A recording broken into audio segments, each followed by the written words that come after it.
have ever been.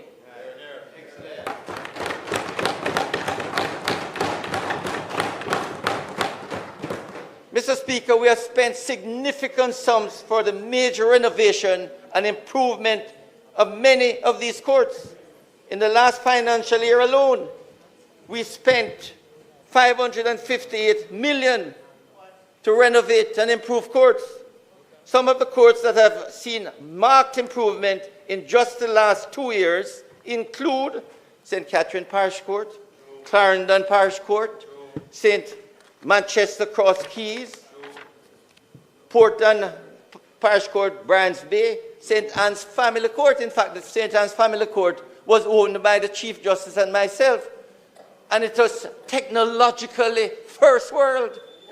One of the best families. Mr. Speaker, with the member's time having expired, we ask for an additional 2 minutes for him to complete his statement. The request is on the floor. Those in favor? Those against, the ayes have it. Minister, you may continue.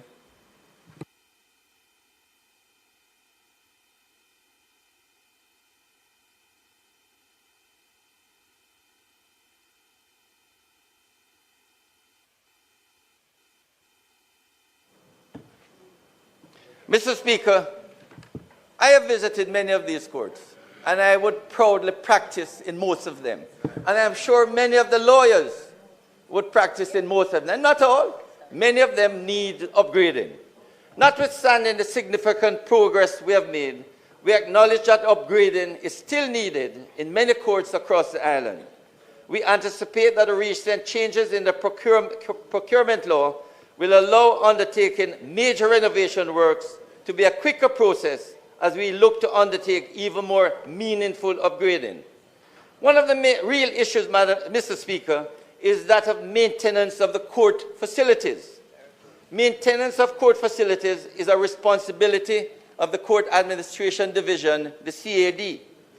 The CAD, Mr. Speaker, I understand, has always been provided with the funds requested from the Ministry of Finance and Planning and Public Service. I strongly urge CAD to request adequate funds to cover the maintenance needs of the courts, inclusive of repairs and replacement of furniture and equipment. I hate to see, Mr. Speaker, when I visit the courts, to see broken benches, torn up benches, the benches in the courts, air-conditioned, sputtering, light bulbs that need just a change of a light bulb. These are maintenance, and you don't wait until it broke down before you fix them. Maintenance require that they should be fixed on a constant basis. That's right. So, Mr. Speaker, in closing, Melissa has left a trail of destruction, mainly in the western end of the island. 3 parish courts in Westmoreland, St. Elizabeth, and Trelawney were either totally or substantially damaged. We are proposing, Mr. Speaker and Parliament, that new courthouses will need to be constructed in these parishes. Yes. We don't know where in St. Elizabeth the new courthouse will be appropriately located, but it cannot be where it is now. That courthouse was totally destroyed. And I dare say it may well be the same for Westmoreland and Trelawney. The Falmouth court cannot be repaired. These courts need to be on standalone. I tell you right now. However, at this stage, the minister's team will need to work in close collaboration with the Chief Justice and his team to identify suitable locations. The necessary allocations will be requested for these new constructions. I hasten to add that work is well underway for new courts in St. Thomas, Manchester, and St. Catherine. We are now finalizing for the Morant Bay. Those who pass there, and I'm sure the member from Eastern St. Thomas is dying for it to be open. Yes. It will be a very nice court. Yes. So we hope it will be open in 2026. Mr. Speaker, the work towards a first-class justice system continues. I look forward to the support of all stakeholders as we strive to make it a reality in the very near future. Thank you, Mr. Speaker.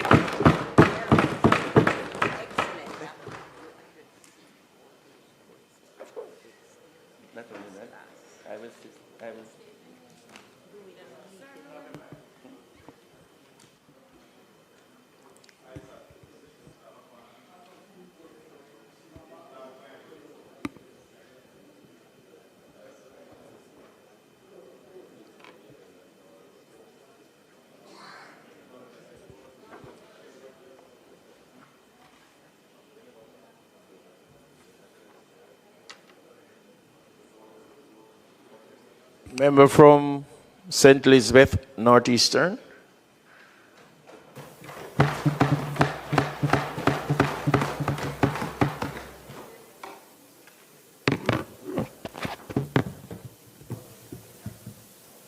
Mr. Speaker, permit me to begin where the Minister started.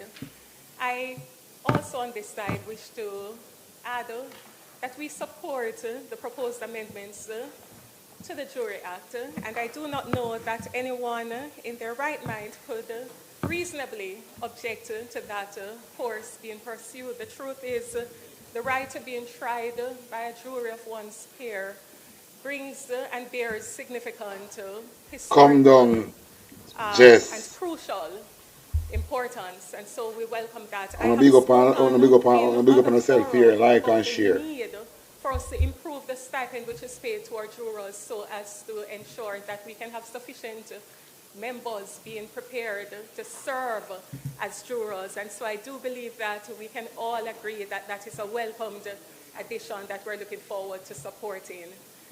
I must confess, though, Mr. Speaker, that I listened with a sense of apprehension as I heard discussions or reference being made to the plea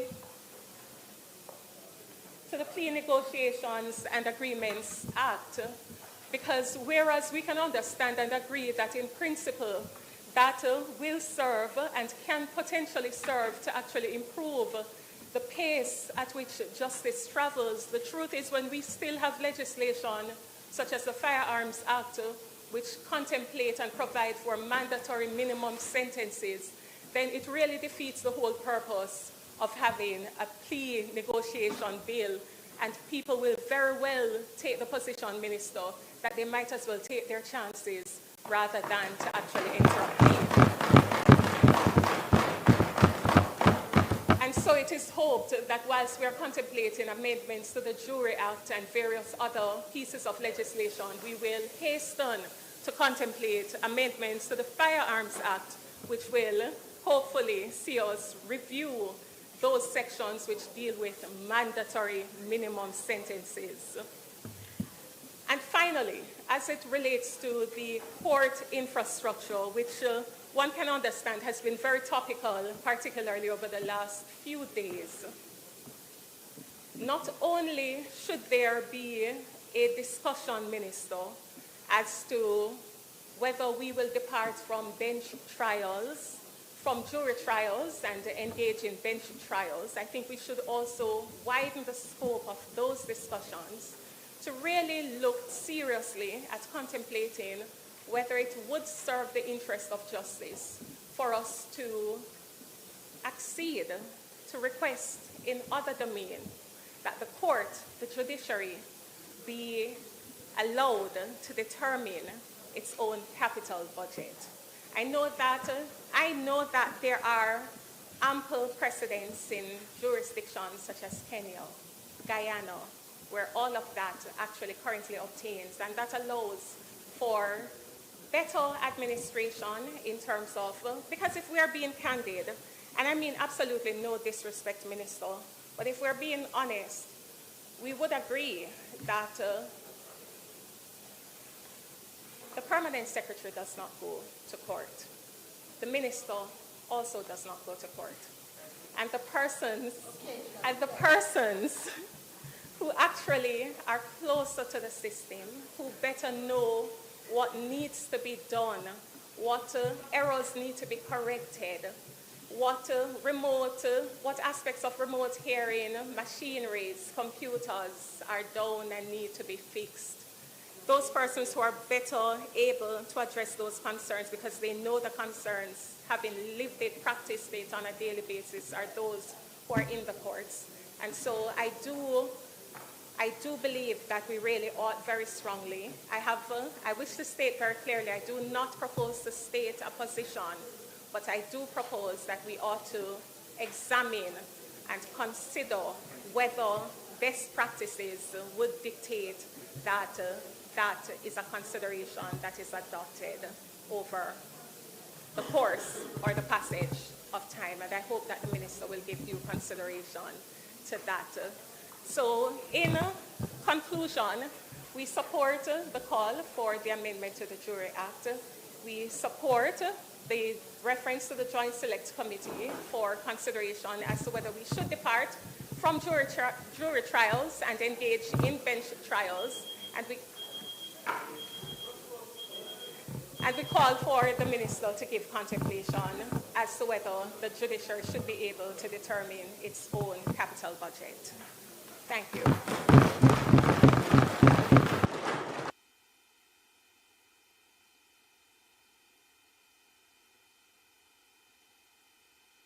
Member from St. Andrew Southern. Thank you, Mr. Speaker. Minister, I have a few questions arising from your statement. The first question I would ask is, does the government have a position? Does the government have a position on the issue of whether jury trials should be retained in some form, whether present form or some modified form, or we should move entirely to a bench trial system?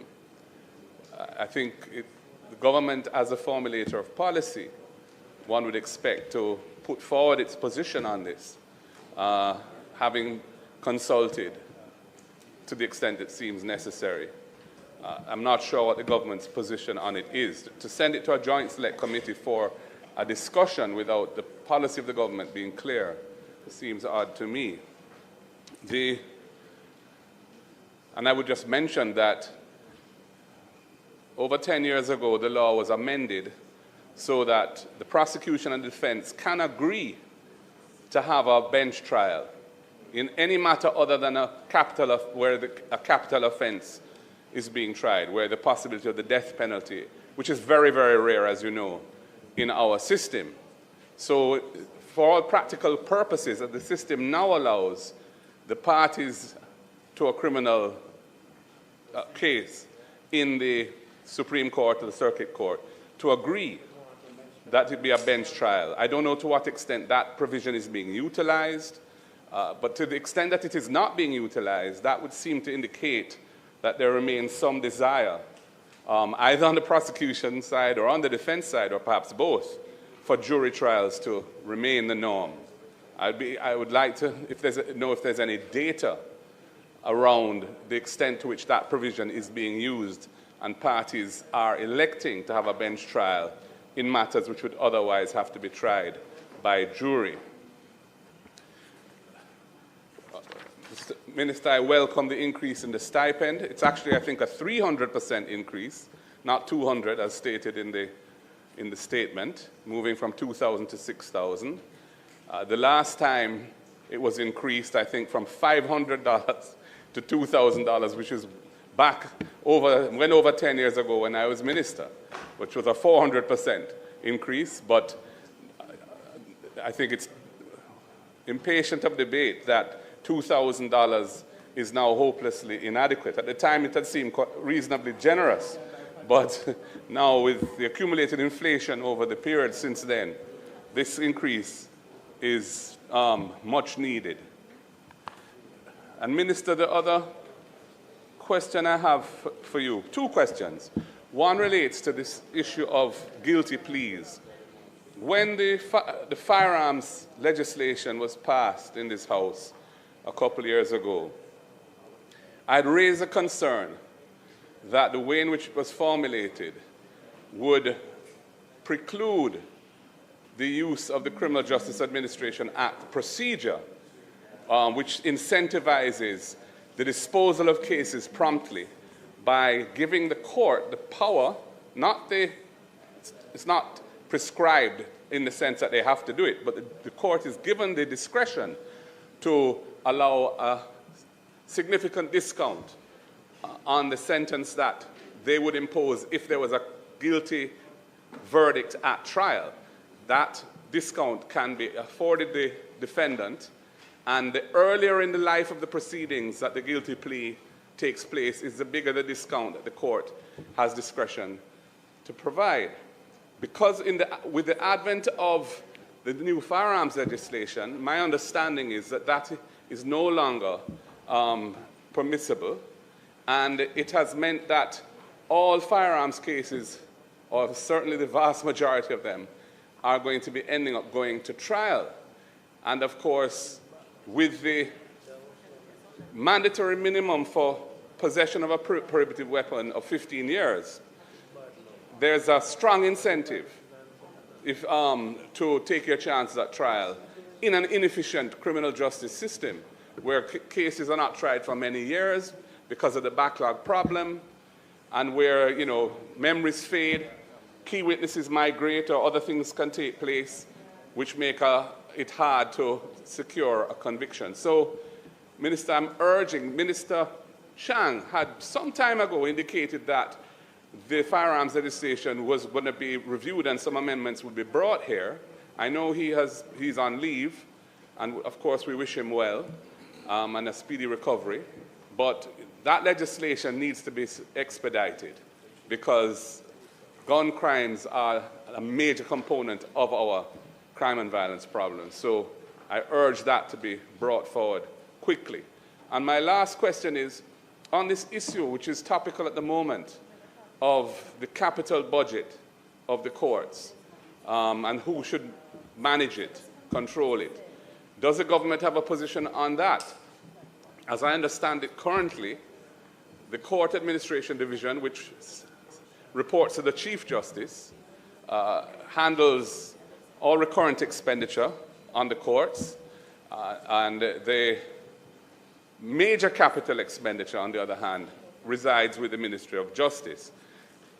It was done in that way, again, back when I was Minister of Justice, because at the time it was considered that the staffing with the expertise to execute major capital projects best resided in the Ministry of Justice then, because it would be an inefficient use of, or inefficient to have those personnel reposed in the CAD, given the breadth of activities that the Ministry of Justice deals with, not just court-related activities. And so having an architect and the other things that the ministry had, it would be better to, and the accumulated experience of executing capital projects, that was where it was housed then. With the passage of time and the CAD having accumulated experience in managing the court system from a maintenance perspective and so on, it may be that it is now appropriate to give greater responsibility to the CAD, the Court Administration Division, in relation to capital projects. I don't know what the government's position on this is. We know the Chief Justice has been asking for it, and I would be keen to hear what the government's position on this is. The opposition is willing to consider it, and I think we need to know, for example, how it would work in practice. Would it mean expanding the cadre of technical personnel that the CAD has access to so that they would be able to supervise and administer and manage capital projects? And of course, the question arises, if there's a dispute with a contractor, and you and I had a discussion about that, would it mean that the courts might end up in litigation in a dispute over a construction matter, for example? Is that desirable? So there are a lot of considerations to bear in mind in this matter, but I was wondering what the government's position is on A, the future of jury trials, and B, whether the courts should have the power to administer their own capital budgets.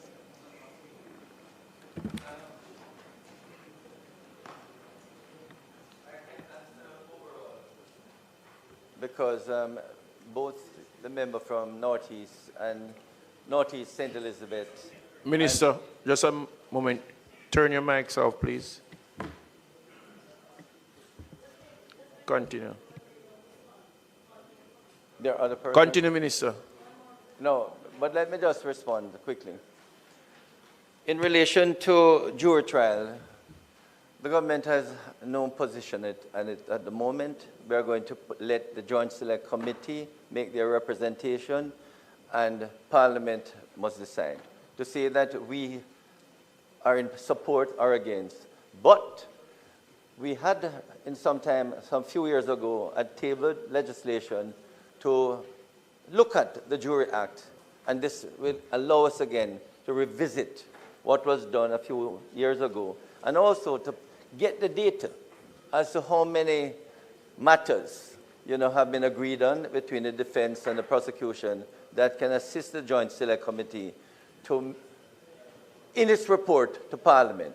Whether we abolish the jury or not is a matter for Parliament. Okay? In relation to the Firearms Act, a member from Northeast brought it up. There's no doubt that, to the best of my knowledge, representation was made to the Minister Chang, and to allow for the Criminal Justice Administration Act and for plea bargaining to be engaged if there's a guilty plea. Some amendments were proposed, but apparently the amendments have not yet been brought to the House. Okay? So that is something being looked at, because especially for Firearms Act, the plea negotiations and the Criminal Justice Administration Act should be allowed to operate once you have a guilty plea. In fact, that's the only crime where the plea negotiation and Criminal Justice Administration Act has not, is excluded. Okay? In relation to the capital budget, the government has the position is the legislation is there. What the legislation says is that major capital projects should be done by the ministry, and maintenance is the court. As pointed out by the leader of the opposition, you cannot put the court in a position where it could be sued. So to the extent that it engages in capital projects and there's a dispute with a contractor, how does the contractor get justice when it is suing the Chief Justice who heads the Court of Administration Division? So I don't see how it would operate. What I certainly support is that there should be increased maintenance so that minor repairs, minor replacements can be dealt with in a timely manner. Because as I said in my presentation, there are simple matters that require a couple thousand, a couple $100,000 to be used to fix the courts. And if these couple thousand, $1 million was spent, the court would continue to be in a much better position. And so, leader of the opposition, the government has no position save and except the present law operates, where the ministry is responsible for major capital projects and the court maintenance, but I believe that maintenance could be increased. And as I said, everything they've asked the Ministry of Finance and the Public Service for the last 10 years, to the best of my knowledge, they get. And they say they spend it. But I will be meeting with the Chief Justice shortly to ask that they increase the request for maintenance of the courts, because that is the major problem. As I visit the court, and for the member from Northeast St. Elizabeth, I visit the courts regularly. And I used to practice in them also. And because I used to practice in them, and I visit them now, I can tell you they're in the best shape ever.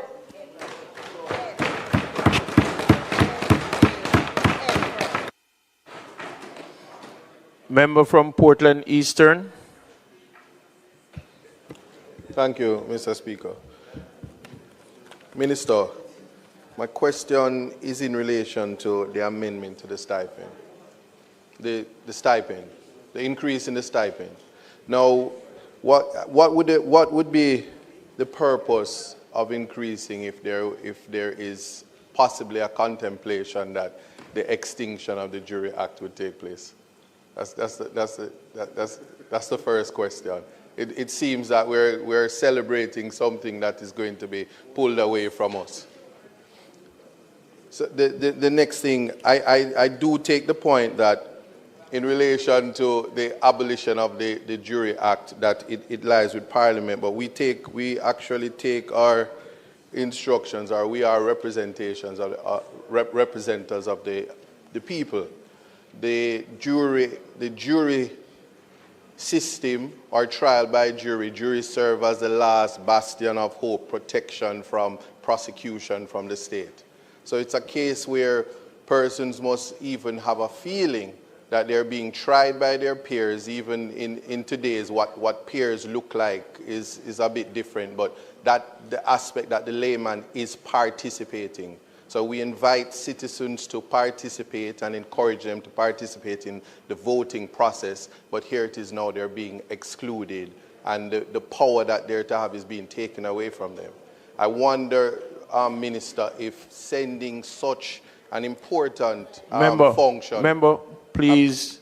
it's a question. This is the question now. Make sure. Yes. I'm wondering, Minister, if this function is a function that ought to be sent to a joint select committee before consultation by the very public who is actually using. That's just one. You want, I like, yeah, and the last aspect of it, the idea of the constructions of the court. Very, very interesting the way you presented it, in that Portland, the Port Antonio court, it actually sits similar to most of the Black River courts, and most of the courts that were, some of the courts that were destroyed in terms of the location. I'm wondering if I'm asking if a consideration of a reconstruction in the same space with more sustainability to the categories, because to a category 5 disaster, because when I think of the court that sits in Port Antonio, I can also think of the Port Maria court, which is situated right there, and there is a sense of mental health therapy that comes with the location of a court, even the one in St. Elizabeth that was destroyed. So I'm wondering if when that aspect comes in, if the consideration would be more of a hurricane-proof structure rather than just a disappearance of the location, because it means something to a lot of persons, including those who use and practice the space. And thank you. Member from Eastern Portland, you have not attended a joint select committee as yet. But the purpose of a joint select committee is to do the very thing you said should be done. In other words, the joint select committee is basically to invite representation from the prosecution, the defense, lawyers, and other stakeholders. So the idea of the joint select committee is for the public at large to express themselves on the issue, right? Not for us to drill in the public what we want, but to hear from them how they feel about the jury system. You want to? No, I'm well aware of how the Joint Select Committee operates. What happens though, Minister, is the very people who are interfacing with the jury system, they're usually left out, notwithstanding. So even when we speak about prosecutors and defense attorneys and judges and court administration, it is the layman that I'm speaking about and its inclusion. But remember, for instance, once you set up a joint select committee, Parliament usually advertises for anyone. Sometimes you get submission from prisons. You get submission from everywhere. When you set up a joint select committee, you get dozens, hundreds. So no one is excluded. So bear that in mind, okay? So it will be an opportunity for all the stakeholders, and I mentioned in the presentation, and the public, to let us know how they feel about what you and I and others may consider a very important feature of our democracy, that the people can participate in juries. But your position and my position, we are not going to impose it on everybody. Let us hear from them how they feel, okay? In relation to courthouses, most of the courthouses, you know, remember that our people live on the coastline, and our towns are on the coastline. Now, it was very sad what happened to Black River. That's a court which, amazing, which just spent close to $100 million to fix. We still haven't even finished paying the contractor. just to see everything collapse. So you will understand how the Prime Minister, and I know he has said it, we have to look at where do we locate the Black River town. And as you will appreciate, the parish court will be a part of the town. You know, it's not going to be on its own. And quite frankly, the Port Antonio court is in good, excellent condition. We wouldn't even want to think of moving it. Okay? Member from St. Thomas Eastern. Thank you kindly, Mr. Speaker. Minister, I'd just like to ask, I welcome, and all citizens of St. Thomas will welcome the courthouse. But I'm asking, how much per month will that courthouse cost?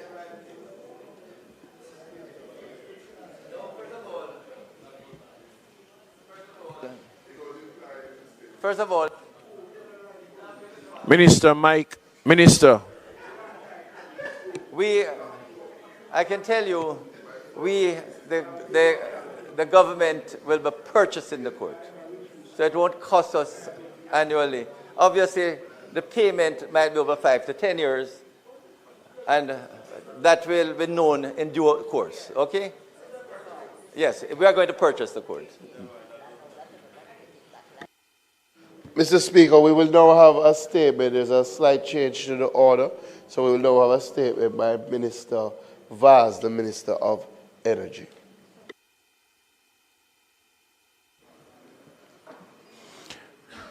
Member from Portland Western.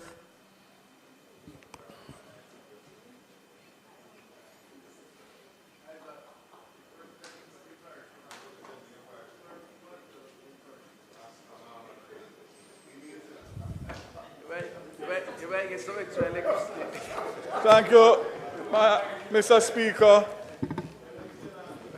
Let me use this opportunity to wish for you and the staff of Parliament and my colleagues a blessed New Year, rather than a Happy New Year in light of Melissa and the continued effects on our people. I take this opportunity at the first sitting of Parliament for 2026 to update the House and the country on the most important aspect of our nation's recovery, and that is electricity restoration. In response to Hurricane Melissa, Jamaica Public Service activated a best-in-class restoration model to systematically restore electricity nationwide. As a result, 491 of 542,000 customers who lost power have now been restored. Mr. Speaker, this means 92 to 93% of the customers have been restored in record time.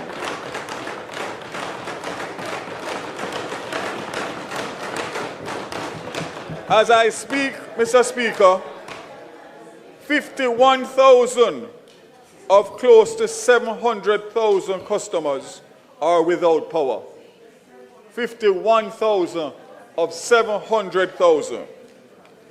Jamaica's restoration response has performed well above regional peers and is close, if not best in class, with a level of recovery that is commendable and reflects disciplined execution, collaboration, and professional leadership.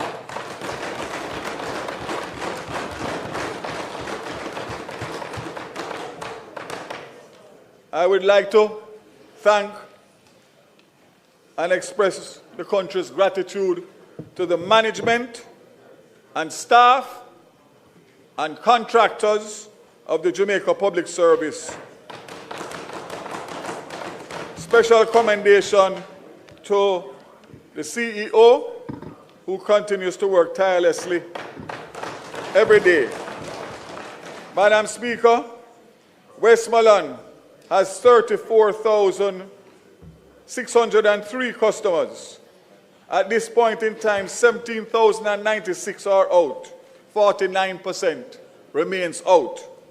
St. Elizabeth, 46,145, 18,373, 40% out, or 60% on, depending on how you want to look at it. Let me just pause to remind Jamaica and to remind my colleagues that in December, Westmoreland was at 18% restoration. That was the middle of December. We are now at the middle of January, and we are now at 49%. Hanover, 16,733, only 2,799 are out. 17% remain out.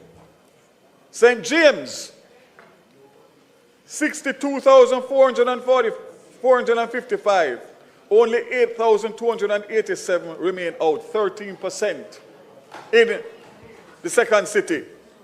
And Trelawney, 21,019 customers, for which only 2,501, 12% remain out. Manchester, 49,438, 2,001, 4% remain out. And St. Anne, 47,334, 723 customers, 2%. The rest of the island has been fully restored in all other parishes. Mr. Speaker, these figures must be understood in context. Despite one of the most devastating natural disasters in our history, Jamaica did not experience an all-island blackout. Following the hurricane, 23% of customers retained service. This is as a result of investments in the grid, solid preparation for the hurricane, outstanding execution. Hurricane preparedness resulted in the proactive mobilization with additional linesmen and equipment on the ground before the hurricane made landfall. So just to put it in context, the JPS had a team of foreign contractors in the island before the hurricane hit. And subsequently, we brought 2 more sets of linesmen, approximately 300 linesmen with equipment that landed here. The linesmen landed here between the 15th of December and the 23rd of December. And the equipment, one set of equipment arrived here on the 27th of December and one on the 1st of January. So in real terms, the 300 linesmen that arrived there before Christmas couldn't do much because they didn't have their equipment. However, when the equipment came, one company has been on the ground for 3 weeks and the other for 2 weeks. And this is what you are seeing as it relates to the recovery. What is even more interesting is that when I made a statement in this House, there were many on the opposite side that were totally against it, led by the leader of the opposition. And I can say happily that good sense has prevailed. Good sense has prevailed, and everybody is posting what the success is in Westmoreland and St. Elizabeth. Minister. Misleading, you take me a little now? Turn your mic on. The minister is misleading the House. The position of the opposition on that matter was that he had indicated that the necessary resources to restore the grid was $350 million US. And he came here to say that the government would be advancing essentially 100% of the cat bond proceeds to JPS as a loan, 150 million US, and he had nothing to say about the other 200, which he said was needed. And we were asking, how is it prudent to proceed in that way? He has flown off the handle, got extremely unpleasant about it, and has still not answered that question, incidentally. We were never against providing financing to JPS per se, but it was the absence of a proper coherent plan to fill a gap which he said existed.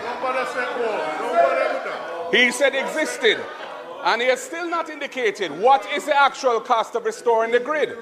He has not said what the actual cost of restoring the grid is, but he's indicated that this 150 million seems to be adequate to do it. I don't know where the original $350 to $400 million US, which was what was being touted back then. What is the story with that, Minister? Mr. Speaker, I would ask Hansard to be reviewed. When the statement was made that they were not in support of the $150 million until we knew where the rest of the money was coming, and therefore they did not want the $150 million to be dispersed so the people could get back light. The people want light. Mr. Speaker, you know, so the Batty boy come back to Parliament with fuckery. Argument once and for all. Donald Trump might investigate a brother about Diane Smith death and this whole of drugs are coming to Jamaica. You need to talk to the Batty boy and see if you know nothing about it. We have no discussion or communication about anything other than the $150 million. You no matter where one short say no. By the end of January. You have to answer the Mark Gold and Mark Gold.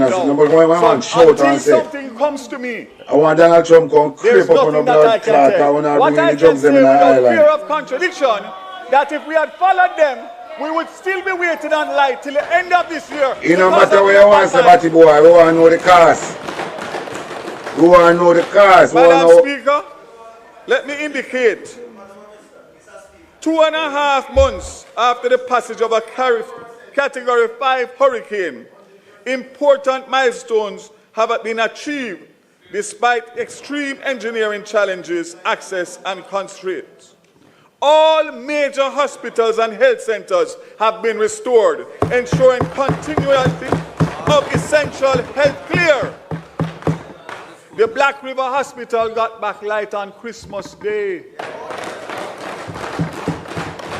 There has been 93% overall restoration of all National Water Commission pumps and water treatment facilities supporting water security across Jamaica. And I say congratulations to my colleague Minister Samuda for his hard work and collaboration on this matter. Only Negril Sav Negril Sav. And I think, I can't remember. Mr. Speaker. Just the tone. Mr. Speaker. Particular part, that's it. Everywhere else, they need light. Long-term system resilience is being strengthened, including the use of pole creep. You still have to tell me how to spend the money. No matter what you want to fiberglass components and transmission lines designed to withstand Category 5 conditions and network redesigns to reduce cascading no matter what you want to say, we still want to know the money spent. Restorations continue in Hanover, Westmoreland, St. James, Trelawney, and St. Elizabeth, where the work is focused on the most complex last-mile challenges. Come chat us about. We're ready for you, know. If we're no longer waiting on this moment. I'm going to pass this thing and listen to some more. As a nation, we must be clear about the reality of the remaining work. In the Western region, what remains is not simply restoration. It is a redesign and rebuild. The final phase requires infrastructure redesign and full rebuilds, compounded by access challenges including new line routes, land access, installation of thousands of poles, and conductors stringing over long distances. Madam Speaker, Mr. Speaker, I went to Westmoreland on Thursday and I witnessed 324 poles and 15 miles to get light to the Roaring River NWC station. That in itself is going to bring back approximately 50,000 customers in Westmoreland. Had to be done, despite the fact that when you connect NWC, you are only going to get about 1,000 other customers. You know why, Mr. Speaker?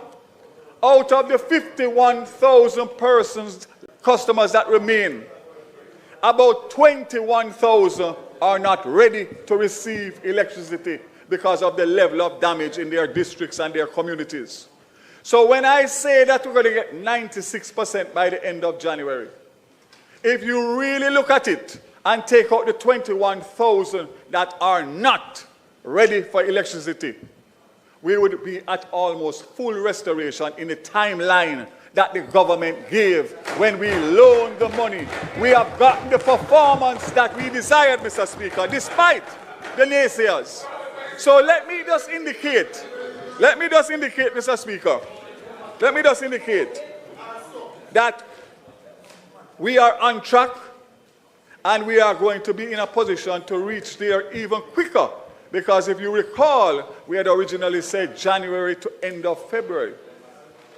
But based on the work that has been done so far, we will use the month of February to try and get those 21,000 customers back up. And we're going to do it strategically, Mr. Speaker, because we're going to use a JSIF house rewiring. We're going to target those 21,000 customers to help them to get back light quicker. And we're going to use the grants that are going to be announced for rebuilding. We're going to target those grants from the Ministry of Labour and Social Security to those 21,000 customers in those communities. Because I don't want those 21,000 customers to go in a net. Why they are not ready for electricity. That 21,000 I on a target and I want to put in a net. Their house in a position that I on a target. So, Mr. Speaker, you better go and make a lie in one instance, 40 all miles of lines were rebuilt with over 1,000. 5 minutes, Mr. Speaker, 5 minutes. Mr. Speaker, the member's time for speaking has expired. We ask that it be extended by 5 minutes. The request is on the floor. Those in favor, those against, the ayes have it. Minister, you may continue. 5 minutes.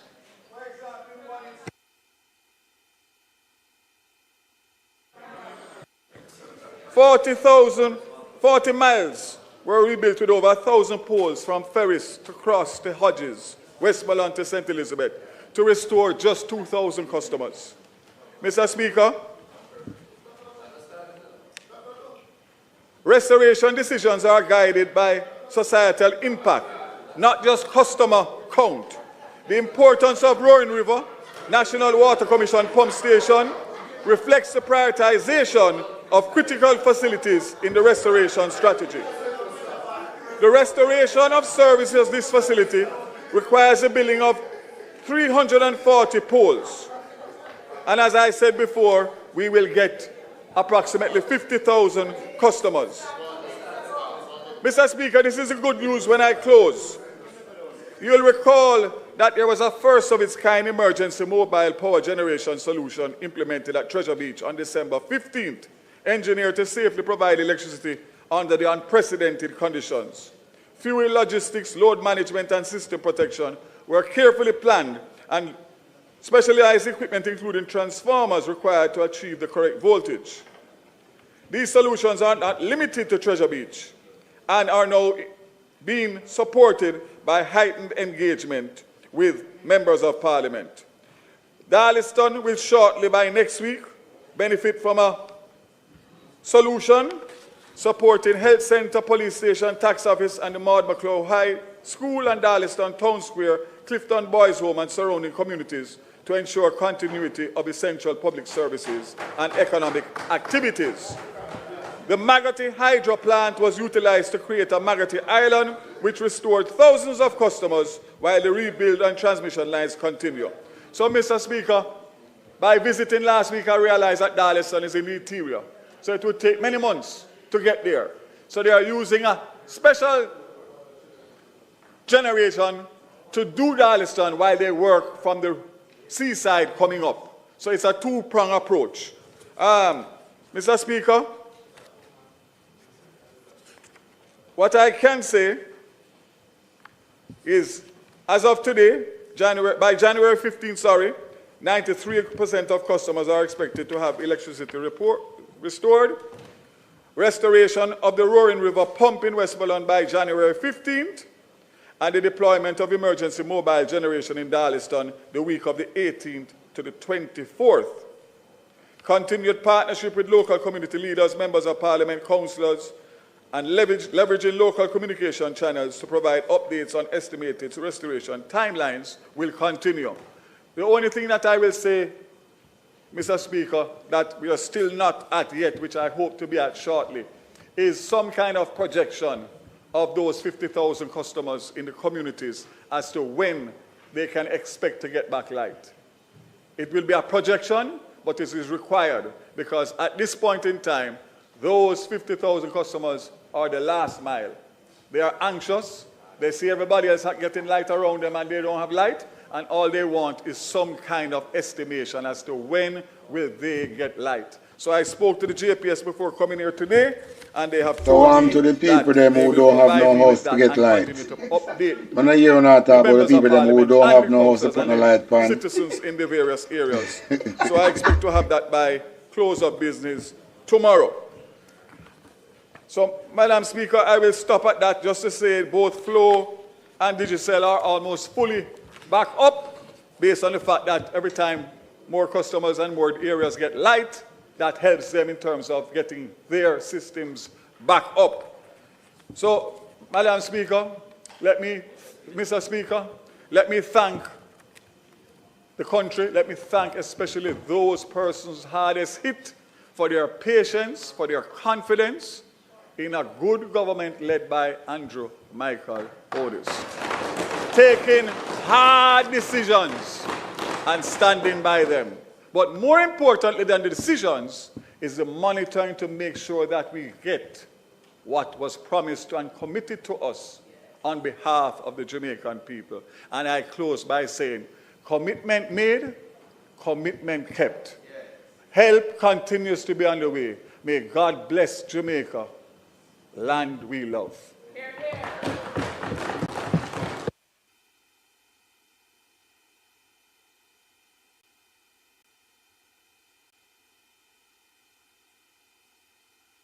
Member from Kingston East and Port Royal.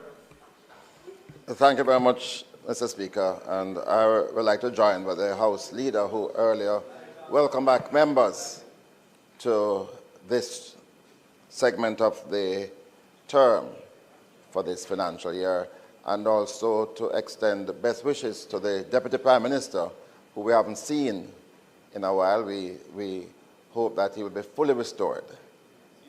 He's doing well, very, very, very well.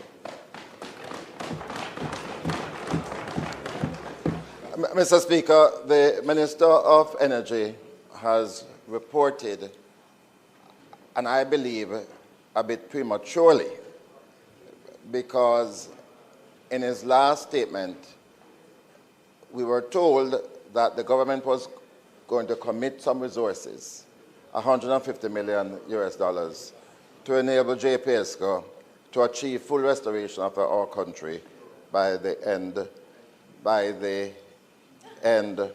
of January. So sometimes we hear February creeping, but yeah. But I will give the minister the benefit of the doubt. And listen, we take no pleasure in people experiencing darkness. We want Jamaica to have a fully restored grid, and 100% of our people having access to electricity. And at no time did we berate the government for trying to assist in the funding. What we had a difficulty with was the arrangement that we were told about. And we still have a problem with it, because what the minister has said today is that those 50,000 customers in Westmoreland and elsewhere are not going to get their electricity.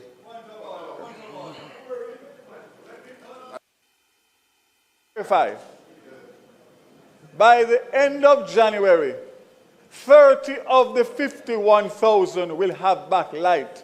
It is the 21,000 that is not ready to receive light that we have to work with through JSIF, through MLSS, and through whoever else to get them in a position. You're not even in the parish, so shut your mouth. You're in Clarendon, you have all of your light already. Shut your mouth. So, Mr. Speaker,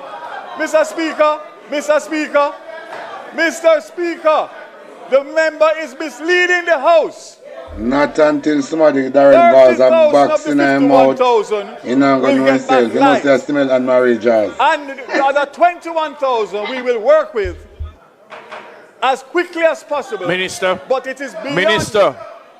It is. I'm on a point of order. He's already on a point of order. You sit down. He's already on a point of order. He's already on a point of order. Madam, sit down. I am on a point of order. He's on a point of order. I'm not yielding. I'm not yielding. Order. Order, and I'm He's not already- yielding. What is what? I'm on a point of order. No, and He's already on a point of order.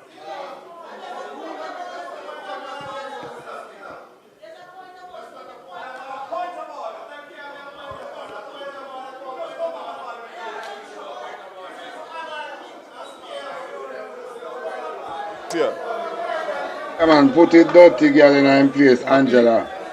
You happy? Put Anne-Marie Vaz's wife in place. You happy? Yeah, me say if you're happy. Sit down, boy. Sit down and go ahead, think more. Sit down, boy. And I mean, Angela, put the dirty boy in place. Mr. Speaker. Tell us him must smell Anne-Marie Jazz. Mr. Members. Speaker. Mr. Members. Speaker. Can you turn on my Members. mic? It's not on. It's red. Mr. Speaker. Let me just address the situation. There's a certain decorum that we are accustomed to in this house. And if we go outside of that, then there are rules and guidelines that we can use to bring it back. Do not allow us to go down that road. The minister rose on a point of order. The minister rose on a point of order. Any road and you allow him to continue.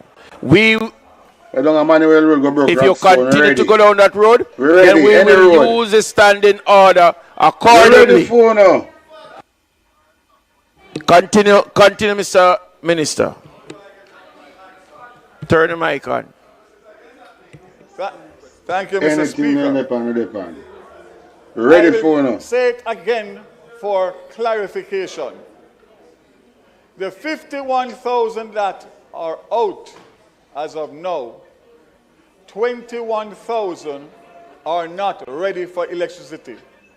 We are going to use the rest of this month to work with the 30,000 customers who do not have light, who can be restored at the shortest possible time. What I am saying, to make it clear, is that we have no control over that 21,000. JPS can only move when the infrastructure is in place. And we're going to use JSIF, and we're going to use Ministry of Labour and Social Security, Ministry of Local, whichever government collaboration we can do to target that 21,000 in those 4 parishes. We will do so, or 5 parishes, Mr. Speaker. I thank you for your understanding, and I hope now that the matter has been cleared of the mischief and the misleading commentary. Member from Kingston Eastern and Port Royal. Okay. Mr. Speaker, the minister, while he was speaking on the mic, officially told us on this side to shut him out. And I heard nothing coming from you as Speaker of the House to call him to books. I believe that the uneven application of the rules is totally unacceptable. We did.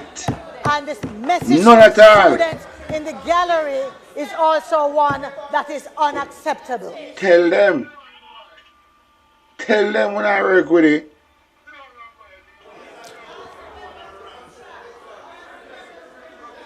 Man, we caution you. So you want caution. You know already. You think you already? This boy want caution. Member from St. Andrew South. Member from St. Andrew Southwestern. You're raised on a point of order. You made a statement, but yet you're the same one that when you sit down, you continue to do the same thing. If you're no, you're not. Stop.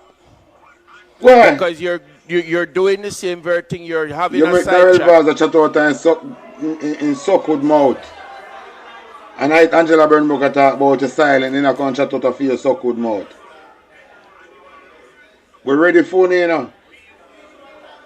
We're ready for no. So you can stay there. You notice I'm waiting for all of you to have your say. Because you do not have the floor. And you continue to do the same very thing. In a favorite parliament, you want somebody spitting in your face. What are you talking talking about? You want somebody to just have some bad coal and just spit by your eyeglass. Jesus. Member from Kingston I'm tired. Eastern and Port Royal, you may continue. I'm tired of this. Order.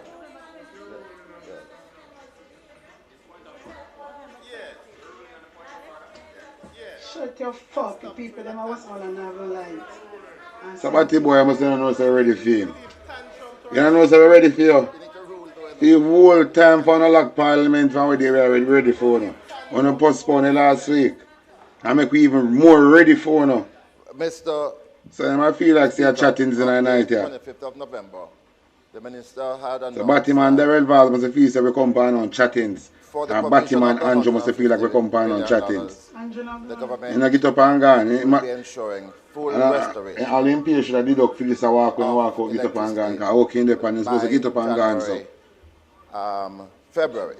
I have a copy of the statement right here. It says full restoration.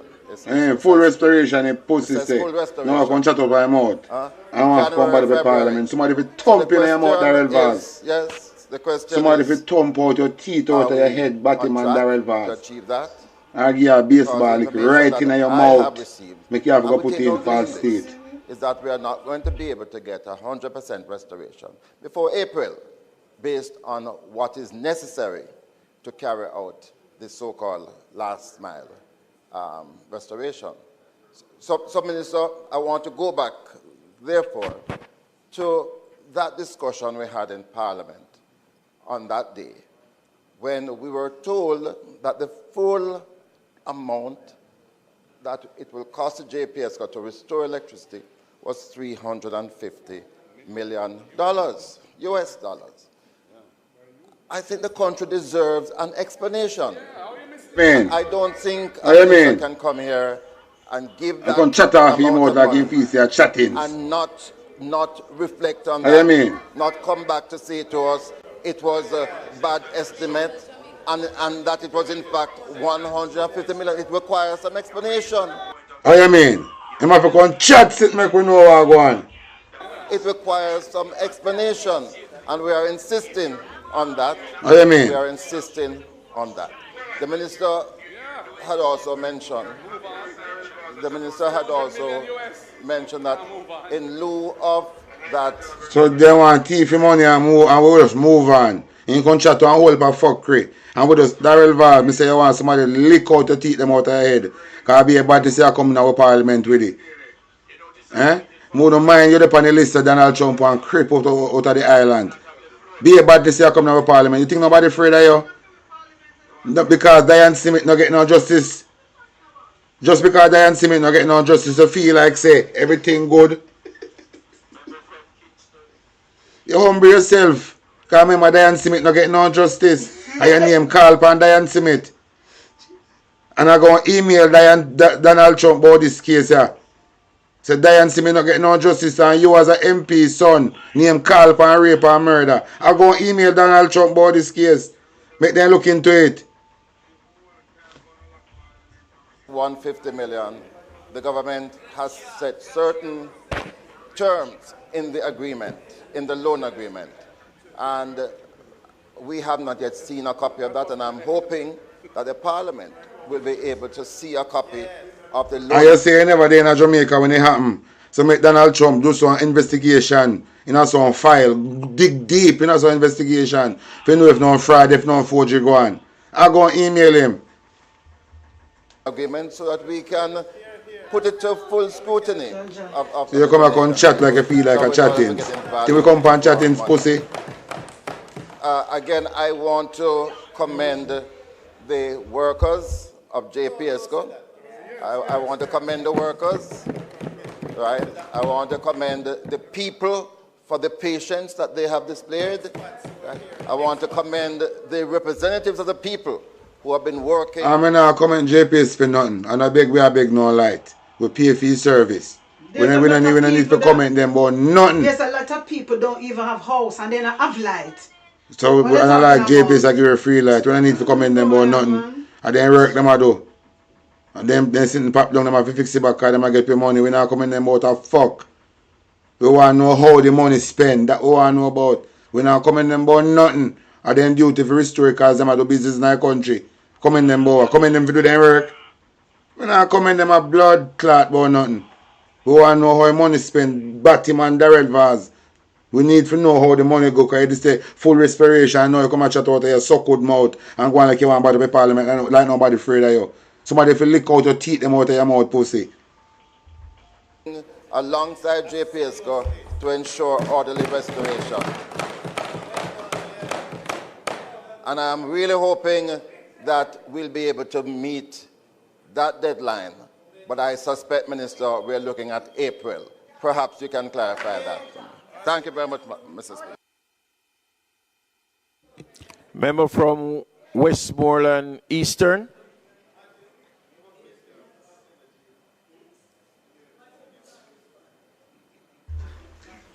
Make them know what time it is, Dayton Campbell. Thank you. Make them know what time is it.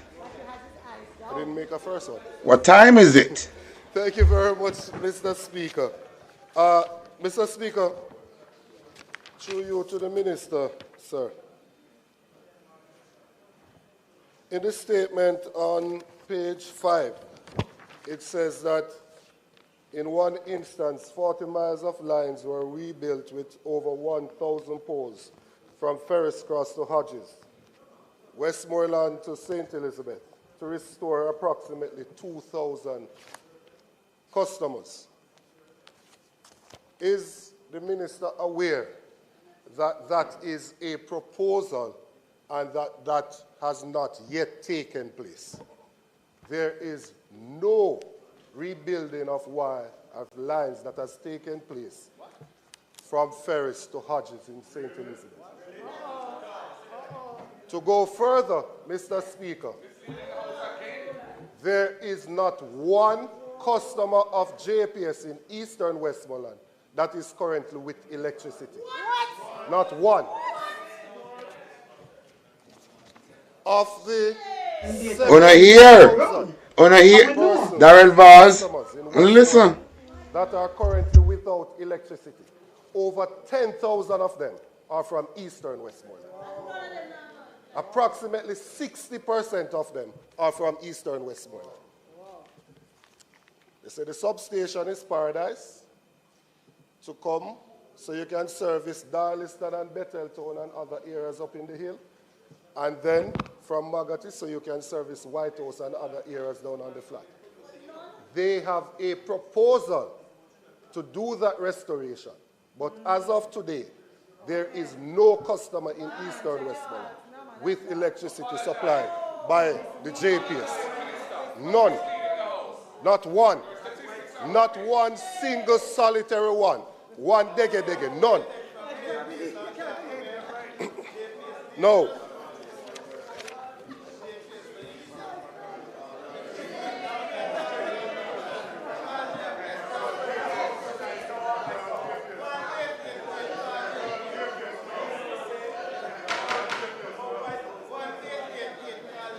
Mr. Speaker, I met with Mr. Hugh Grant. I met with Mr. Hugh Grant, the CEO of JPS, and a group of members from JPS who are currently stationed at Sanders in the White House Division in Eastern Westmoreland, and they went through and gave a full presentation to myself, the member from Western Westmoreland, and the member from Central Westmoreland. Right? Now, the plan is to put a generator in Darliston so that you can serve the school, the police station, the health center, tax office, and I've asked them to go down as well to Clifton Boys Home. You turn pink. Donald Trump, wait for your dirty fucker. You turn pink. You think you turn pink yet? You think you look up in the ceiling and ball it, pussy? When we say that there are persons who are not ready to receive light, that is true. And that is also not new. That is certainly not a Christopher Columbus moment. Because we said it from day one here that over 5,000 houses were totally destroyed. As a matter of fact, the member from Western Westmoreland was criticized and accused of crying crocodile tears when he said, why not take the money to rebuild the houses because you can't give light to people who don't have houses?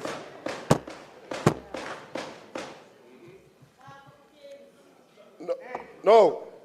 The minister said in his statement as well that 21,000 persons are not ready to receive and that JSIF will be working with them. Now, as far as I am aware, not ready to receive means that the structure is not in place.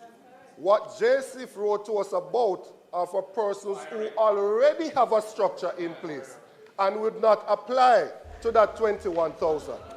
Darrell Vaz, you don't get up on a point of order. You feel blood clot, get up on a point of order, Darrell Vaz.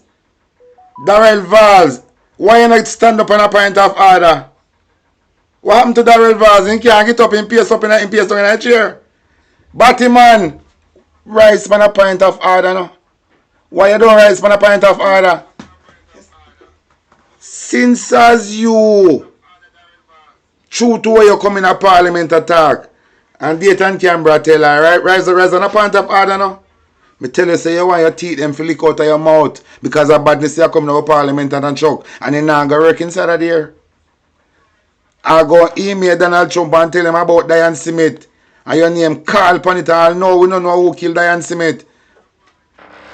So you go on, I have to email Donald Trump because one thing with Donald Trump, you know, he read text and he read email. For anybody and everybody. That if you know. One thing with the President of America, that man will read your text. Believe me, you know.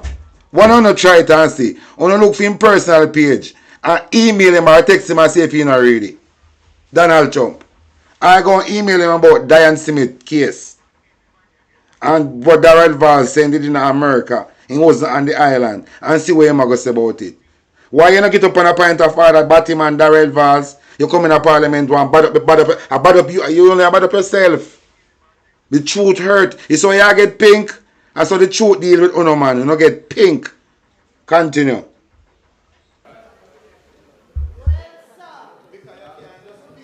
It would not apply to the 21,000 who don't have any structure. It would apply to the persons who need wiring of a structure. That is totally different. It is easy. Easy, Mr. Speaker. It is easy. It is easy for members in here who have constituencies with electricity. Member.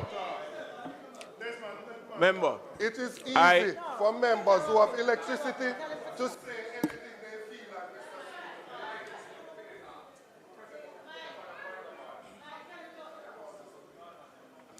I do understand your emotions.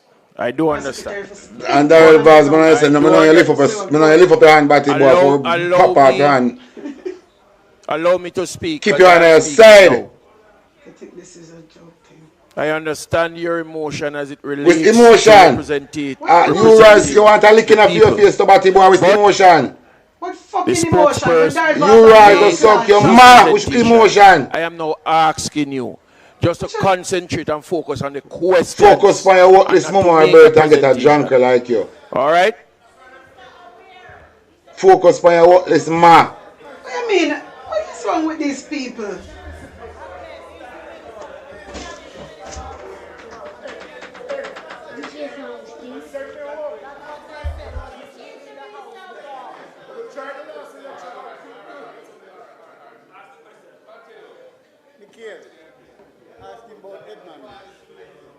Mr. Speaker.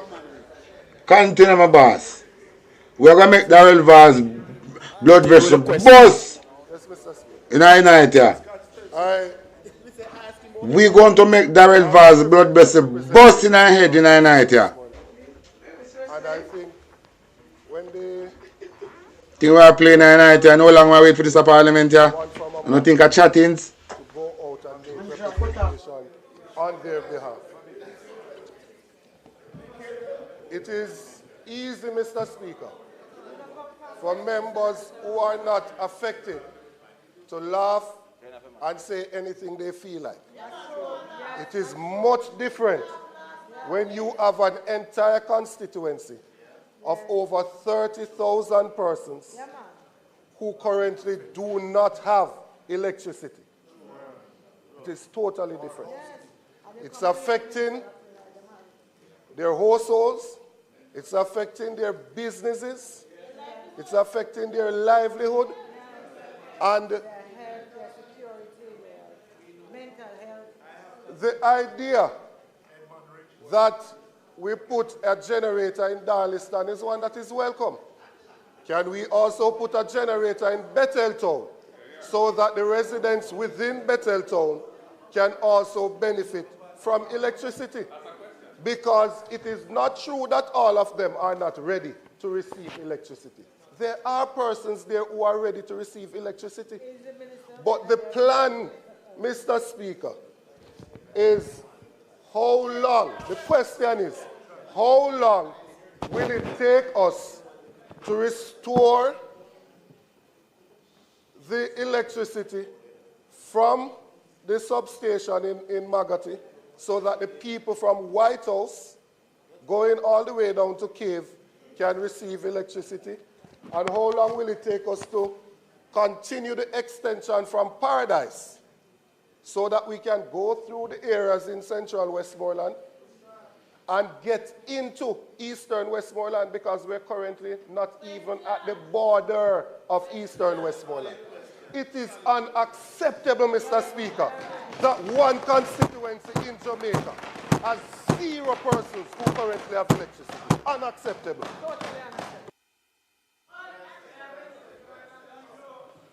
And in coming our parliament, I come chat out of him out. Hey, Very clearly, Darrell Vaz. the information that I've shared today is coming to me directly from the management of the Jamaica Public Service.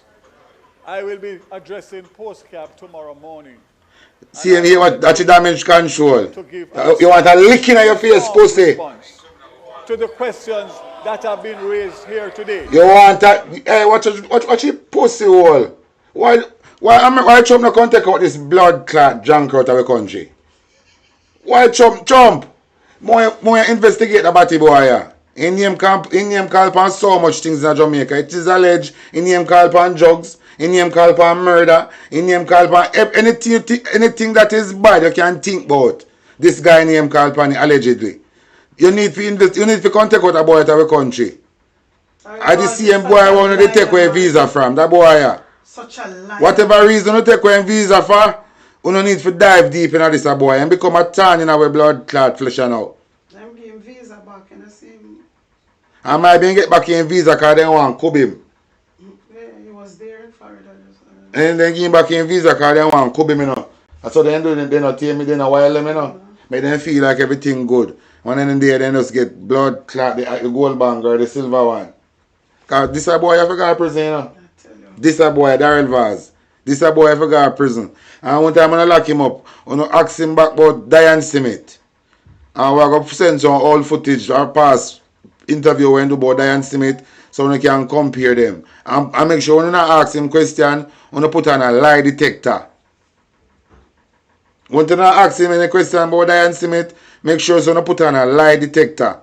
And anything you ask him, make sure you ask him, make him put on a lie detector. And he also go for Andrew Wellness too. Lie detector. And let me just make a clarification, very important clarification. Westmoreland has 34,603 customers. 17,096 are out, or 49%. The government of Jamaica. Darrell Vaz, this is a piece of paper you come up and read, but no, it don't really make no sense, you know. And the man on the ground I tell you what I go on, you know. And if all time people say a fisherman come from sea and tell us to see rough, believe him. So Dayton Campbell up on the ground and I tell us that is the fact on the ground. It no matter how much people you want to take up and read. It doesn't change the fact, say 100% of the people in Westmoreland is without power. 100% of the people in Westmoreland is without power. Why is that so? Because Westmoreland people vote them out. And because Westmoreland people vote them out, they want to use the NIDs now, spike them with the NIDs. So whatever help they want to help these people in Westmoreland, it will come with the needs. It is a plan. That is what they talk about grant. Them plan it for the Westmoreland people them. Say, alright, you wanna vote me out? Alright, I'm gonna force me to put in I'm gonna fuck on with the needs. I'm gonna take on the liberty and the right and this needs thing here. That is why I don't see them do it that way there. Them plan it.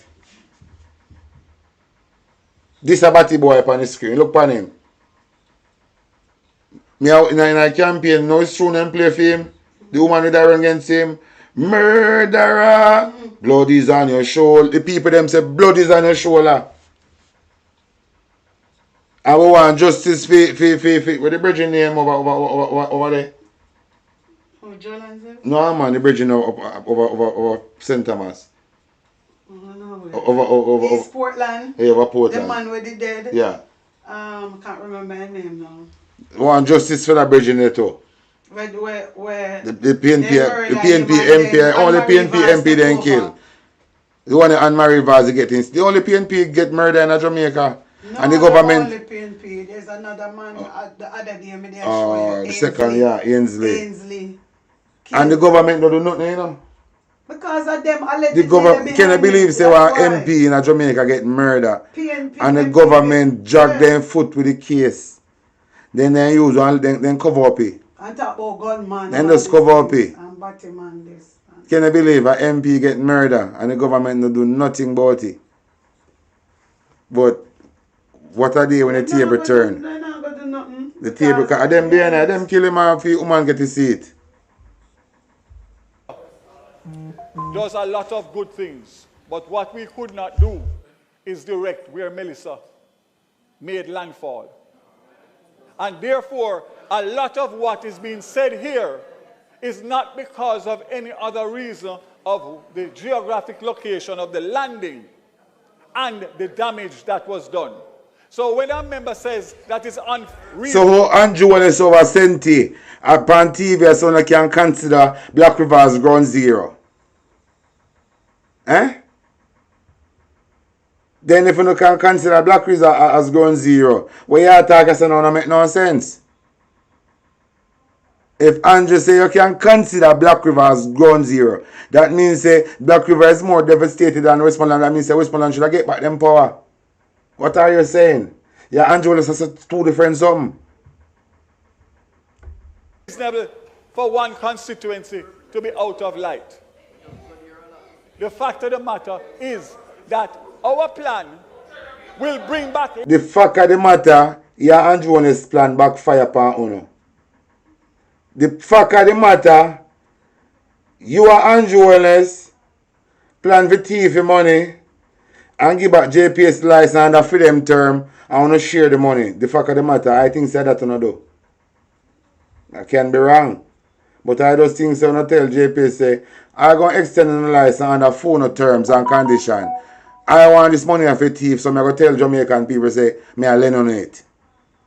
And we're going to share it up, and we're going to extend the license under phone terms and conditions. I feel like I play bargain, then do just so they want thief money. Because remember, then I love Jamaican people. So then we prefer thief the money, extend JPS license under freedom terms and conditions, and don't give a fuck how they want to treat we, so long as they can get the money for thief, and we don't find out about it. I just honestly believe that I go on. Light. And JPS go look their own alone for borrow and do what them do. Which was going to take us to the end of the so year. So them work, JPS just cover for them and go look them own money and do them thing and then thief it and then just do what them want as JPS. That those can be wrong and still. Communities that are ready to receive light, we will continue to restore between the 13th of January today straight back to the 30th of January. At which point we'll have a better idea as to the projection of those that are not ready for light. So again, I want to clarify because the member makes it seem as if that the work has stopped today. Restoration continues. Restoration continues and will continue. What I cannot say Watch your face. When will the 21,000 Watch your face. customers who are not ready for light? I cannot answer that question today. But as the time goes by between now and the 30th of January, we will be able to get a clearer vision on that. So I fully understand the sentiment of a member of parliament in a crisis like this, because I myself is a 5-time straight serving MP, so I know it. Been there, done that. So all I'm saying, 5-year MP, 5-year yard thief. Let us be 5-year go on the ranks and get ready.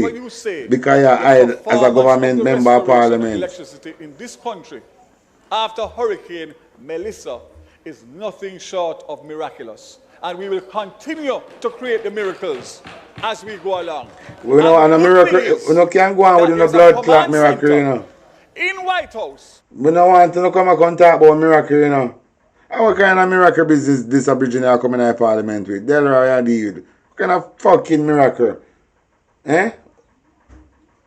How many people come with about miracle? Real time, where the members of parliament and the councils and the mayor and the stakeholders have full access.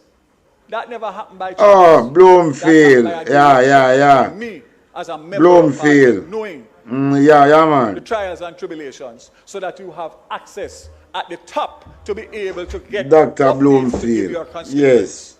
So let us not go up. And Diane Smith. We will continue, Mr. Speaker, and everything that has been raised today will be responded to tomorrow morning at postcard. And if there's anything that comes up after that, feel free to send me any message. And if the information that I've gotten is not correct... Yo, we're not sending no message. We are dealing with the parliament. We do every business.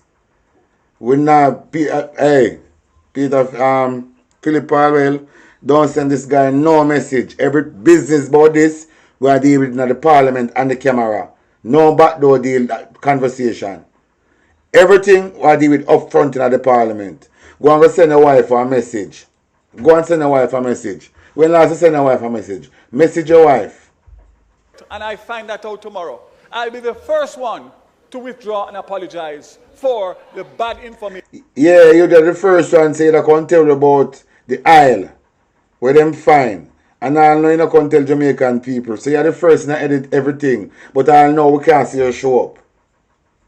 You're the first to do everything, but we can't see you show up. We are looking and can't see you. I wonder if I reverse you, you know. That I was given to send on to the country. That's how I operate every day, all day. All right, Killer Vaz.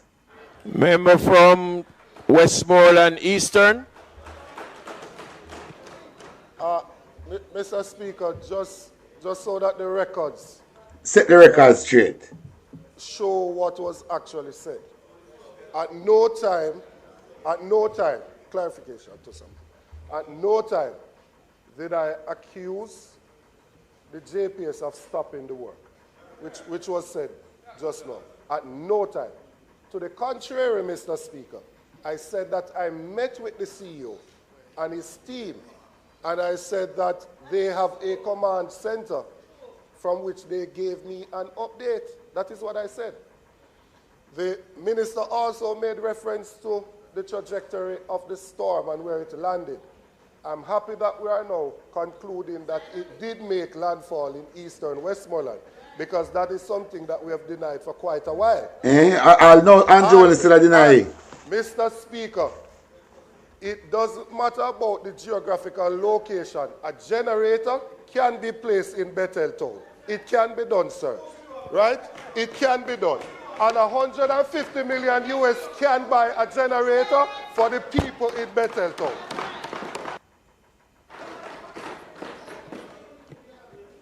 Mr. Speaker, I figure because it is the start of the year, you have been rather lenient. I speak from a constituency. That was also tremendous. You don't have no talk. You buy this, I buy for your seat, you know. So when you even to listen to you, you link up with the World Bank president and I fuck up the agriculture in Jamaica and a pussy. Remember you link with the World Bank president, AJ Banga, and a destroy local farming in our country. You and the Royal Bank president wanna destroy the local farming because you don't want this new type of farming coming, which is the GMO. So we don't want to hear nothing from you. Remember the people them vote out you, you know. Remember, a clean sweep you get, you know. And a night you not buy a vote, you know. The night before election you not buy a vote and people dip finger in the ink, you know. So we don't want to hear nothing from you, no pussy. You invalid in this parliament, you know. So we don't want to listen to you, you know. We know why them buy for your seat, you know. We know why them buy Marlene Malawo seat, you know. We know why them buy Robert Montague seat, you know. We know why and inside this Andrew one is side chick over Mandiver. We know why these seat buy. So you can chat in our parliament pussy, your seat a buy it. And Andrew one is thief him. And you link with the World Bank president. Remember when the World Bank president come to Jamaica, the third day on the job, the first visit to Jamaica, nobody from the World Bank never come to Jamaica. But under Andrew and his government, all of a sudden the World Bank president want to come show we how to farm, want to show how to live, and want to come colonize we and this digital currency. But don't just see no pussy, you're Judas, you know. And your blood clot days coming, you know. When Jamaican people are going to see you for who you be, you know. We know say you is a blood clot threat to local farming in a Jamaica, pussy. Me I watch you. You're the palm radar, pussy. Just know that. The damage. With that said, the order of the House has to be maintained. The member is quite capable and has shown that he is quite capable of asking questions. Anytime he does not do that, he elects not to do that, it is to push other agendas that should not be allowed.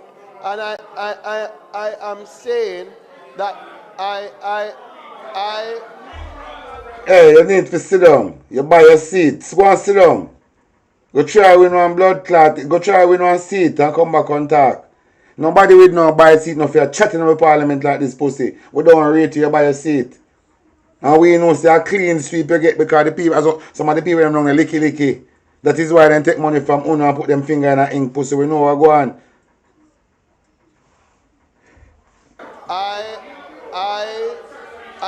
Sit down. Sit down. I am not imputing motive. If you just allow me. Sit the down. agenda is clearly to make a statement. Sit down. I'm saying the member We don't want to hear nothing what you say. The member is quite capable Sit down. of asking these things as questions. Sit down. And I'm saying to say to the members, to say Have to a the seat. members, I'm saying to say to the Sit your members fucking self down. to ask the questions. Simply. So that we You can buy your practice. seat. We don't chat to you. Sit down. I'll respond off Sit down, man. a long time, but it not work. We say you joke for a man now, you know. Sit down. We will now have a statement from the Minister. We say you have boyfriend now, you know. Sit down. And climate change.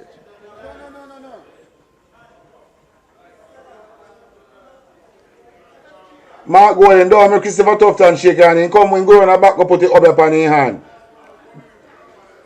Paul Rail, if you know the Minister, blood clot before the too friendly, Minister. man.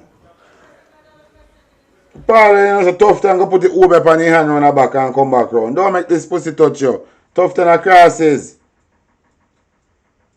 Remember Tufton have much baby dead and the fee much, you know. Tell a dog and them baby, you know. Don't make them a batty boy touch you.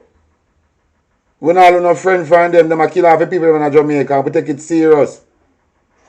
And me last time I go tell them, say, I don't want to chat up to them people here. I don't want to last time I go tell them, you know, I don't want to chat up with them people here. We don't send them to go to parliament to go chat up with them. We send them to go to parliament to go do with business. Tough time, go run back, go rub and some over oil pan in your hand. Don't chat up with him. Before the minister takes his turn to make his presentation, there are a number of persons, a number of members.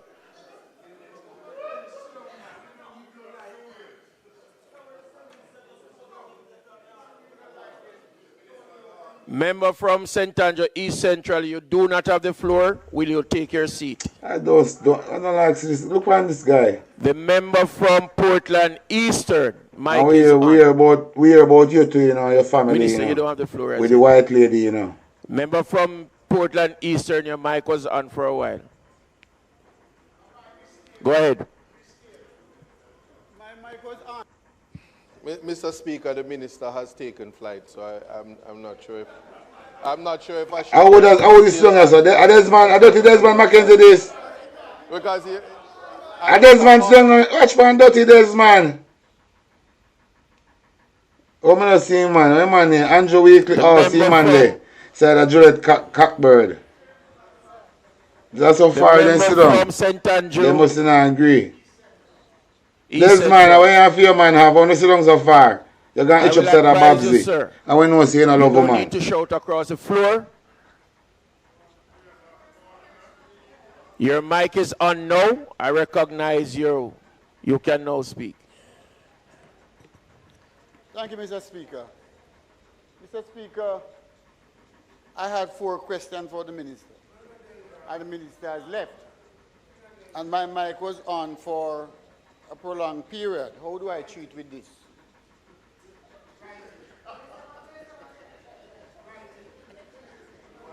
You had some question to be directed at the minister that you said left? Yes.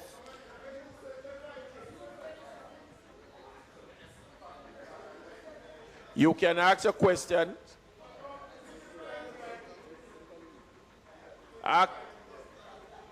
So where Darrell Vaz get up and gone?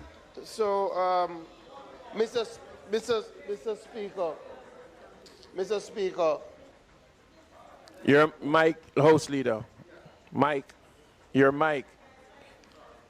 Mr. Speaker, let me apologize. I think because of the intervention, the minister may have thought that the matter was at a close. No, you do it. You told blood clot enough. When I tell about you, man.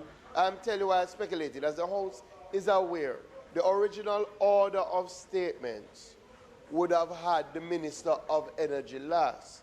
The Minister of Energy indicated to me that he had another engagement and as such asked that he be moved up. So, no, seriously. It's a planting. Is somebody tell you? So I'm saying. It's a planting. I'm saying. It's a plant. We know it pussy. Where he had indicated. Yeah, you go on. Another engagement. You go on. The wrong impression was given. But clearly, if you know me, just going to wait for that glorious day. Get their questions answered. If you know me, just keep back and I'm stood and wait for that glorious day. If someone run out on a blood clot shoes, run till in a sweat. Minister? You can't stay there. It's sure, no. Thank you. We're thief in Andrew and in Bigfoot girl there. Thank you, Mr. Speaker. I rise today to update this Honorable House and the Jamaican people on the impact of Hurricane Melissa on our forest ecosystems and to outline the decisive and science-based actions being taken by the government this boy, you know, to rehabilitate and strengthen our forests in the face is very dangerous to forest and fishery. That boy, he's not a good guy. Come and sleep on the red vase all night. So we may understand the significance of the impact. See boy where they on the red vase all night. See that boy. Having completed the land use and land cover assessment using data collected up to 2023, had reported previously that forest cover in Jamaica had been increased. You look like you're dropping an aisle backer. And had increased. Whenever I see one time rat wet up here, rat dropping an aisle backer. Look at head top here when time dropping an aisle backer. Was at that point covered by forests. Madam Speaker. Whenever I see wet rat yet. The House should note that the forest cover figures being referenced are grounded in Jamaica rat picnic. Reporting and verification. Head up here, rat picnic. On the screen before members. Forest loss and degradation were assessed using high-resolution satellite imagery, change detection analysis, and on-the-ground field verification carried out by trained forestry teams across look on jackfruit head. Assessment sites. This combination of remote sensing and field-based data collection ensures that the figures before us are There's a Mackenzie man here. and consistent with international climate. See there, look up. There's a Mackenzie man. The government has committed to Can I believe these two big ever strong bearded face man? I grab up each other so. These two big ever strong man. There's my Mackenzie and this man. At present, Jamaica has declared They have something going. 4% of its landmass as protected under law, including the cockpit country protected area, the country's single largest terrestrial protected area, which spans approximately 78,000 hectares. Yeah, talk about the cockpit country. I hear say Andrew and his brethren want to do ego tourism in a cockpit country, but it's not going to work, you know.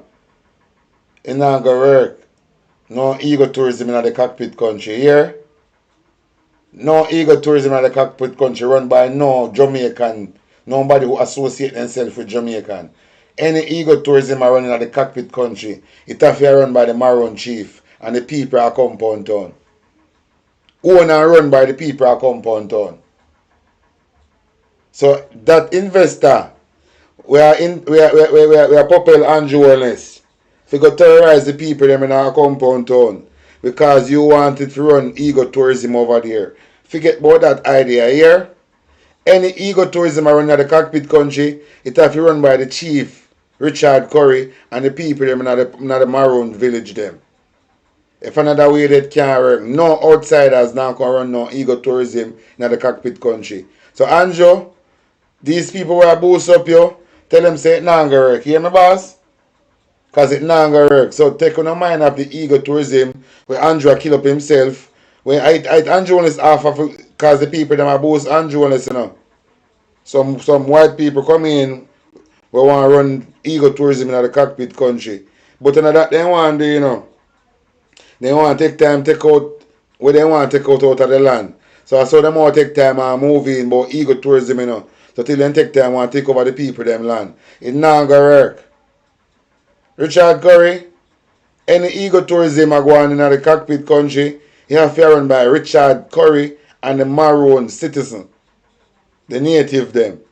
If Jamaican government are involved and no investor outside, it is colonization. You have to watch them. The National Environment and Planning Agency is currently working on the declaration of 5 new protected areas under the Natural Resources Conservation Act in the 2026-27 fiscal year. That will include the Long Mountain, Canoe Valley in Clarendon and Manchester, Bengal in St. Anne, Montpelier in St. James, and sections of Negril in Hanover and Westmoreland.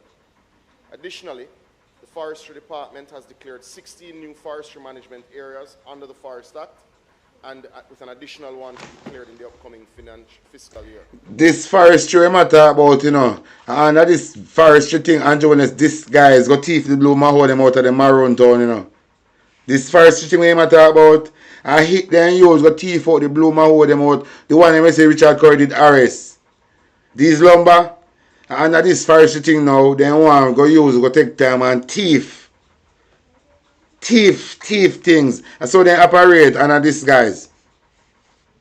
And I know we don't know what happened to these lumber. So this forestry thing we might talk about, you know, if you have nothing to do because I listen to Andrew's speech the other day when he go over Maroon Town. And I talk about Jamaican fight and get them sovereignty. And I never learn nothing about that. I know the Maroon them fight and get sovereignty. I know this Jamaican thing I talk about, this independent, it's just a puppy show. So me end up on the stage I talk one whole heap of misleading information, but I'm not ready for dissect it yet and show now some madness when I'm talking and everything. The department is also working with the ministry on the declaration of 17 new forest reserves. These new protected areas will advance the country's achievement of the 30 by 30 target. On the 28th of October, Hurricane Melissa crossed our island with sustained winds and a destructive force that tested not only our infrastructure, but the very natural systems that protect our watersheds, our coastlines, our communities, our people, and our livelihoods. Jamaica's forests, our first and most formidable line of defense against flooding, landslides, drought, and biodiversity loss, were significantly affected. Mr. Speaker, the data is sobering. Between November and December 2025, the Forestry Department conducted more than 300 rapid forest damage assessments island-wide, covering approximately 528,000 hectares of forested land, including forest reserves, the forest management units, and privately owned forested areas. These assessments are not anecdotal. They are systematic, field-based, and guided by internationally accepted methodologies. The findings confirmed that Hurricane Melissa carved a west to northwest corridor of destruction across Jamaica, with western, central, and parts of northern parishes bearing the brunt of the damage. In several forests, Mr. Speaker, particularly those on steep terrain and shallow soils, damage levels reached between 76 and 100%. This level of destruction was characterized by complete canopy loss, uprooted mature trees, fractured trunks, and slope instability.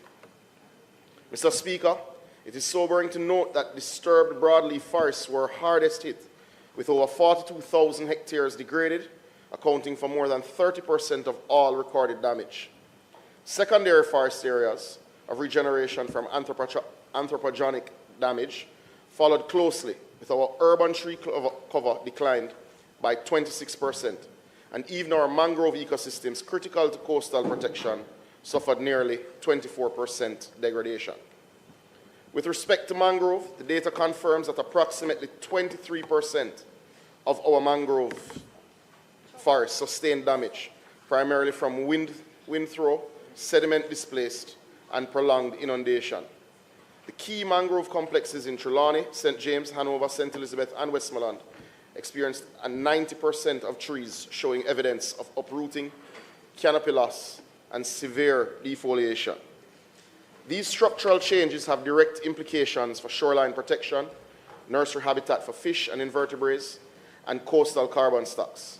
That is why mangrove restoration has been prioritized within the national response, including targeted replanting at the Parity and other vulnerable wetlands, using species and techniques proven to stabilize shorelines and accelerate natural recovery.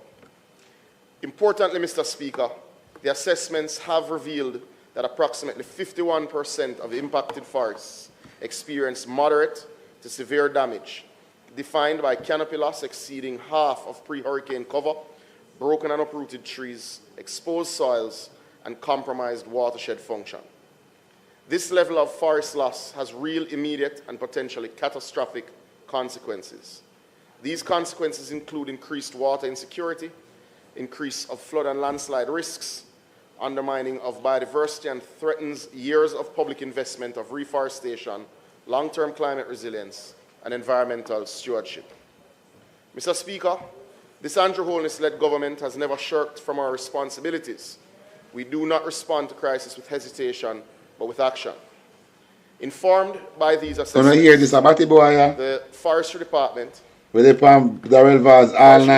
developed the Relief Initiative, reforestation, ecological enhancement, and landscape framework, which will now serve as Jamaica's national operational framework for not only post-Hurricane Melissa forest recovery, but importantly, long-term resilience building. Relief is not a one-size-all program. It is a targeted, tiered approach that prioritizes interventions based on severity of damage, watershed and ecological importance, risk to communities and infrastructure, and operational feasibility.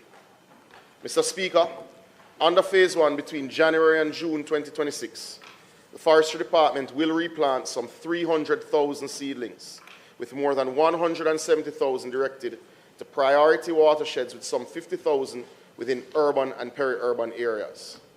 Importantly, no less than 30,000 of these trees will be fruit trees, ensuring that ecological restoration goes hand in hand with food security, livelihoods, and community resilience. Through partnerships, and here I pause to recognize the sterling contribution of Trees That Feed, a US-based nonprofit led by a patriotic son and daughter of Jamaica, land we love, has already provided a US $50,000 grant to supply approximately 12,000 fruit trees this year, which will be complemented by our own production from our national nurseries to supply at no cost species such as breadfruit, ackee, mango, avocado, and jackfruit, all of which will anchor not only our expanded agroforestry strategy, but also commitment to climate resilience through the National Tree Planting Initiative, Phase 2, which was originally intended to plant some 3 million trees over the next 5 years, but now is being rescoped and redesigned to do much more, much faster. Honorable members, we are also turning adversity into opportunity.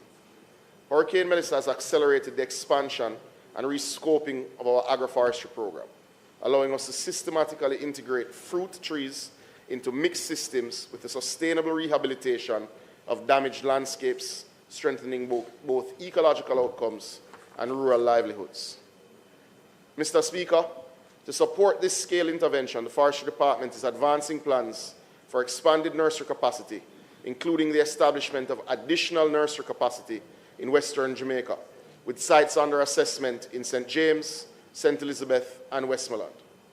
This will increase national seedling production by at least 20% per annum and significantly improve logistical efficiency in the execution of rehabilitation and reforestation efforts in the most impacted regions.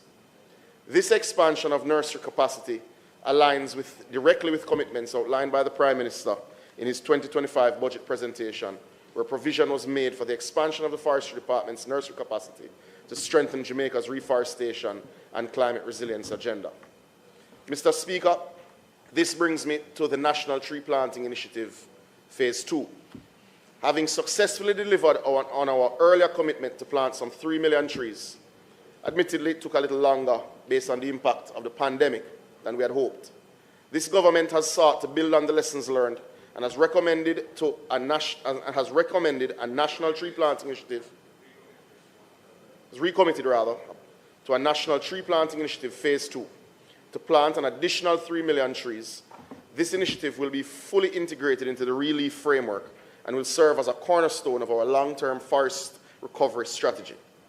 Under the NTPI 2, this statement isn't controversial.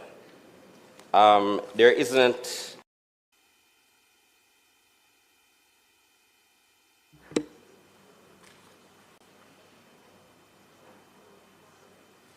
Member from St. Mary Central.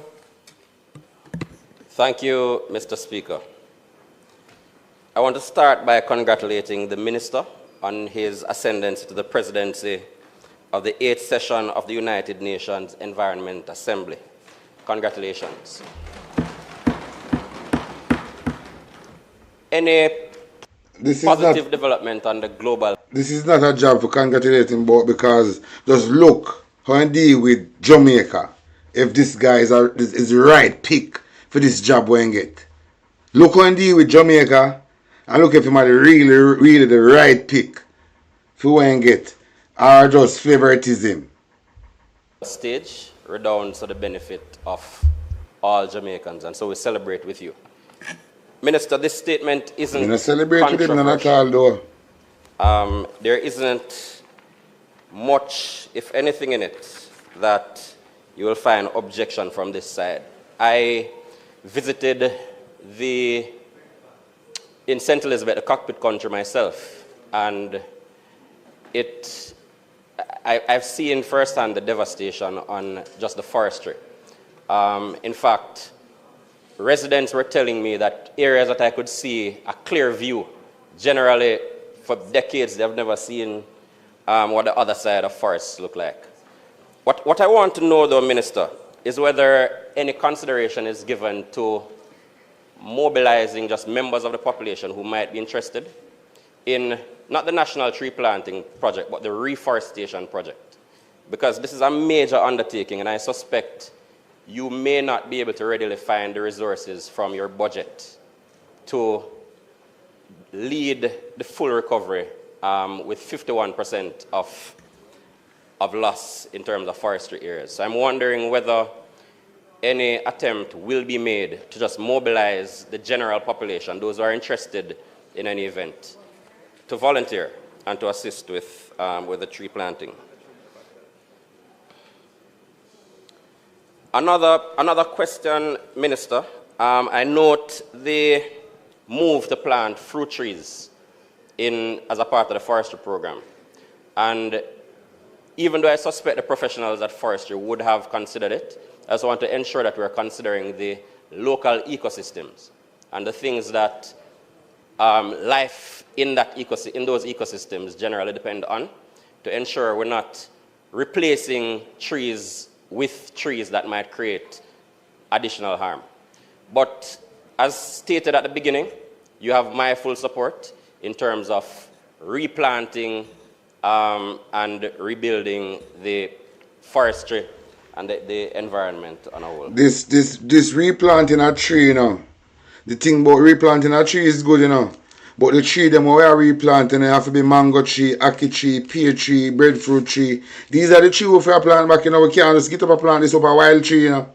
The tree them we have plant back, it have to be fruit tree and food tree. Pear tree, apple tree, mango tree, all of these trees, soursop tree, lime tree, plum tree, guava tree, all of them type of tree we have plant, food tree. Where we can walk, go in the forest and eat and full of belly. We don't want to plant the land, we don't want a wild tree. So this tree planting, it have to be fruit tree. If it is not fruit tree, it don't make no sense. Food and fruit tree. These are the type of tree we don't fear talk about. If I'm not fruit and fruit tree, it not gonna work. We not get up and plant up a wild tree in the country. A food and fruit tree we want. Because when them been a send storm and tornado come destroy the food tree. So a food tree you feel plant back. So the other part of the island when I get damaged, we go and get the native sucker them. The native sucker them. This tree where the government are issue, I'm not careful of these things, and everything the government issue good for you here. So I'm not got a different parish, I'm going to get the native tree them, the native apple tree them, the native pear tree them, and go take time and juke it. If I'm a food tree and fruit tree we are planting, that make no sense.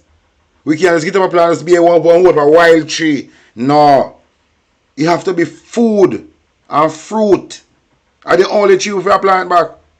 Wild tree we grow naturally. But this tree planting have to be fruits and food. If not that, the agenda is not good. We can't tell this to some more, my boss. One love.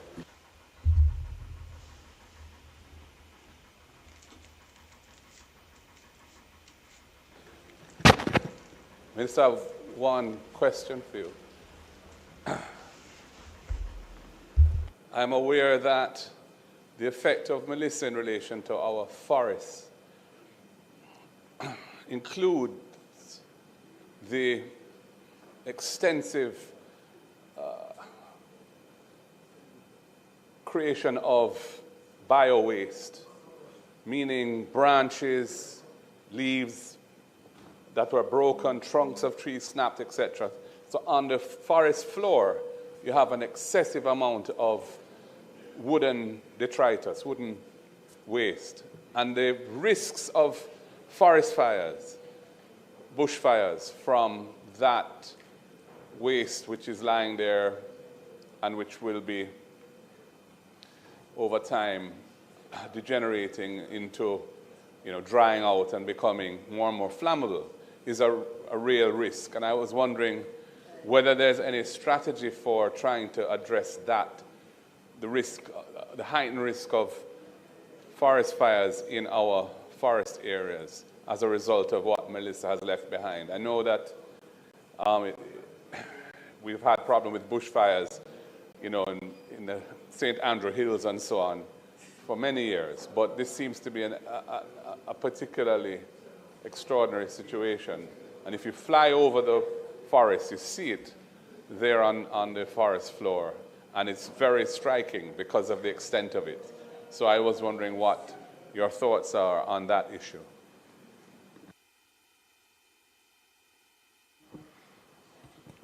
Oh, sorry, Minister. Thank you, Mr. Speaker, and acknowledge your congratulations and thank you for your warm words related to the Union presidency. Very short in response, I would have just shared with the member from Thank you, Mr. Speaker. Mr. Speaker, I beg to give notice that at the next meeting of the House, I will move to introduce and have read a first time a bill shortly entitled the Financial Administration and Audit Amendment Act 2026. I further beg to give notice that at a later stage today, I will move for the suspension of the standing orders to enable me to take first reading of the bill.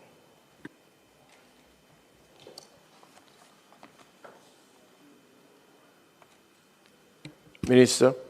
Mr. Speaker, I beg to give notice that at the next meeting of the House, I will move to introduce and have read a first time a bill shortly entitled the Jury Amendment Act 2026. I further beg to give notice that at a later stage today, I will move for the suspension of the standing orders to enable me to take first reading of the bill. Then I took any bill you read, I must the sex offender registry. If I'm not the sex offender registry, we're not hear nothing from you. Because you keep rape a secret for your friend them, where rape off look people them in Jamaica. You will keep the secret for your rape a man them in our country, Delaware Chuck. So when I really want to hear nothing from you, batty boy.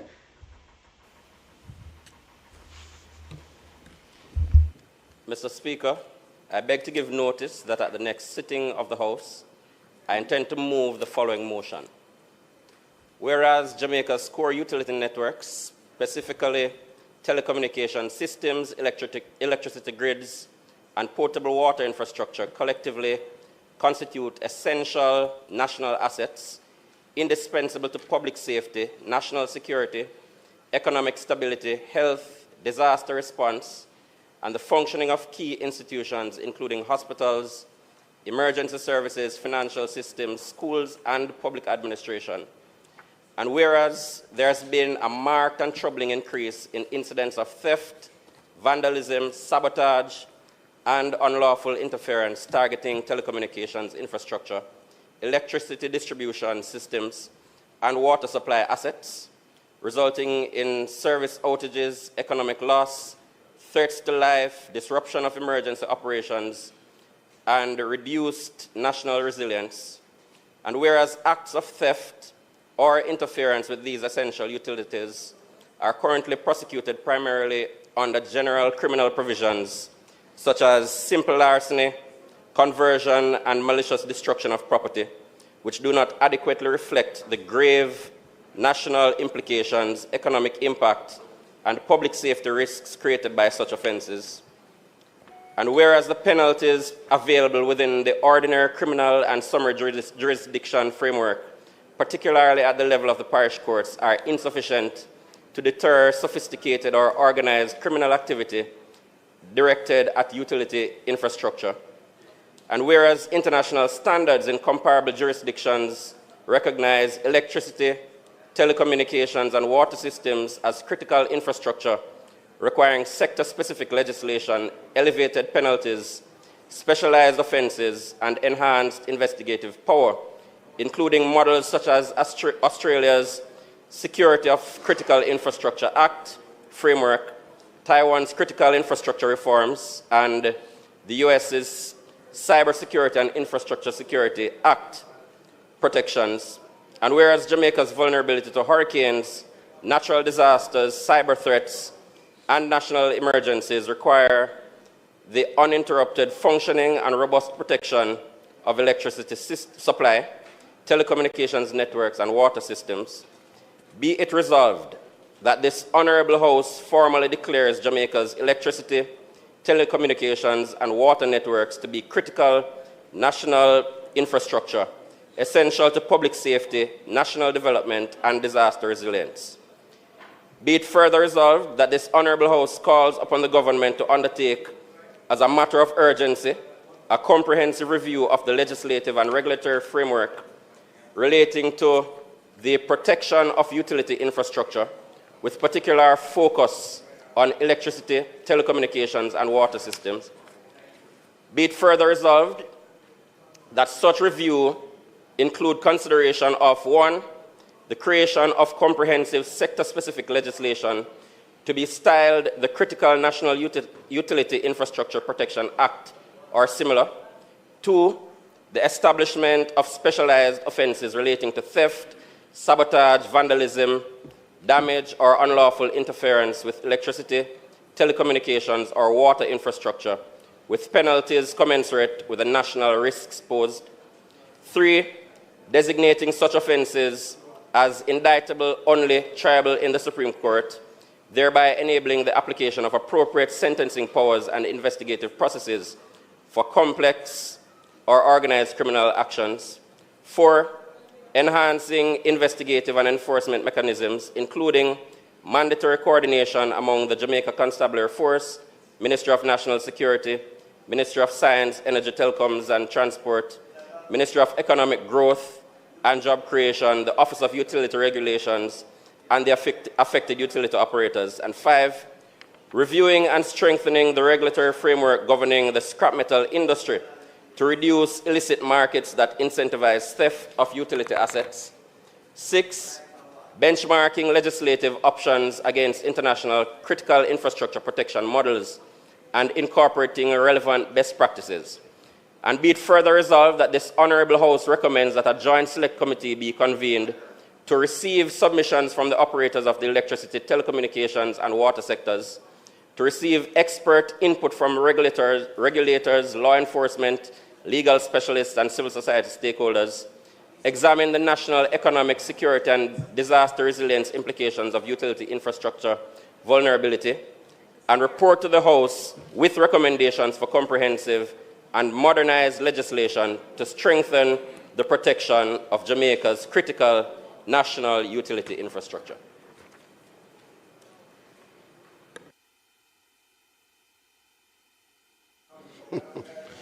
Mr. Speaker, I beg to give notice that at the next meeting of the House, I will move the following motions.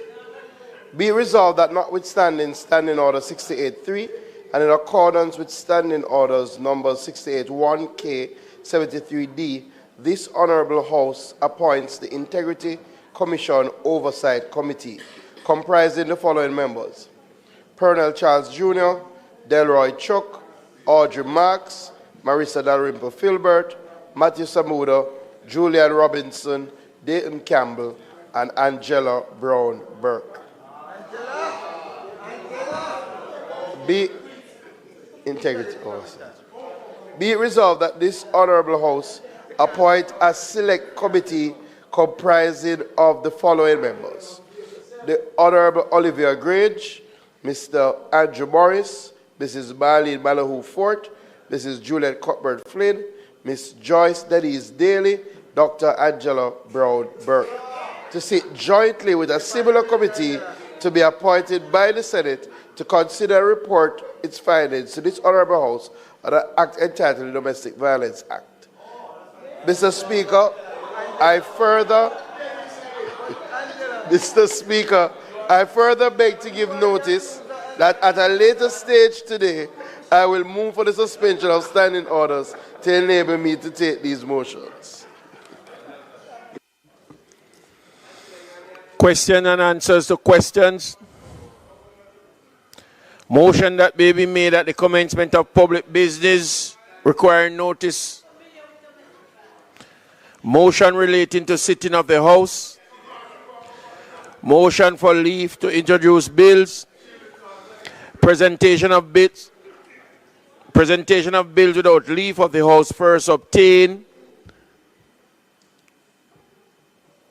Thank you, Mr. Speaker. Mr. Speaker, I now move for the suspension of the standing orders to enable me to take the first reading of a bill shortly entitled the Financial Administration and Audit Amendment Act 2026. Members, the question is that the standing orders be suspended to allow the minister to take the first reading of the bill. Those in favor? Those against? Ayes have it. Minister. Mr. Speaker, I now move that a bill shortly entitled the Financial Administration and Audit Amendment Act 2026 be read a first time. A bill shortly entitled the Financial Administration and Audit Amendment Act 2026, read for a first time.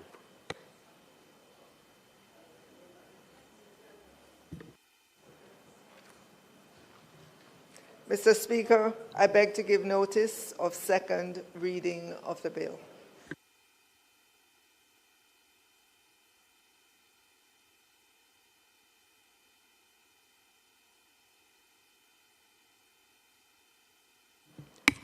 Members, Minister.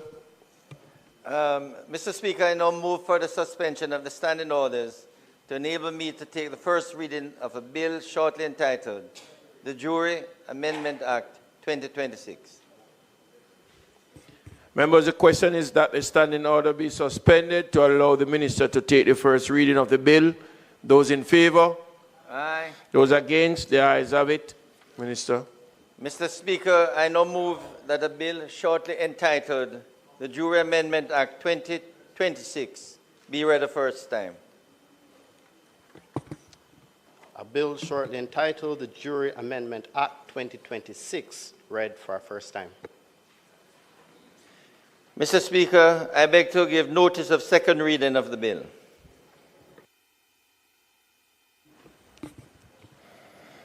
Public business.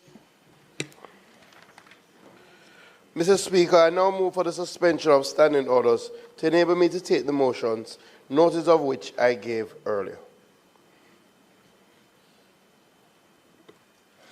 The question is that the House,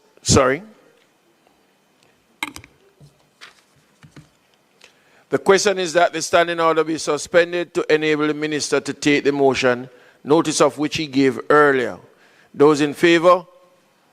Those against? The ayes have it. Minister. Mr. Speaker, the two notices have to treat with the appointment of the Integrity Commission Oversight Committee and also the members that will sit jointly with members of the Senate in relation to the review of the Domestic Violence Act. I ask that the motions be approved.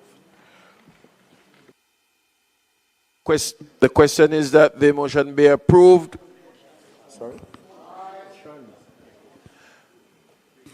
The question is that the motions be approved. Those in favor? Those against? The ayes have it.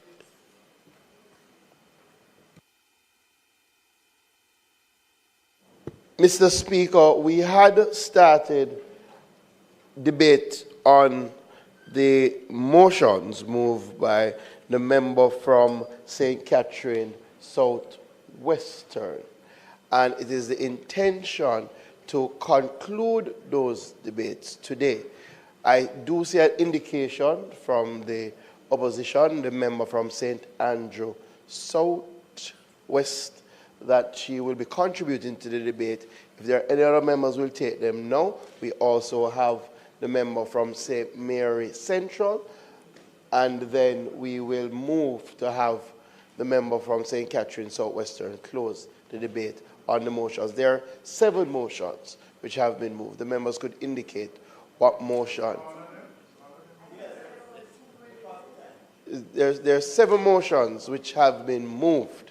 The member wants to close all of them today, but you could just highlight which motion you're speaking on.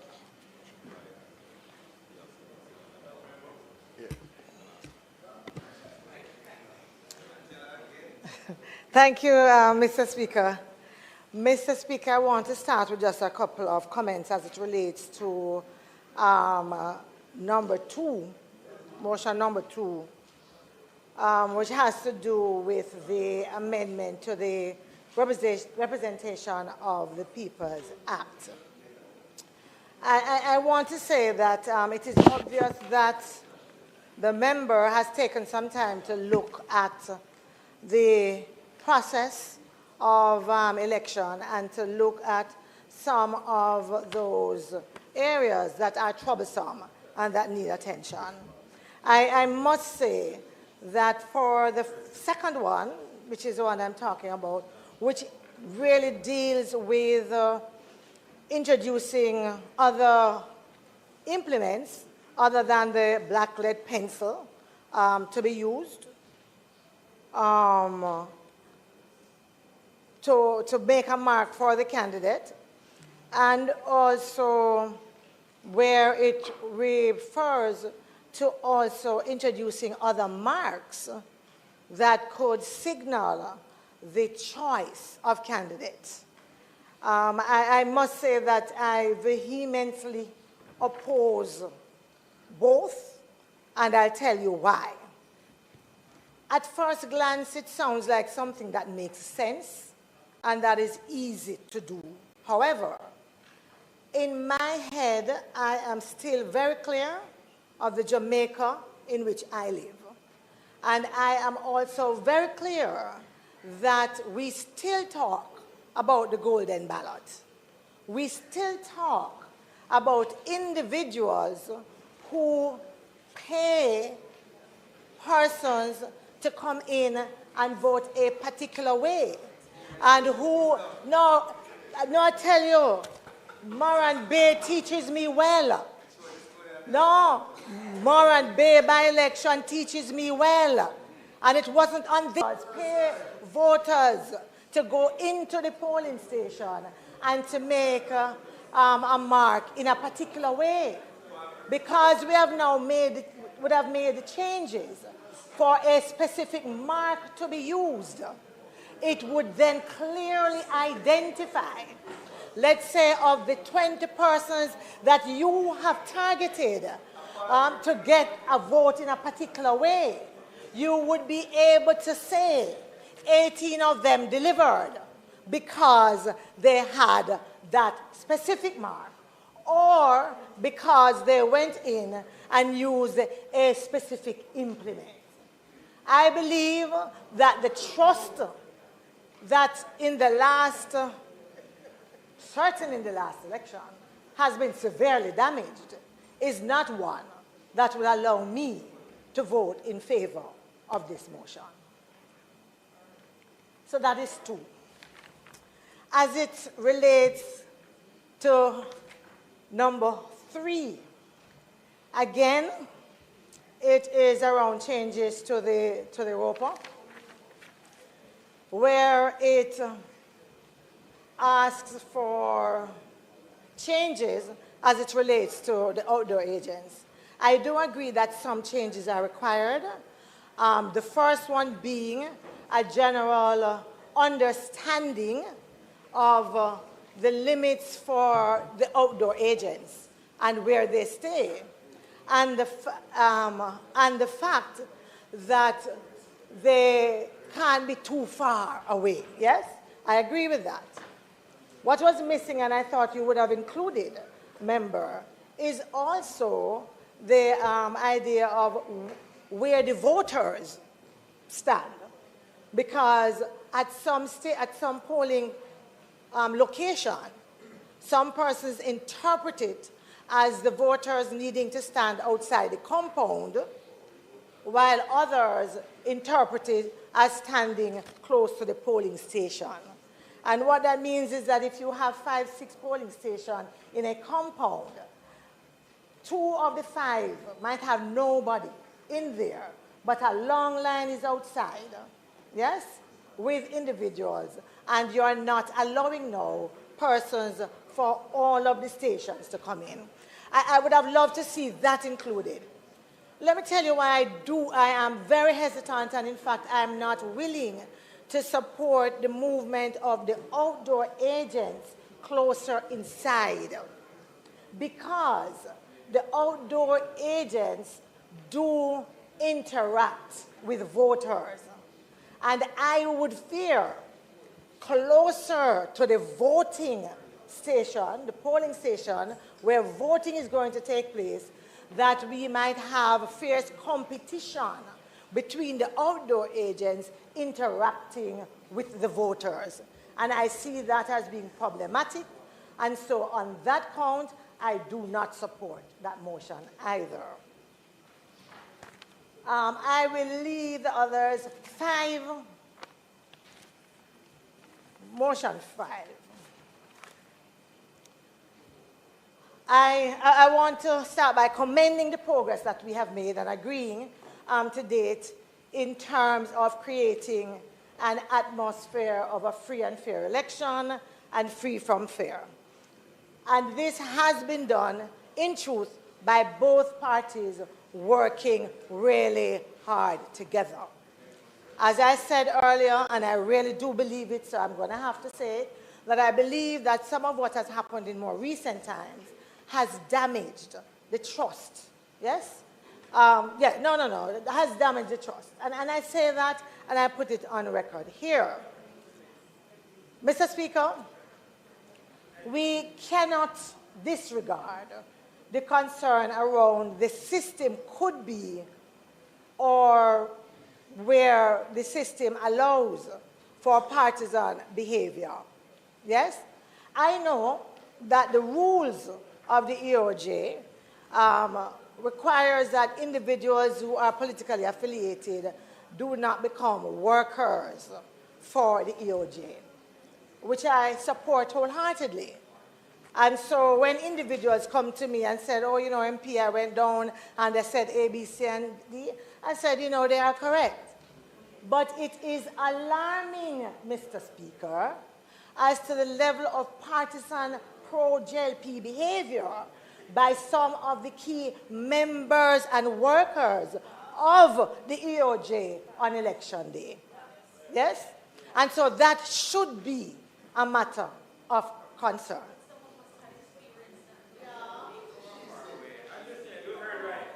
And it therefore suggests, in my view, that the JLP is getting a deliberate pass for some of that. And this is leading to why I'm taking the position that I will. In 2025, we saw some deliberate slowing down of the votes in areas. Some persons suggest that it could actually be deliberate sabotage. I don't have the data, I don't have that, but it's something that we cannot ignore.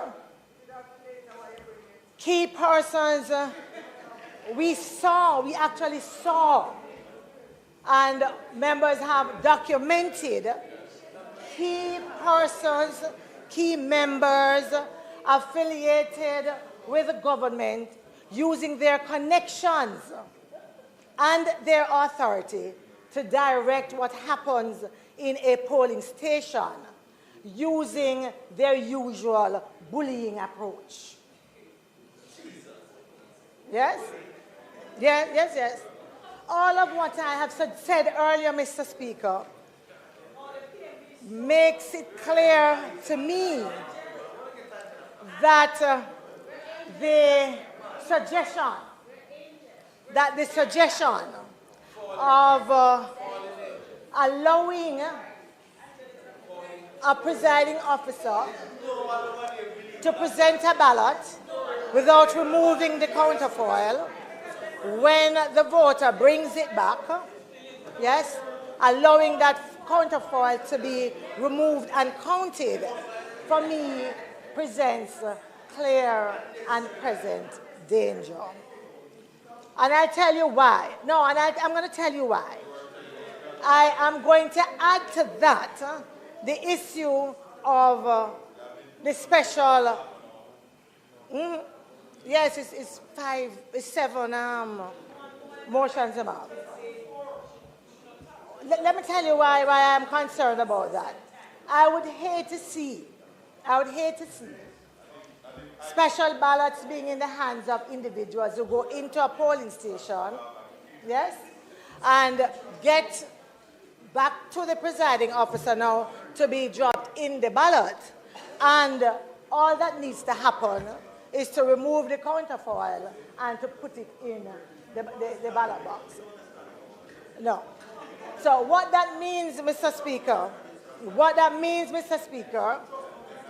anything for me that allows for a manipulation, yes, of the ballot, the marking of the ballot, and all of that, for me, is a no-no.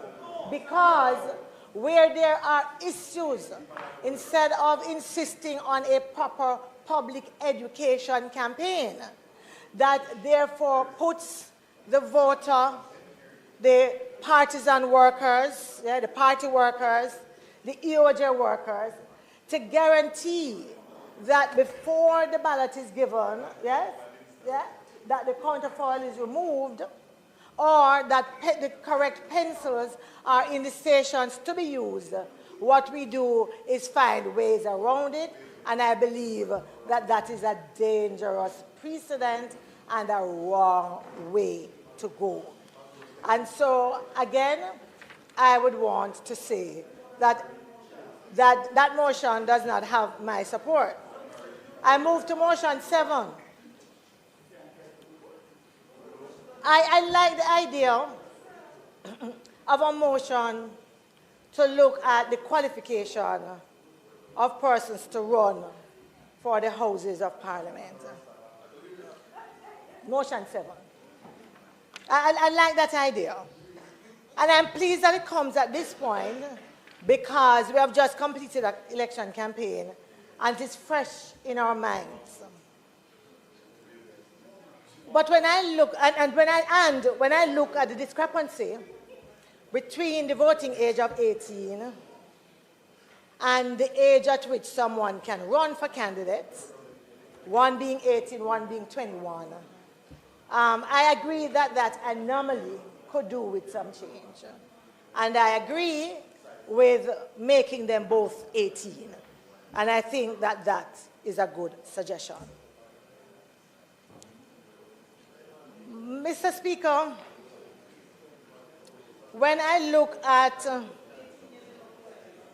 the other provisions for persons, and I look at the being a Commonwealth citizen, ordinary resident in Jamaica for 12 months prior, I said to myself, and I'm sure that all Jamaicans will agree with me and would insist on those as being two important qualifications for anyone to run for the House of Representatives.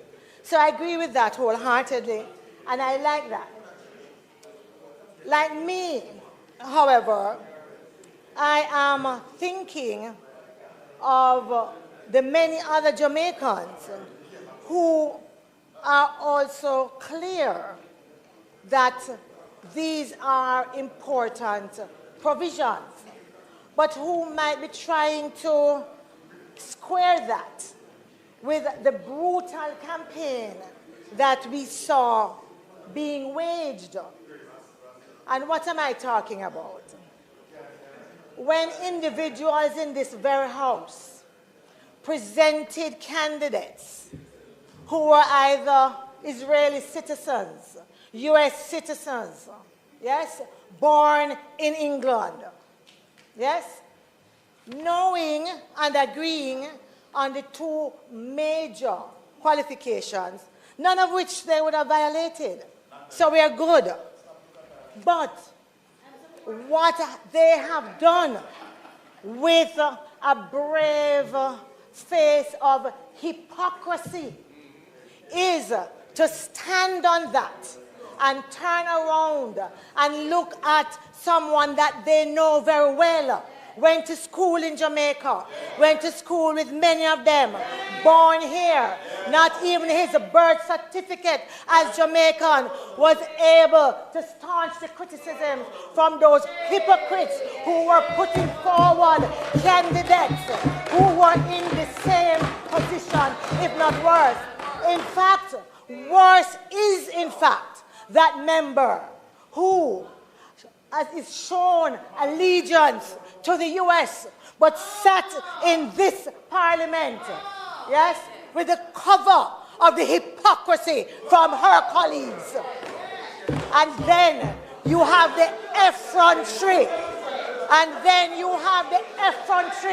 to present before us this motion number 7, as if you really have it at heart, the real... When I hear how my mother go on, you know, hey, big up yourself, Angela Brownberg. One more, big up yourself again. And I am saying that those individuals who support motion 7 or who bring this motion to us, them should have burned in fire and burned in hell.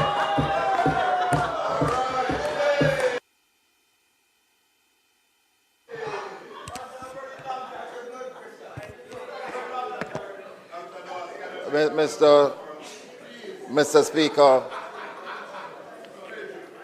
I rise to comment on these motions that have been put before us.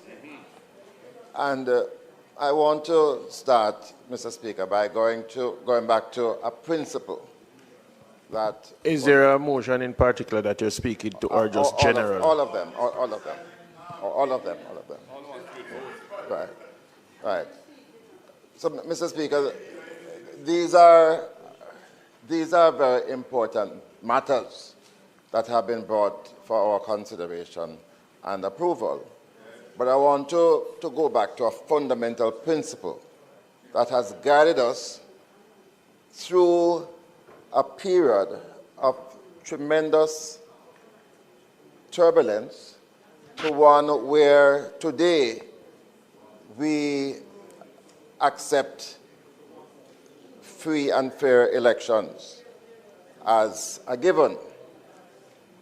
And that process has been assisted, umpired under the umbrella of the ECJ, the Electoral Commission of Jamaica. And as a parliament, we have been very careful not to proceed with anything that will affect that law, the Representation of the People's Act, which is properly administered by the ECJ, without getting them involved, without consultation, without seeking their input. And it is for good reason. Firstly, both our parties are represented at the ECJ. The ECJ does command the respect, and it is not seen to be a part of the cut and thrust of our political living, of our political living. And, Mr. Speaker, I would be loath to proceed to approve these motions, and some of them are very important and fundamental, without hearing, firstly, the considered input of the ECJ. And I will urge this House to defer these matters, all of them, to enable the ECJ to reflect on them, to come back to us, and as we have always done, to accept their recommendations without question. And I want to put that to this House as a response, an appropriate response to the motions that are before us. And I so put, Mr. Speaker, thank you.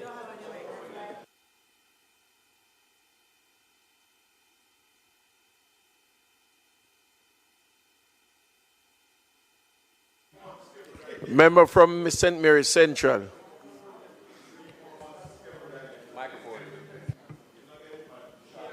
Hello.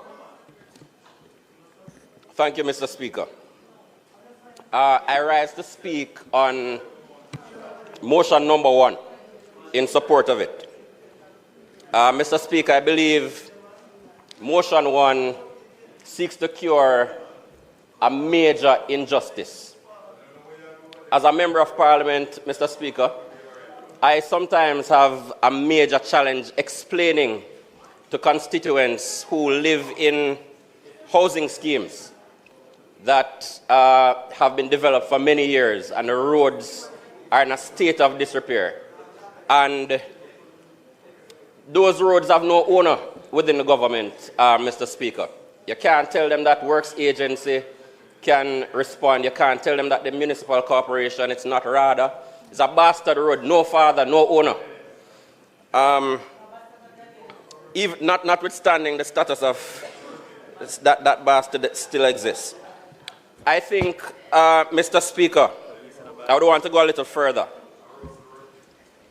I think the government, the motion should also call on the government or ask the government to put a lien on a certain percentage of the properties in new developments. I tell you why, member. When somebody lives in a community and they're paying property tax, which they're told is supposed to take care of some of the infrastructure, and they live in a community which is approved, a subdivision which is approved, or a scheme that is approved by the government and approved by the local authority, and they buy it with that confidence that it has the approval of their government and their local authority. It's a wickedness to tell them that government can't touch their road and can't address their infrastructure when it is in a state of disrepair. And so I'm wondering whether the member would be open to amending the motion to also, instead of just handing over the roadway to the local authority and putting the can over to the local authority, when these developers would have, as a condition of doing the development, would have undertaken to do the development of the roads. Right, so the roads would need to be handed over in a particular condition that is acceptable to the local authority. So I'm wondering whether we shouldn't be asking that a lien be put on a certain number, it's there now, on a certain number of the properties so that it can be liquidated so residents don't have to carry the bag when these roads fall in disrepair or when the local authority is not prepared to take it over. Thank you.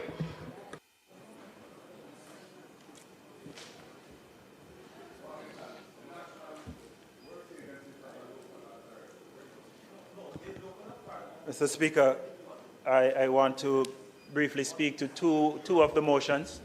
The first being the second motion having to do with the ROPA. And in this regard, the suggestion by the motion that we change the way that someone votes is welcomed and probably long overdue. We do have a large segment of our community, of our society, who believe an X indicates wrong. And so for that reason, as simple as it sounds, do not engage in the voting process. And so I welcome that aspect of the motion. As the other member said previously in her contribution, I would want us to give consideration to the implement which is used, because this can be a security feature in the voting process, but also to restrict the kinds of marks that would be accepted instead of making it open to any mark. There are marks which are positive, and people might find that more acceptable as a way of indicating their vote. So with those two suggestions, I am in support of the motion. Motion 6, which has to do with the voters list. Again, in support with a couple suggestions for consideration in terms of changes. The links between the different agencies that have custody of data. I think we should have a conversation, or if the motion can facilitate us ensuring that there's a stronger linkage among these agencies, namely the RGD, the EOJ.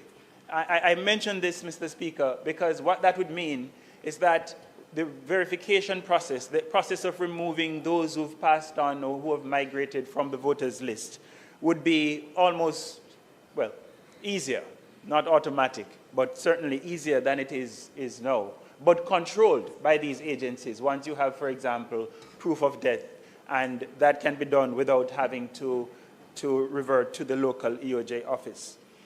The other aspect of this, which I think is important to look at, is making the re-verification process, having a required time frame for the re-verification process. So at the moment, we do not have an established time frame, and I think a periodic review, 10, 15 years might be, we link it to the census, would be one way to go, just to ensure that we're not back here in 10 years saying we need money for re-verification. And so, again, with these two suggestions for consideration, I would support the motion. Thank you, Mr. Speaker.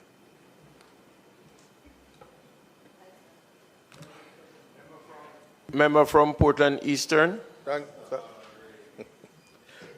Thank you, Mr. Speaker. I rise to simply say that I certainly cannot support. Member from West Central, St. James. Right, thanks. Go ahead. Cannot support motion 4. I don't think as a country we are here to, we are there yet. Jamaica, as it is a two-society Jamaica. The reality is that crime is so high, it's hard at sometimes to regulate.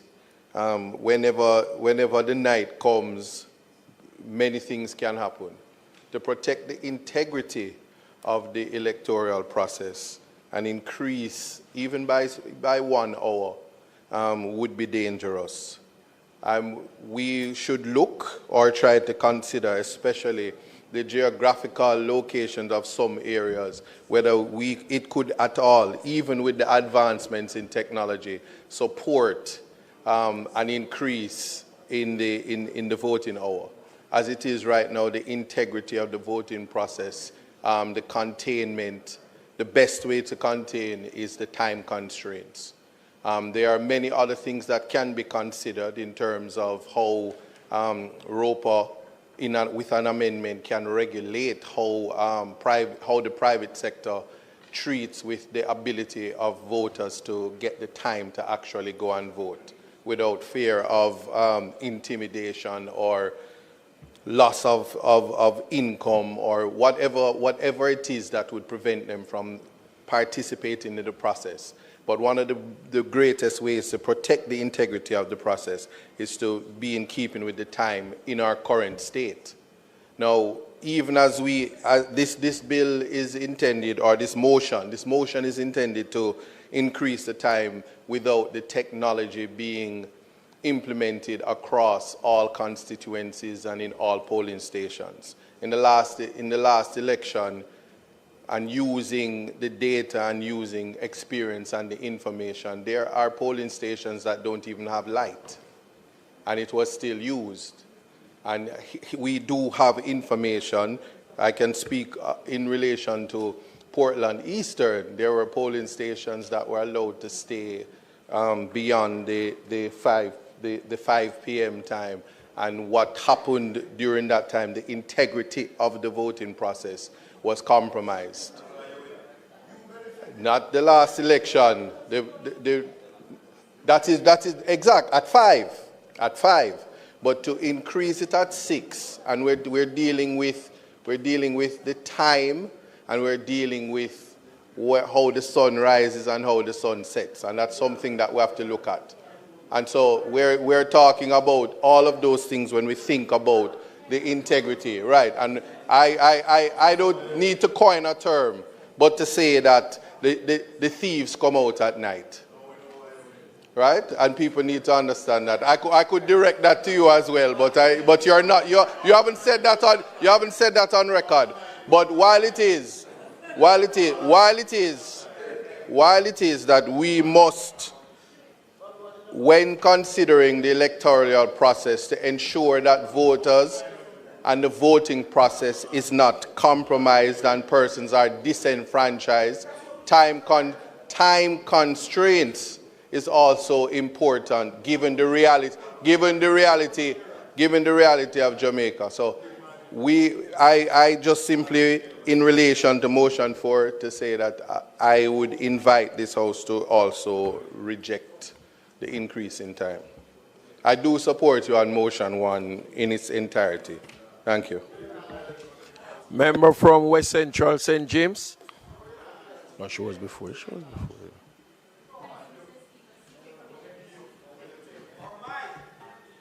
Why are you shouting?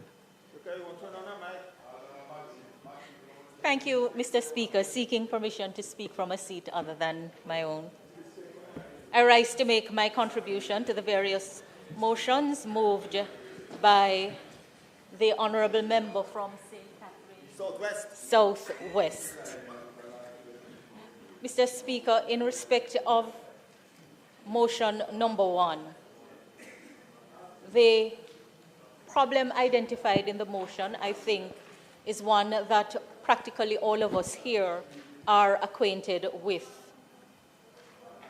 I put on record my support for either a single road authority or at minimum a dual road authority separating the toll roads from the other roads. But what we have now is almost a complete nightmare. We have the toll authority responsible for the toll roads, the National Works Agency responsible for the main roads, the local authorities through the municipal corporations or other municipalities responsible for community roads, and the Ministry of Agriculture and Fisheries responsible for farm roads. Then we have private roads, and we have all kinds of other categories, and a host of roads that no one has taken responsibility for. So the problem is a real problem. But at this time, Mr. Speaker, I believe that it requires more than what the member is asking for to bring a meaningful solution to the problem. In respect of motion number 2, the issue of the implement is a matter that the courts have pronounced on. And I believe that the wisdom behind the black lead pencil is one that remains true today. Because any implement, the use of any implement may prevent a detection of voter fraud. And so I would recommend to the member that the motion be amended to delete the first resolution. And in respect of the second resolution, I would ask for the member's consideration to amend it for the amendment to ascertain the intention of the voter and not simply that any mark on the ballot be used. Because this is an issue that the courts have also pronounced on and has drawn a distinction between marks that make a mockery of the electoral and democratic system. But I believe, Mr. Speaker, in a population where X means wrong and a tick means yes, and given the level of literacy, and also the fact that different presiding officers take inconsistent positions on 2 X's, 3 X's when the intention of the voter is clear, I think the time has come for the legislation to be amended to ensure that in counting the ballots, or inspecting the vote, that you ascertain the intention of the voter. In respect of motion number 6, asking for a re-verification of the list and the provision of funds to do so, I support it. I think that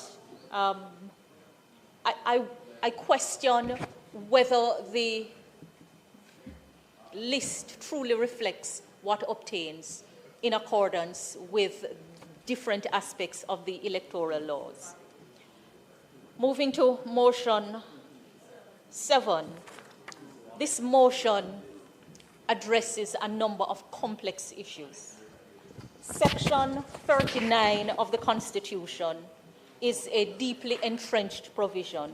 If you look at section 49, subsection 3b, you will see that section 39 is one of the listed provisions, and it cannot be amended by simple majority or even by a superior majority. Ultimately, it will require a referendum, the approval of the electorate.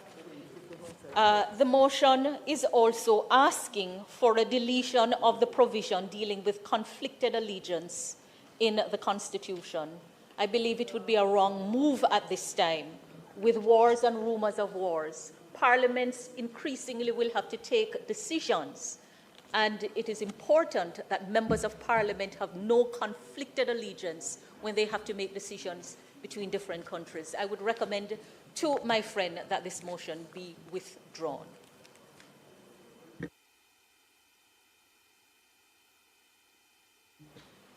North Central. Member from North Central. Thank you, Mr. Speaker. I would only like to speak to one of the motions, and that is motion number 1. Mr. Speaker, I am in full support of this motion, especially where there is an entire section of the constituency I represent, which was inherited from Central St. Catherine, not calling the name though, where all of the roads in every single scheme is bad.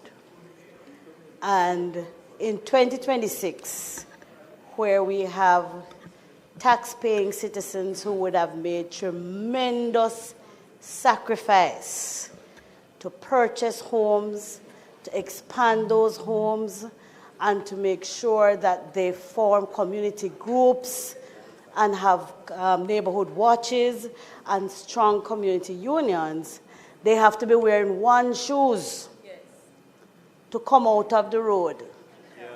When they reach out the main road, they have to put on another shoes to go into the taxi to go to work in 2026. I am most distraught for the people of Lakemore, Villemore, Strathmore Gardens, Avon Park, Monticello. I am very, very distraught because them is more than bastard children.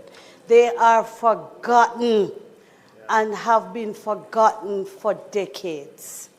And I am afraid that I don't make the excuse that the road does not belong to this one or that one. I refuse to tell anybody that when I ask them to make me their representative. I believe we have a responsibility here.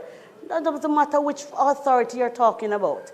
The municipal corporation must deal with municipal roads because we must have that kind of flexibility.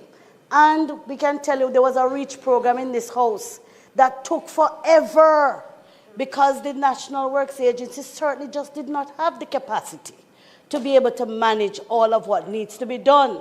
So we don't need to be eliminating another authority to be able to assist with the process of getting these roads repaired. Another matter, Mr. Speaker, relates to the debushing of unoccupied lots in these housing schemes as well.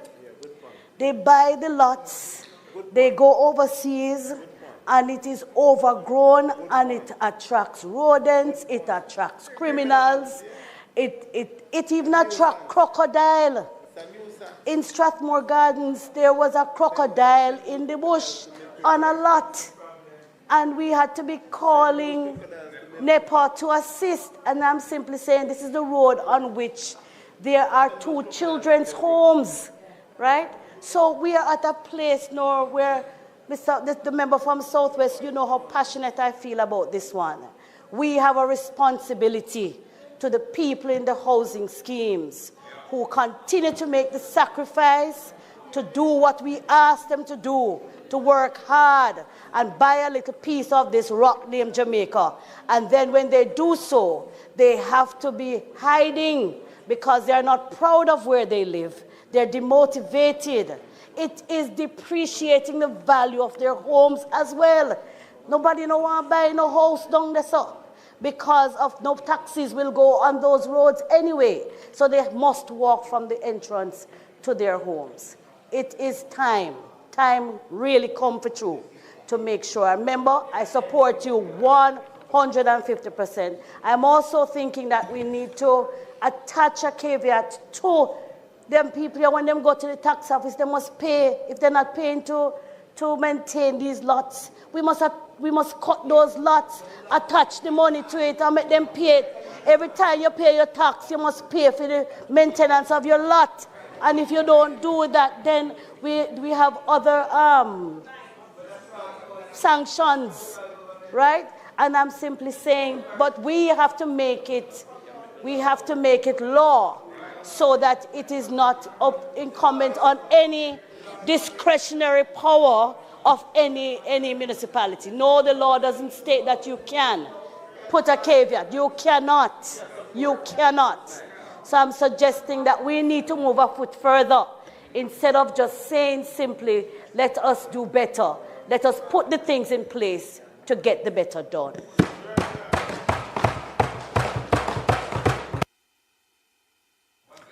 Mr. Speaker.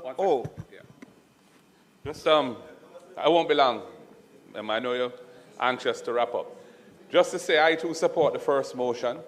I think it's absolutely horrendous when you go to these schemes and see the roads which have essentially been abandoned by all authorities, and people pay their money, pay off mortgages, they're in the schemes, and they can't rely on any authority to maintain those roads. And I've seen it over and over again in several different parts of Jamaica. So I support that motion. I would also say that I think the argument was made, well, the authorities should only have to take it over if the roads have been built by the developer. But at the end of the day, who suffers are the residents. And the risk should be borne by the authorities, not by the residents, because the authorities can put in place laws and measures and conditions to ensure that the developer does what they're supposed to do. So the onus should be shifted to the authority and taken off of the residents. So I support that. The only thing is a small point. I was saying that in the motion, in the last prayer, it speaks to these roads being transferred to local government, KSAC, which no longer exists, it's KSAMC, but that's, and any other local authority, including, but not limited to the National Works Agency. And I was just making the point, National Works Agency is not a local authority. So the way that's worded is a little inelegant and inaccurate, but it can be fixed. On the other motions to do with the Representation of the People's Act, I endorse what the Leader of Opposition Business in the House has said. I think the House should not rush to come to a conclusion on amendments to ROPA without the considered input of the ECJ and the staff who are responsible for elections. That is a tradition. And speaking for myself, these technical matters, I would not want to vote in favor of something that I may not have considered all the relevant factors and end up having been told that we've supported something that is unworkable or is inappropriate or that we ought to have voted against. So I would love to see this being sent elsewhere to the ECJ specifically for their comments before we take any position on these resolutions to do with the ROPA, the Representation of the People Act. And I wouldn't want our side to vote in favor of motions which have not had that opportunity, because we've been endorsing a procedure which I think is flawed and is inconsistent with a good tradition that has been built up over many years in this Parliament. In relation to the last one, which I think is to do a constitutional amendment, it has very far-reaching implications. It's essentially eliminating the restriction on dual citizenship for membership of the Parliament. And I do think that the public has strong views on this, and I believe that we should have a process before, again, the Parliament rushes into that kind of thing. So I would support what the member for West Central St. James has suggested in relation to that last motion. Thank you, Mr. Speaker. Mr. Speaker, I wish to thank the members for their input in the debate on these private members' motion. But the member from Southwest St. Andrew raised some issues that she believes political consideration and what have you. Let me make it clear. When I brought these private members' motion, I did not consider anything that had to do with politics. And the motions were not laid in any sense to benefit me in the way at all. Because if these amendments are made, it won't affect me because I won't be contesting again. So I'm doing this. Take my word this time. Take my word this time. So I'm doing this for the future. And having won 8 elections so far, I know what the situation is and what affects our candidates and the electoral process. And this is why I brought this stuff.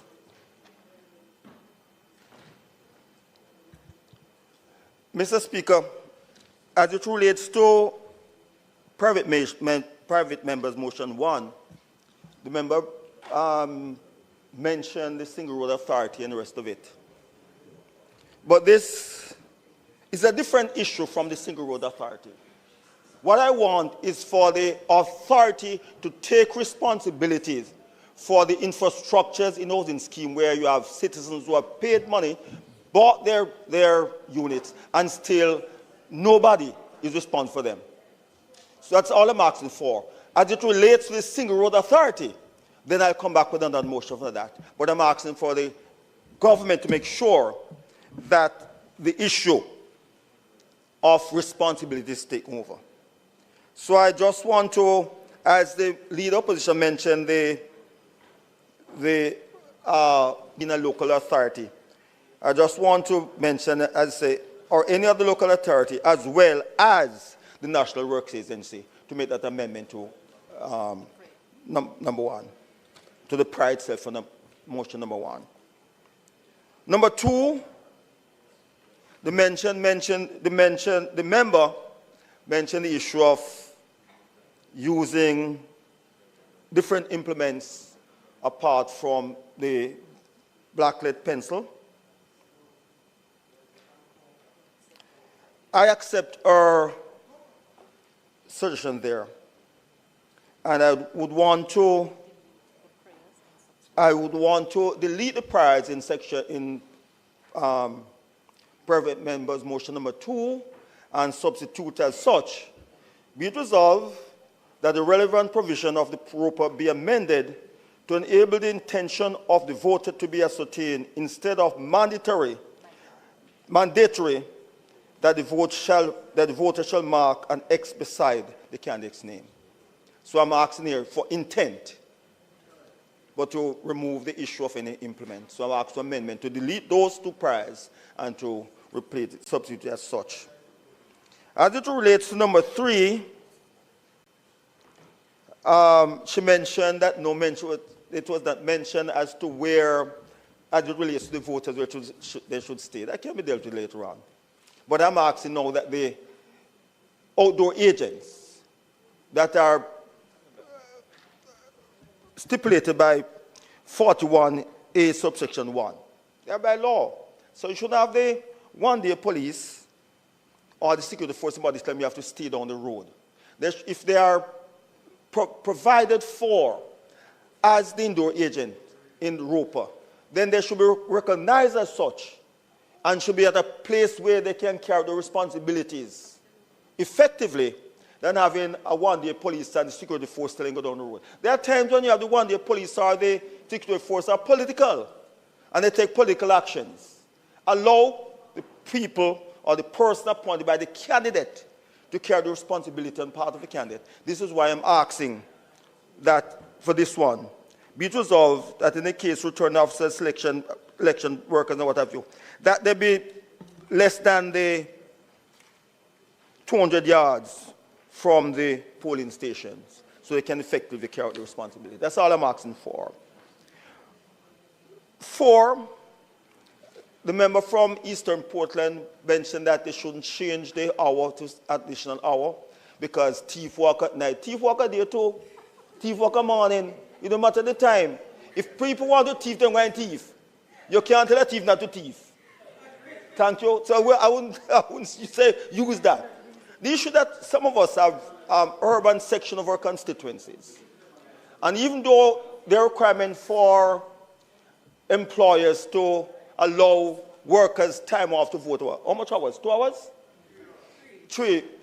Many times, the employees do not allow the voters, the employees so to do.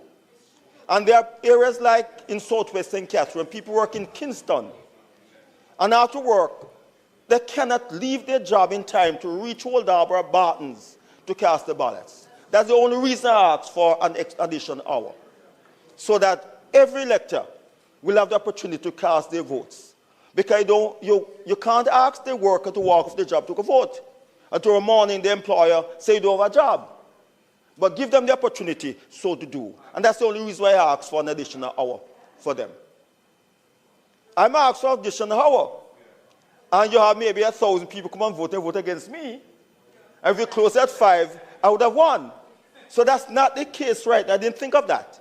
It's just to give the electors the opportunity to go and cast the ballot and don't restrict them at all. 5, the member mentioned the issue of the counterfoil. All I'm saying here is not any hanky-panky and political stuff. There are presiding officers who made the error of not removing the counterfoil and putting in the box. But the section of the roper states that in the course of counting the ballot, if the counterfoil is intact, to remove it and count the ballot.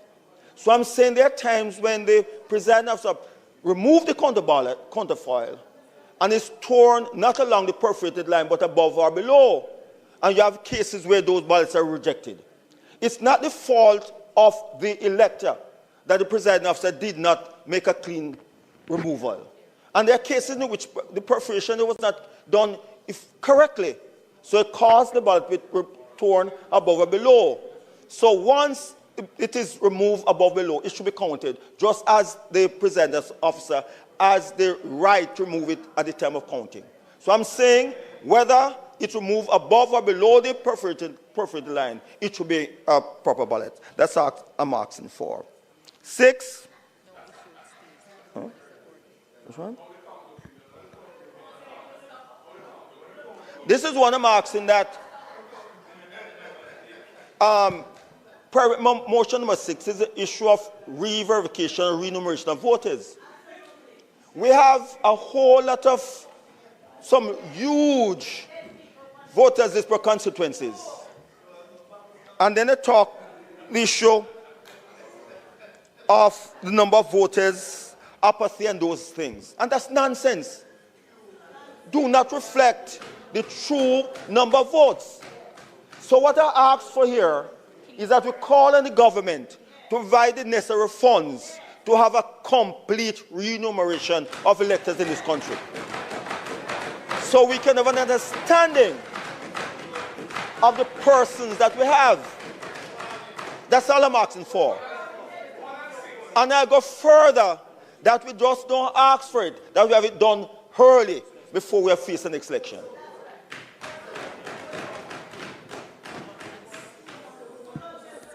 Mr. Speaker, as far as service is concerned, it's far-reaching and it would require serious amendment to the Constitution.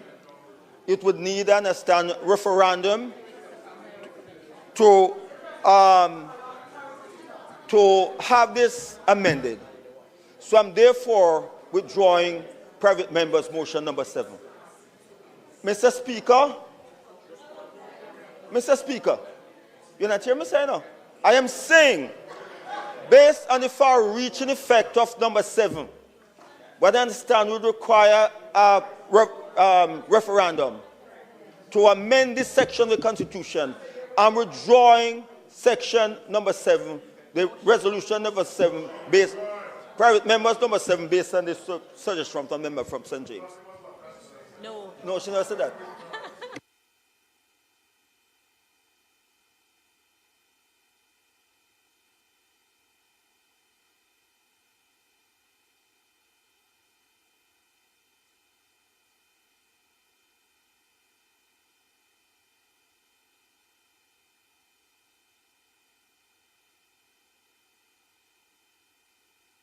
Ah, yeah, so nice. Bring some of that come for me. Energy. Mr. Speaker, I ask that you put private members number 1.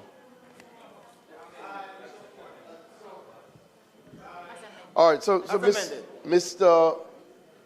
Speaker, the amendments, I know the member made some amendments to the motion, which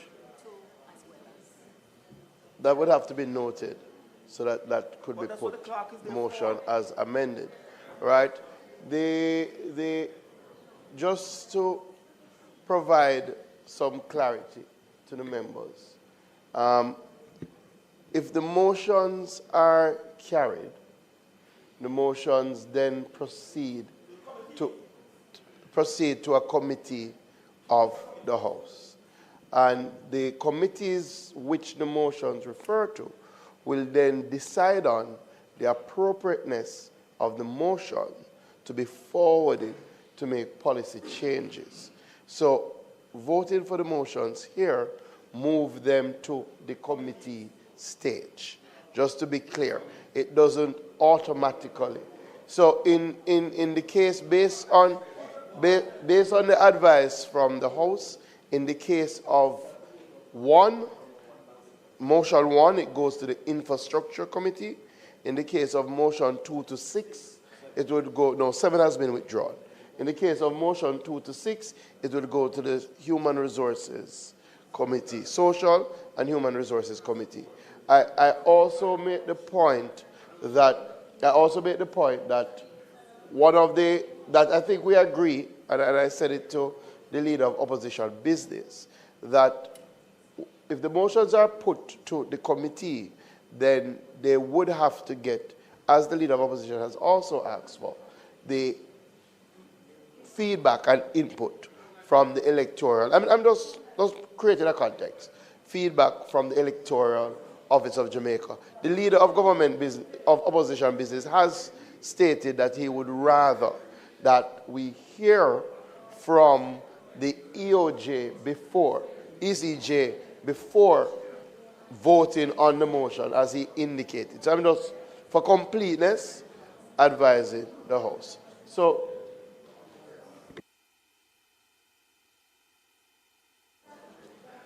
may I say that the role of the ECJ will not be affected in this regard itself. What all of these private members' motion, they have been to the House before and have gone through the process, through committee, and went to cabinet. At cabinet, then there have been discussion between the Electoral Commission and cabinet as to implementation and what have you. It has gone through all of the committee. But all of these motions, I brought them here before. I brought them under your government and under this government. I brought them here before. Everyone has been brought here. But new parliament, the action, it was not concluded then. That's why I brought my new parliament. They were not dealt with completely. That's why I was advised to bring them back here to go through the process again. So I'm asking Mr. Speaker for the approval of private members' motion number 1 with the amendment removing, including, but not limited to National Works Agency.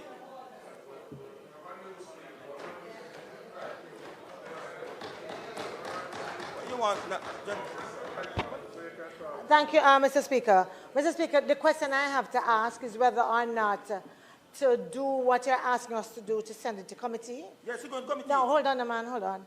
If the motions themselves should not be amended to include that as one of the prayers. No, it's here. Yes, I'm going to do that. I have them here. The amendments? No, that amendment that it be sent to committee. No, man, you have that? They have to tell me that. You can't just drag with behind you like that. That's not a thing. You don't give me a chance because I hadn't completed. I hadn't completed. I just said a while ago to delete, including but not limited to, and say as well as the National Works Agency. And then if it's approved, then I ask that it go to committee. It's only after approval I can ask the amendment. I ask you now. Mr. Speaker, I ask that the motion be amended as follows. Number 1, private members' motion number 1 and the other people be amended by inserting the following as the third prior. And be it further resolved that the Honourable House refer this motion to the Infrastructure and Physical Development Committee for consideration and report. Angela, you agree with that? No, that's why I meant to put the prior here now. You agree now, you accept that, Jennifer? Angela? The others? Yes.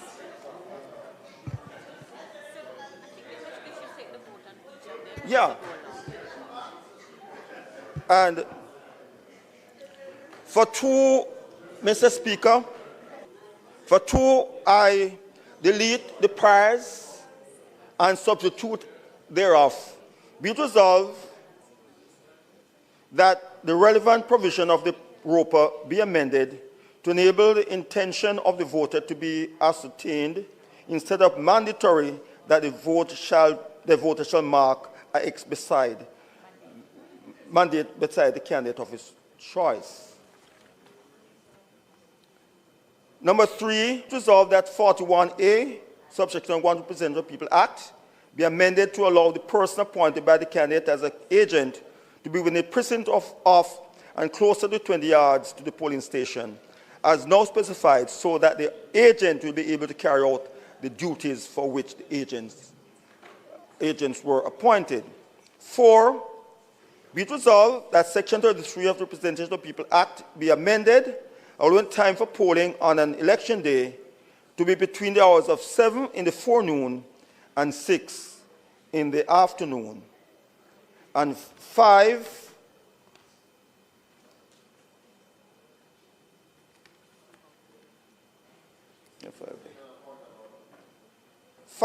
On a point of order, Mr. Speaker, the proposal of the motions is actually going through all the motions. We are suggesting that as one is not in dispute, yes, that we could take that one. Thank you. That we could take those that refer to ROPA and the amendments, of course. Yes. Those that relate to ROPA be taken separately. Yes. And of course, 7 has been withdrawn. Yes, yes. That's my intent. That's my intention. So, yeah? So, Mr. Speaker, I ask for private member motion number 1 to be, as amended, to be approved. The question is that private motion number 1 be amended as... Just a point of clarification, Mr. Speaker. We had made 2 recommendations, one of which the member had, in a sort of voice comment, said he had included in the amendment. But when he just read the amendments, I didn't hear that amendment, which is that a lien be placed... For which one of the motion? Motion 1. Motion 1. What amendment was? That a lien be placed on a certain percentage of the property, which in the event... Because what the motion is doing, Mr. Speaker, it's not really holding the developer accountable. And so the proposal was that a lien be placed on a certain number of the properties at the local authority level. This, my brother, this even so. No, it requires different set of thing. What I'm doing here, I'm dealing with the responsibility of the government. As it stands now, the local authority places a lien or whatever on the properties now. And the developers have to make available funds, large funds with the local authorities. That is used for at least 2 years. That any defect within that 2 years period is used to correct those defects. So I'm saying the title, when the first title is issued, then it's the responsibility of government to take over those the infrastructure. That's what I'm saying. But there are funds there to take care of those repairs. So I don't think you need any amendment here for that. Because funds are there for that. Funds are there for that. And you know, you are a parish council, you was a council, you know that. So I'm asking that we take one. Yeah, man, the funds are there. No, I am telling you, hold on, member, I'm telling you. No, I'm telling you because funds are there and I know of it. Look here, as it relates to lien, that has to be dealt with by the local authority. Not to relate to lien, that's with the local authority. No, the lots and so those are local authority because St. Thomas is the first parish council to have instituted that. St. Thomas is the first one to have done that. Members, here is a suggestion. Do you think we need to take a 5-minute break? No. You There's don't? not. Just finish on. We don't have that much agreement. I just ask for approval of number 1 with the amendment.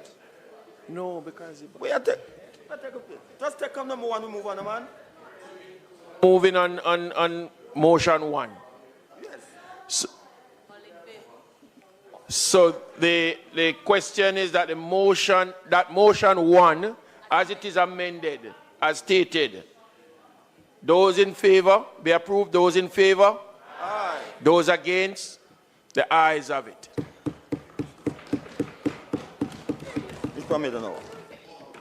So, Madam, no? Huh? 2 to 6? I've gone through them, only 6 are left now to deal with. I've prevented all the others, only 6 now for me to do. As I said before, Mr. Speaker, I'm withdrawing number 7, based on the constitutional issue here.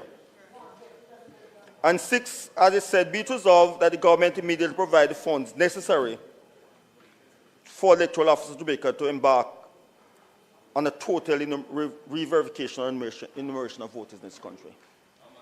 Number 6. And Mr. Speaker, I'm asking for the amendment of private member motion 2 to 6 on the other paper. So, each be amended by inserting following at the final prior. And be it further resolved that the Honourable House refer these motion to Human Resources and Social Development Committee for consideration and report.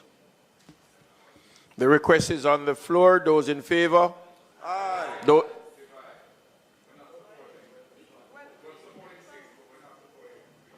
one may I support?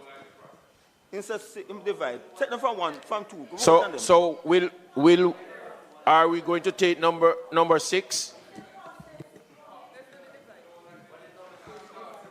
But vote on them. Remember, just let me get it clear. Are you asking that 2 to 6 be amended? No.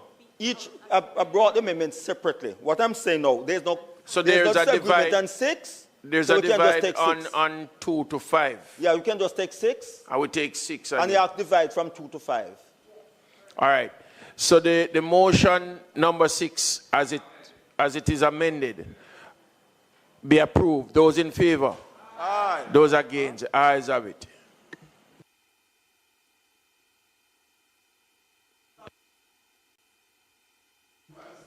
On 2 to 5. Clark.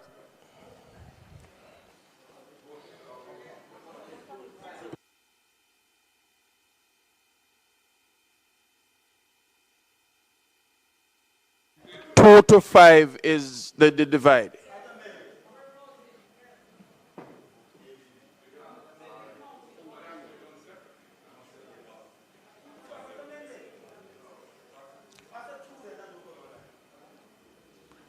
There is a divide on 2 to 5. So we have to go to a vote. All right, Clark. On each, take them one by one.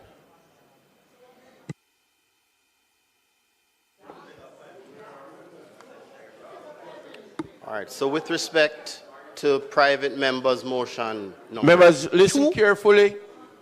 With respect to private members' motion number 2, this is the vote. Mr. Azan, Mr. Bartlett, Mr. Brown, Dr. Brownberg, Mr. Buchanan, Mr. Bunting, Ms. Burchell, Dr. Campbell,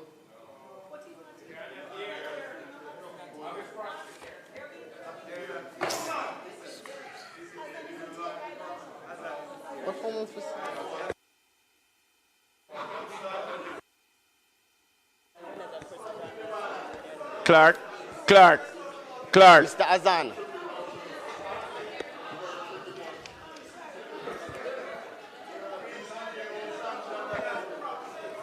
Members, if you remain quiet, we will hear the names called and we will know exactly who is answering. Allow the deputy clerk to call the names and person answer yea or nay. All right, respect to private members' motion number 2 on the order paper. Mr. Azan, Mr. Bartlett, Mr. Brown,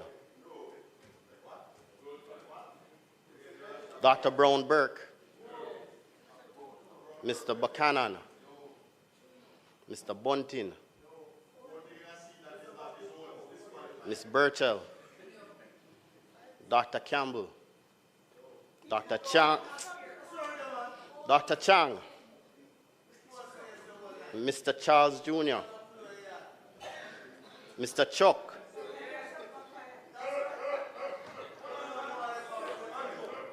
Mr. Cousins, Mr. Crawford,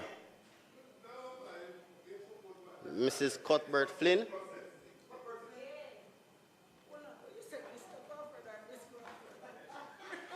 Miss Daly, Mrs. Dalrymple Filbert, Dr. Dawes, Dr. Dawes, Mr. Golden, Mr. Gordon, Mr. Gordon, Ms. Grange,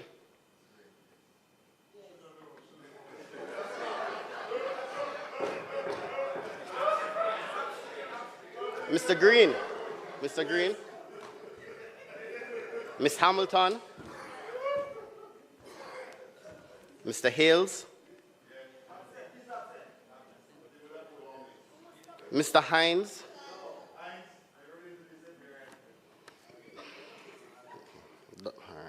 Dr. Holness, Mr. Hilton,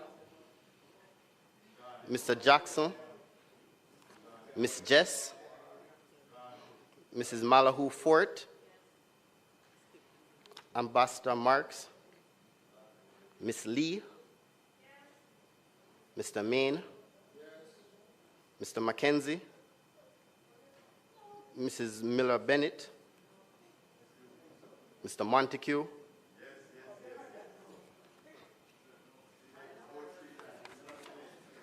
Mr. Morgan, Mr. Morris, Ms. Morrison, Mrs. Nita Garvey, Mr. Newell, Mr. Paulwell, Mr. Phillips, Ms. Perkis, Mr. Robertson, Mr. Robinson, Dr. Russell, Mr. Samuda, Mr. Seabright, Miss Shaw, Miss Shaw, okay. Mr. Smith, Mr. Terrelong, Dr. Tufton, Mr. Vaz, Darrell Vaz, Mr. Dwayne Vaz, Mr. Warmington, Dr. Wheatley, Mr. Williams Delroy, Mr. Williams Donovan, Mrs. Williams, and Mr. Witter.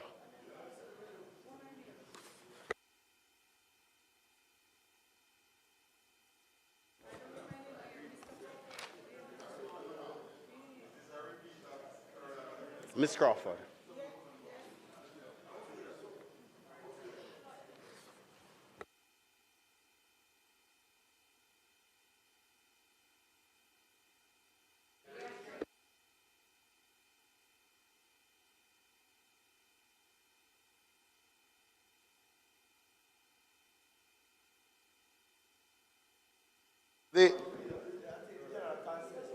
The suggestion is if you put specifically that you are asking us to vote on motion 3, 4, and 5 and call the members' names, then the votes will be for each motion as indicated.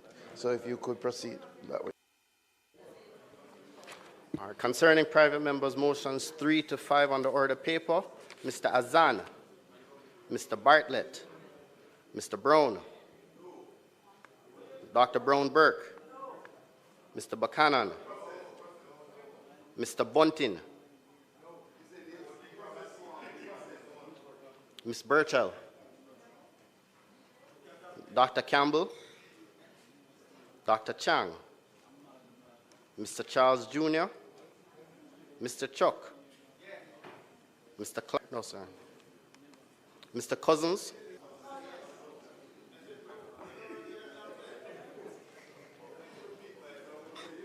Mr. Crawford, Miss Crawford, Miss Crawford, Mrs. Cuthbert Flynn, Miss Daly, Mrs. Dalrymple Philibert, Dr. Dawes, Mr. Golden, Mr. Gordon, Miss Grange,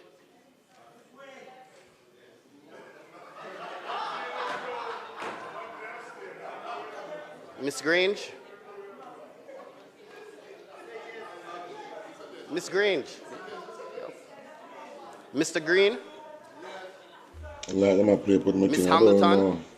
Them a play with my thing. Mr. Hales, Big up on yourself still, you know. Them a play with it. Mr. Hines, Dr. Holness, Mr. Hilton, Mr. Jackson, Miss Jess, Miss Lee, Mrs. Malahoo Fort, Ambassador Marks, Mr. Main, Mr. Mackenzie, Mrs. Miller Bennett, Mr. Montague,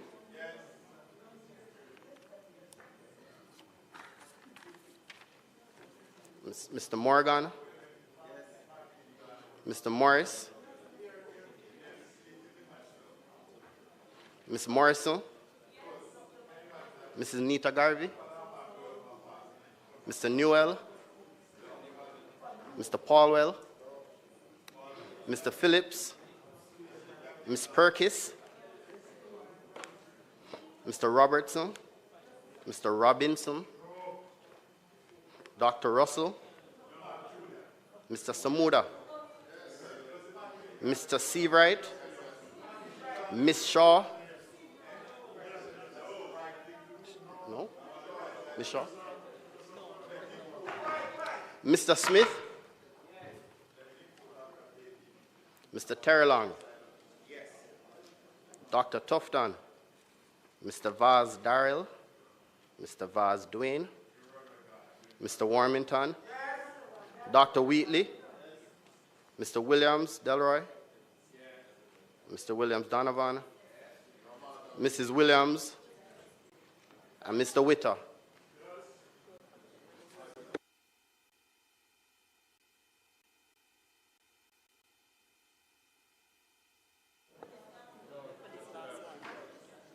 Miss Jess,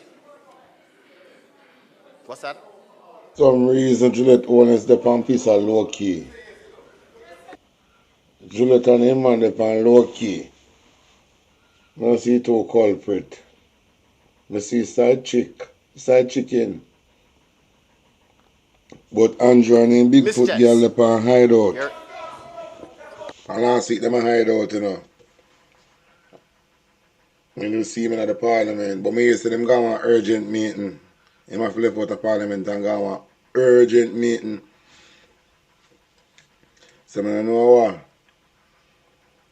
I'm not seeing him come back from my job yet. I wonder what I go on.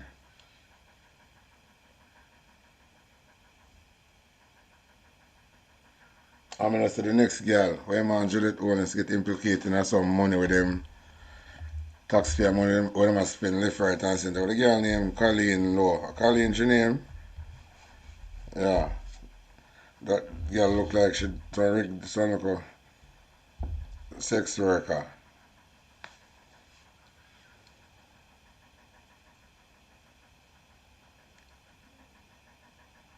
Look at the red girl. When a people life go mash up here.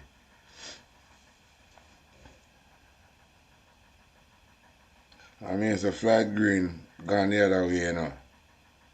Yeah, me say I'm putting bottom over a counter. I don't know how true it is, but I hear from the other day say, I hear in name I call up a lot. Say I'm a wobble.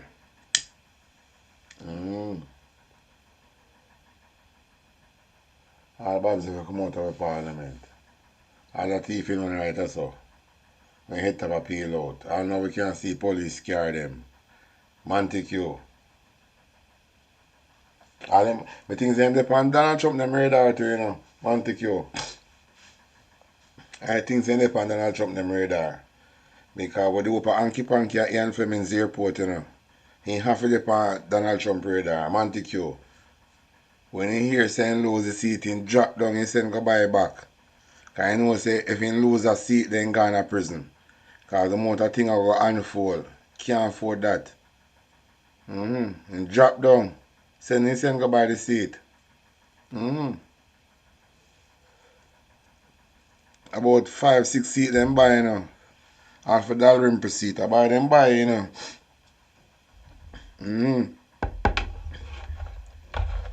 buy $1 per seat. And you know, busy with the people them now, you know, saying film house packed down to say no time for deal with the people them.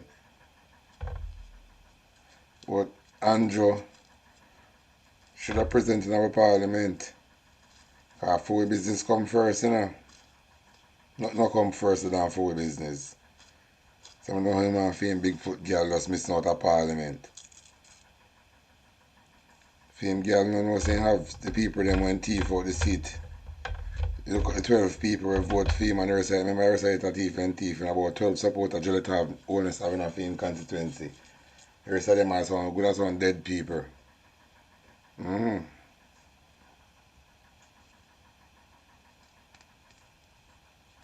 don't know how they hold up a parliament, so what kind of break this then upon? Huh? What kind of break this then upon? What kind of break this? Everything is within time. Well, this is the original Talk Your Mind TV. I'm Crazy J representing every time. Talk Your Mind, let them know. Circle talk your mind because you come for chat it up. Chat about Jamaica when the government mash up. Circle talk your mind because you're well dangerous. I say corruption a lick and italic and italic. Me say corruption a lick, talk your mind, talk it. Me say corruption a lick and italic and italic. Me say corruption a lick, talk your mind, talk it. Hey, when corruption thing it a go stop. How this a government a can't win back. SSL big E that thing that. You better bring back the 5 laptop. Invest for private motion, members motion 2, 24 ayes, 18 noes, and 18 absent. The ayes of it. For private members motions 3 to 5, 24 yes, 19 noes, and 17 absents.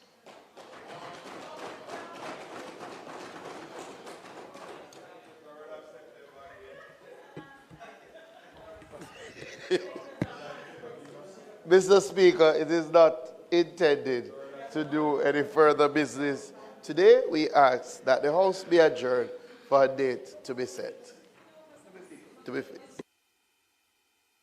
As it is requested, there is no intention for further business. Those in favor? Those against? This House now stands adjourned.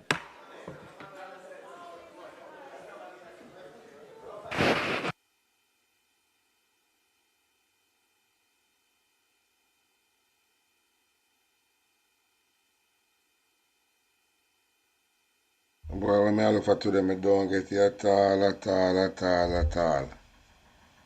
Huh? I don't get what I look for today. And Jonas hide from it to blood clot. Commercial break again. Well, this is the original Talk Your Mind TV. I'm Crazy J representing every time. Talk Your Mind, let them know. I'm Mr. Circle talk your mind because you come for chat it up. Chat about Jamaica when the government mash up. Circle talk your mind because you're well dangerous. I me say corruption a lick and it a lick and it a lick. Me say corruption a lick, talk your mind, talk it. Me say corruption a lick and it a lick and it a lick. Me say corruption a lick, talk your mind, talk it. Hey, when corruption thing it a go stop. And this a government a can't win back. SSL big E that thing that. You better bring back the 5 laptop. Investigation we want know that. Mine a your name dep on the top. So me say man why you a try hide that. I me say corruption a kick and it a kick and it a kick. Me say corruption a kick, talk your mind, talk it. Me say corruption a kick and it a kick and it a kick. Me say corruption a kick, talk your mind, talk it. Me say talk your mind because the place want fix. No have no money for go in a market. Can't afford medication if you feel sick. Go hospital you have to pay for the trip. All Sergeant Brown get fed up at it. When rain start fall and the roof start drip. Statement for write and them can't write it. Hey Jamaica no come listen this. The fireman said them want more equip. When the fire start them not have nothing for out it. Me say corruption a kick it a kick it a kick. Me say corruption a kick, talk your mind, talk it. Me say corruption a kick it a kick. Me say corruption a kick, talk your mind, talk it. Yo, we're kind of fed up with that system, man. You understand? You think control? Yeah, man. Them a do some things in our eyes, brethren. For real, Rasta. And some people see it and afraid for talk, you know. Talk out! You understand? But we not sit down and watch certain things that go on and don't talk, you know. We speak out. You understand? That's what the thing there. Yeah. Hear me tell you know. I want to share something with you now. Listen to this thing here. Since 2012, this is valued at $100 million. September 2000. Nepotism, spectrum management. Nepotism and cronyism. December 2016. Debushing scandal. $606 million improperly awarded right before parish council elections. May 2017. Grant of milk powder license and 15 acres of Mombasa grass on personal property. August 2017. Convicted criminals, friends of board members granted gun licenses under questionable circumstances. September 2017. Junction Road. Over $1 billion Jamaican dollars of taxpayers' money has been spent.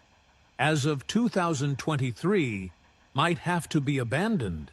June 2018. Petrojam Perimeter Fence. Petrojam Perimeter Fence was built for $96.8 million Jamaican dollars. August 2018. Derek Smith. Derek Smith 5-year consultancy contract at $7.5 million per year through 2022. Total $37,865,770 Jamaican dollars. Saturday, August 2018. Nepotism. Trevor Forrest resigned as board chairman following revelations that he had improperly intervened in the recruitment process at the Spectrum Management Authority, SMA. August 2018. SMA Constituency Secretary appointed to board. August 2018. USF, a JLP candidate for Portmore MP, hired her daughter and paid her $80,000 without qualifications. September 2018. Nasol, $12 million. November 2018. TEF scandal. $35 million for garbage bins. December 2018. PCJ. Auditor General Report citing explicit acts of nepotism. March 2019. Petrojam. Wheatley and Myrie, May 2019. Free Beach scandal. $13.5 million. Property unsold and beach given away. October 2019. CMU corruption. $50 million of school funds for personal use of Ruel Reid and Fritz Pinnock. $676.8 million of unapproved salaries. Nepotism, cronyism. $122 million per annum for 4 officers, traveling allowances for 119 students, $95.7 million. December 2019. RADA, 33 road contracts awarded without being sent to tender, $521 million. March 2020. Chairman Joseph Shuker authorized an $11.5 million payment to Willard Hilton, former MD of JTA, in March 2020, though he was terminated December 31, 2019. June 2020. Vaz, Minister with responsibility for land and environment, attempts to lease lands 7.7 acres bordering the protected Holywell National Forest Park in St. Andrew to build a private cabin for 25 years at $120,000 per annum. July 2020. Market Me contracts, not put out to tender, totaling $55 million between December 2016 and June 2019. July 2020. J.C. Hutchinson. J.C. Hutchinson signed over 1,400 acres of Holland estate lands to romantic partner and son, stripped of agriculture portfolio. November 2020. Dry Harbor mining deal. Andrew Holness overturns the NEPA decision to not give Bengal Mining Company. January 2021. UTC. Nepotism. 11 senior managers were found to be unqualified, and 1 employee's salary was raised 600% in 13 months without meeting the base qualifications. January 2021. UTC. 1 employee's salary raised 600% in 13 months. Employee did not meet base qualifications. March 2021. JCDC. Nepotism. Trevor Nairn awarded $15 million for gala celebrations. Procurement procedures were breached. September 2021. Nutrition products. Lanatoid tea. Nepotism. $143 million paid to companies and individuals connected to board members and management. 12 staff positions were not advertised, and 8 members did not have the proper qualifications. October 2021. NMIA, Cyprate HAJ, Chart First Rock, $450 million, Cytoy T. 2021, $450 million First Rock stock purchase. Hutchinson was a shareholder in First Rock Capital Holdings Limited while serving on the AAJ board when she voted in favor of the AAJ's investment and failed to recuse herself in keeping with the procedures of the board charter. October 2021. JCTE scandal. $124 million. Permanent Secretary Grace McLean Montague. Nepotism and cronyism. JRC Railway Corporation. Board member made head of HR. November 2021. Clarendon Alumina Production. Belizean company got a 6-month contract which was renewed 5 times for $225,000. November 2021. Jamaica Customs Agency. $664.24 million in arrears for 3 private bonded warehouses. December 2021. Heart Trust, NTA. Staff retreat to Moon Palace for $5.6 million. February 2022. TPD Co. AG report also found that there was no evidence that TPDCO had conducted feasibility studies nor risk assessments for 11 projects at total cost of 478 million Jamaican dollars. March 2022. MOHW, $13 million spent to retrofit a hotel that was used for COVID for 1 year. May 2022. TPD.co AG report exposed that 8 members of staff unqualified for roles with salaries amounting to 31.3 million Jamaican dollars. July 2022.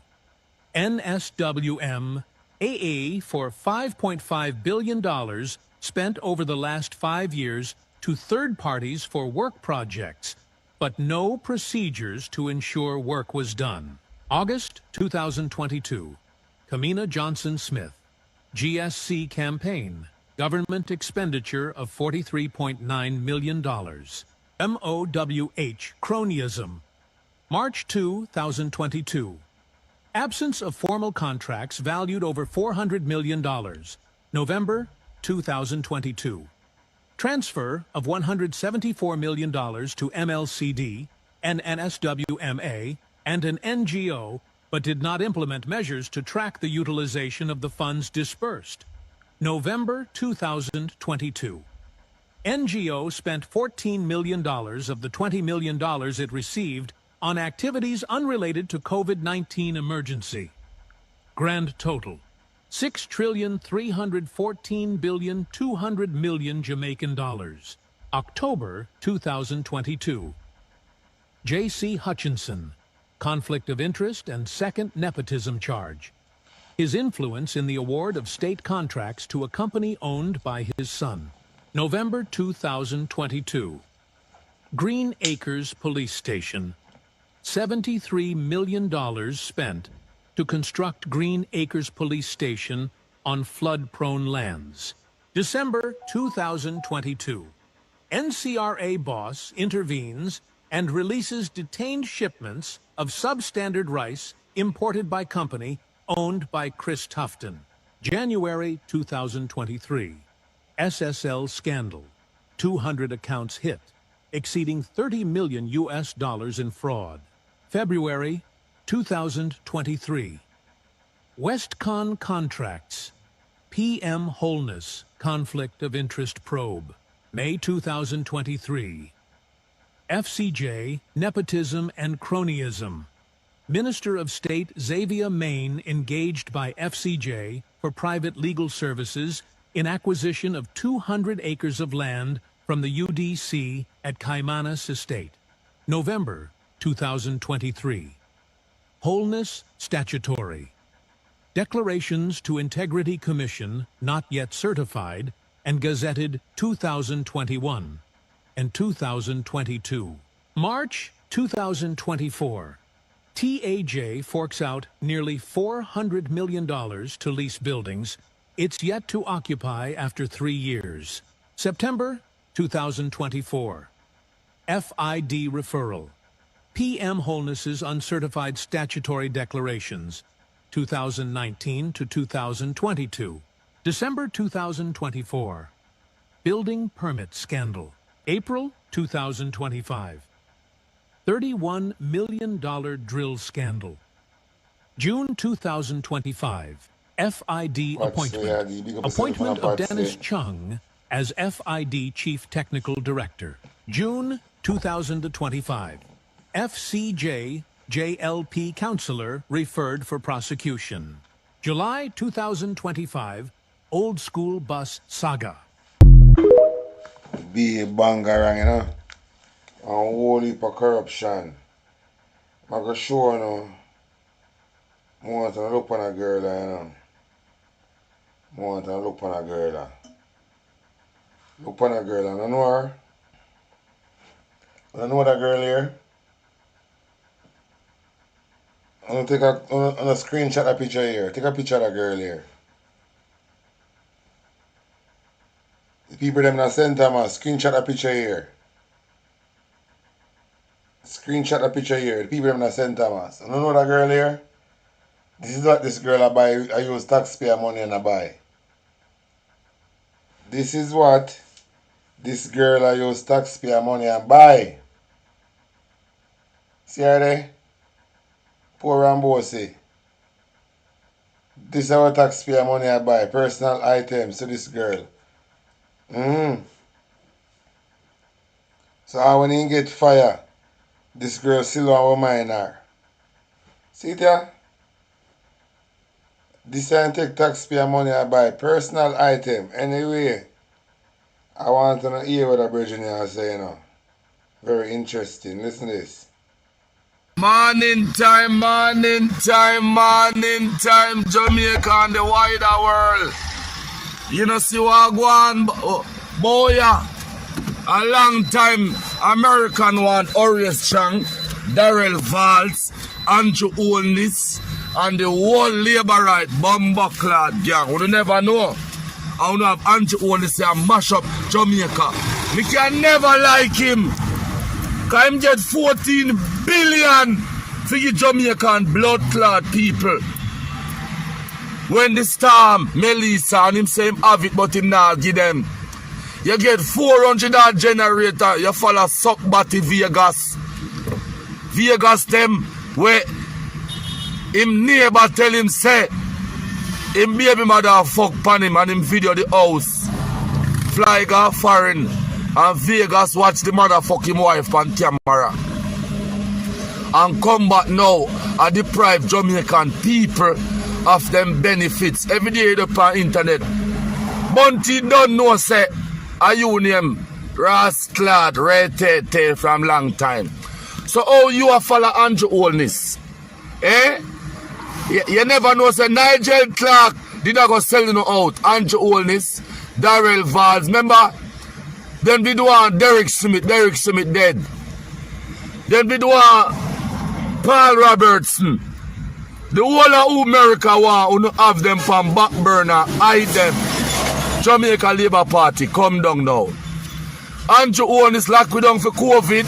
Tell you turn away hard. Then him open up the country and win the election. Now him thief out the police boy. Only for come at the front of the line too.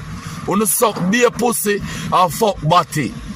Wanna follow Andrew Holness, enforce the law them, and wanna have the most taxi on the blood clot road. Jamaica Constabulary Force, Jamaica Defense Force, Unuto, a shit in a blood clot plate. You hear? Cause Andrew Holness have no work over blood clot time. Now going in no money, on they are terrorize Jamaican citizens. They suck out to no mother. The whole of Uno, Donald Trump, I go come for Andrew Holness, Darrell Valls, because Uno can't run gun away now. SEAL Team 6, we are Venezuela, them go for the blood clot Venezuelan kingpin. You overs? So, Andrew Holness said, can't hide. So the whole of the money where you have, where you send God blood clot Africa go hide, down a rasclot, the place where they side of Burkina Faso, them can't save you. Andrew Holness, ECOWAS, where you run go and gone down there, go and visit, them not bad like blood clot Burkina Faso soldier them. When if you come down now, Jamaica Labour Party, when you talk, be a fuck about PNP and one the wickedest thing in our politics. Jamaica Labour Party and Andrew Holness led administration, when you come down now, you never know say Nigel Clark are selling out. Cause him wall blood clot. Live America. Eh? Look how Nigel Clark the Premier call. Same like how you use Andre Stevenson, persuade the whole of Portmore, switch it to Labour right, want prison vibes cartel, cause him a PNP, that's why he switch one time to Labour right, cartel all you for come down to. You never know. The whole of no corruption. Skilly Bang, or you make girl call your name in a body fucking. And where you do Skilly Bang? Skilly Bang! Where the rascal, go on. Where the rascal, this man, where Jamaica come to. Eh? Andrew Holness, you cannot hide. You cannot hide. Your time come now. Your overs, your time come now. Yes, sir. Well, I tell you, this come like our movie. This gots to be a movie. What a life. I feel like I want to hear Busha say. Talk to IRFM. It's the owner, Kashim Francis, and owner we are sing about Sean Paul this and Shaggy that. Listen, it's a real hero them throughout the storm, and none of them not yo. It's the owner, a big name on our praise. You see real people that will help people throughout the storm. Owner don't know them. So you see all I praise where you praise Shaggy and Sean Paul and some people, but them do this and do that. Find out what the real heroes them in a blood clot storm and after a storm. And we who live through it and how we help people through it. So now I run about Shaggy and Sean Paul and them. But now violate them. But listen to Kasim Francis and IRFM. Gonna praise big name. Find out the real hero them and then look at blood clot talk to me. Look up Bomb Clot Brock Radio Station. Yo, so much things to say right now. I got so much things to say right now.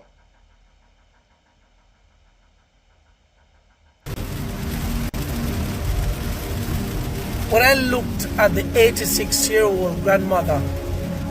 Hey, watch out now. I'm going to get some more content and come back a little more. No light. I think so. We know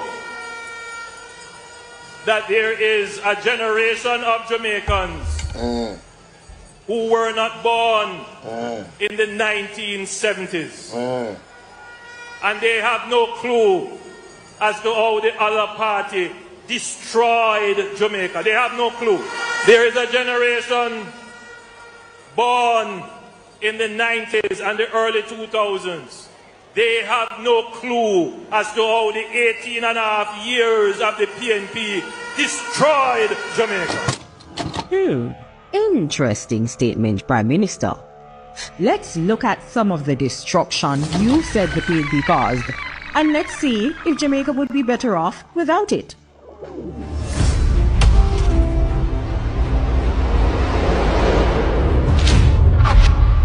The Rural Agricultural Development Authority, RADA 1990, committed to promoting the development of agriculture in Jamaica to enhance the national economy and improve the quality of life of rural farm families. That's gone. The Office of the Utilities Regulation, OUR, 1997, was established to regulate the operations of utility companies in Jamaica. That's gone too! The Jamaica Urban Transit Company, 1998, revolutionized the public transport service within the Kingston Metropolitan Transport Region, Spanish Town, and Portmore. There goes a main part of Jamaica's transport system. But wait, what about Jamaica's first state-of-the-art transport hub for the corporate area, the Halfway Tree Transport Center, that opened in 2008? Are you seeing a trend here? The regulation of the telecoms industry. In 1999, there was only 5% mobile phone subscribers, totaling 120,000 people. This change broke the monopoly, brought new players to the market, introduced prepaid service, lower prices for handsets, and by 2007, there was 100% penetration. That would be simply no more. The Highway 2000 was initialized to connect to Jamaica via a comprehensive highway system, upgrade Jamaica's infrastructure, provide economic opportunities for growth, and create jobs. For the hundreds of thousands of Jamaicans that rely on these highways, can you imagine life without them? The PATH program, 2001, allocated through the Ministry of Labour and Social Security, the Program of Advance Through Health and Education PATH is a conditional cash transfer CCT program aimed at delivering benefits to the most needy and vulnerable in society. Say goodbye to that as well. The National Environment and Planning Agency, NEPA, 2001. that was created to promote sustainable development by ensuring protection of the environment and orderly development in Jamaica. Without it, our watersheds, mangroves, and areas like our cockpit country would all be without protection. That's gone too! The Emancipation Park, 2002. This lush 7-acre landscape was created to be a reminder of Jamaica's emancipation, freedom from bondage, and a reminder to excel, a green space in the city that, yep, you guessed it, you have to say goodbye to this beautiful oasis. The National Health Fund, 2003. This fund helps improve patient experiences, prescription services, and access to medicine in Jamaica, as well as inpatient and outpatient pharmacy services for the public health sector, infrastructure development, and much more. You guessed it, that would be gone as well.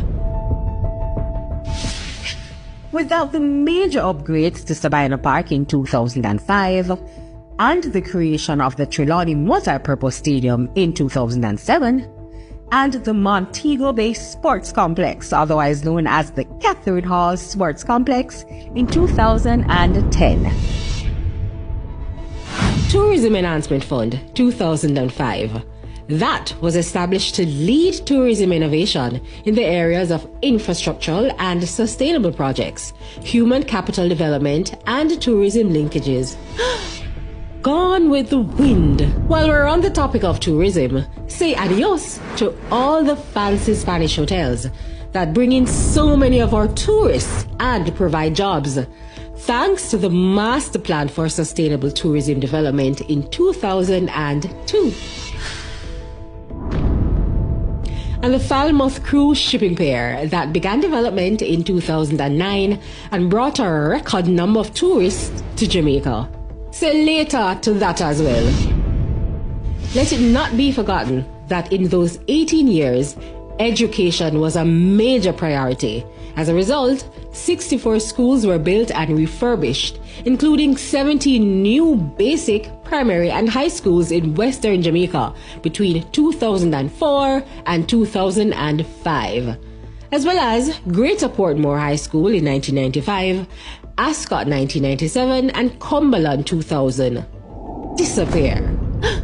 Now I don't know about you, but it looks like the PNP spent 18 years laying a good foundation that Jamaica, including the current government, is benefiting from.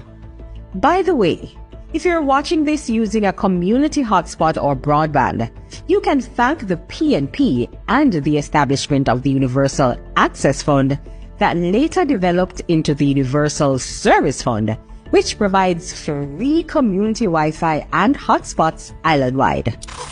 Oh no, that means you would have to say goodbye to this too.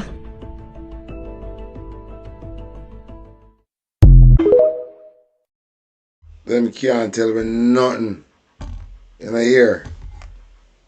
Let me see if we can find something more.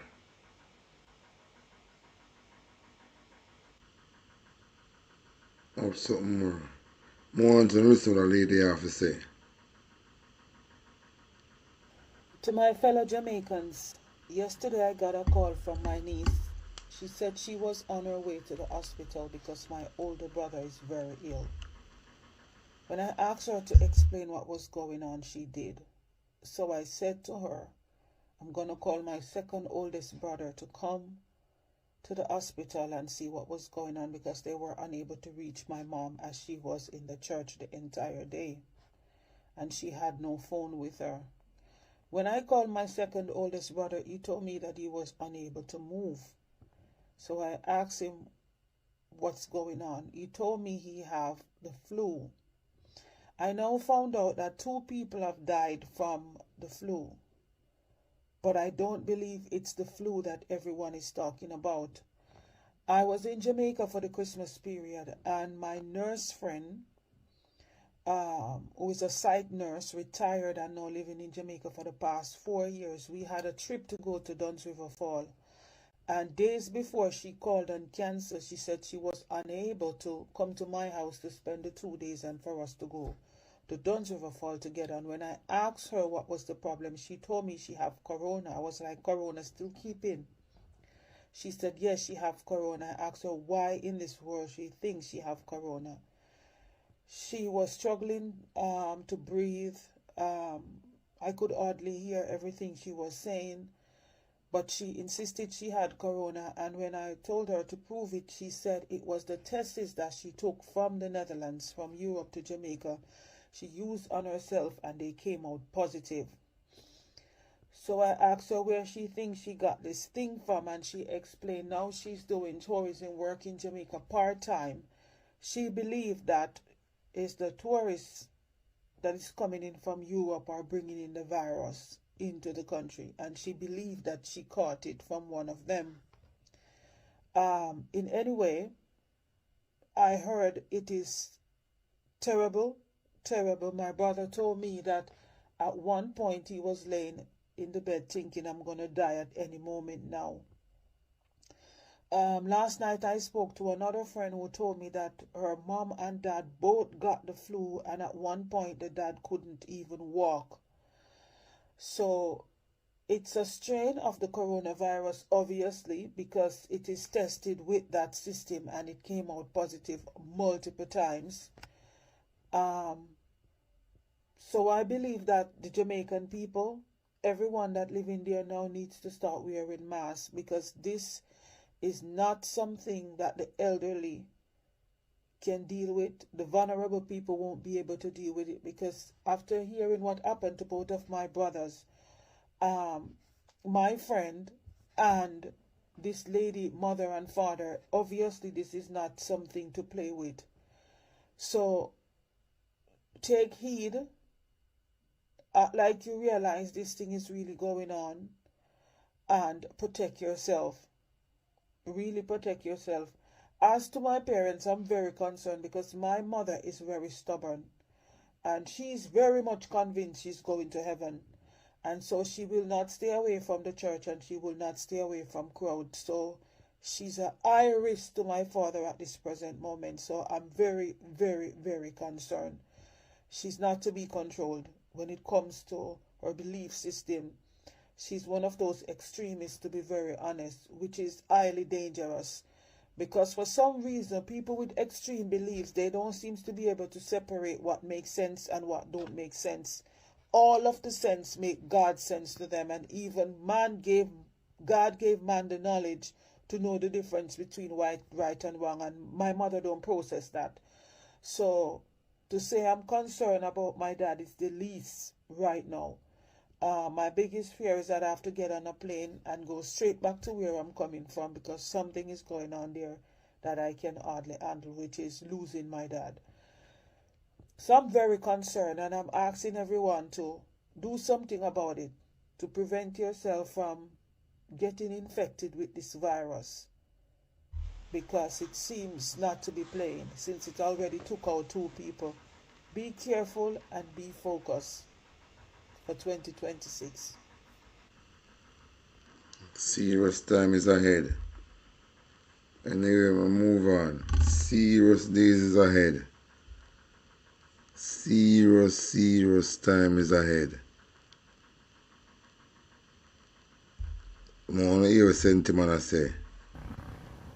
I want somebody can come and tell me how much people the police force killed since the start of the year in 2026. I wonder if somebody can come and let me know. And I never hear the Prime Minister come up on TikTok one time, and TikTok is the biggest media you have right now. And I never hear that Prime Minister come up on it and say he's sorry about the loss of the people who are lose them family by the hands of the police force. I never hear him one day yet. I never hear the commissioner of police. No, I say that sentiment. And say, I have something I line up for share with you now. Too much. I have something I line up for share with you now. I never hear the Governor General come up one day and say, oh my Lord, officer would have to take a little more caution. What we go say? No. I never hear the Prime Minister come up and say, officer, hear me now. When he carrying some of them alive, no. I hear him come up and I big up the officer, the police them, who have killed the 4-year-old. I never hear him say, mommy, he's sorry, the police bullet catch the baby. No. It's once the police shoot you, you is a gunman. Yeah, you is a gunman. So that baby was a gunman. And that baby pull his firearm. Yeah, the baby, the 4-year-old or the 5-year-old. Pull his firearm at the soldier. Where the soldier, the sergeant or the take favorite action and return the fire.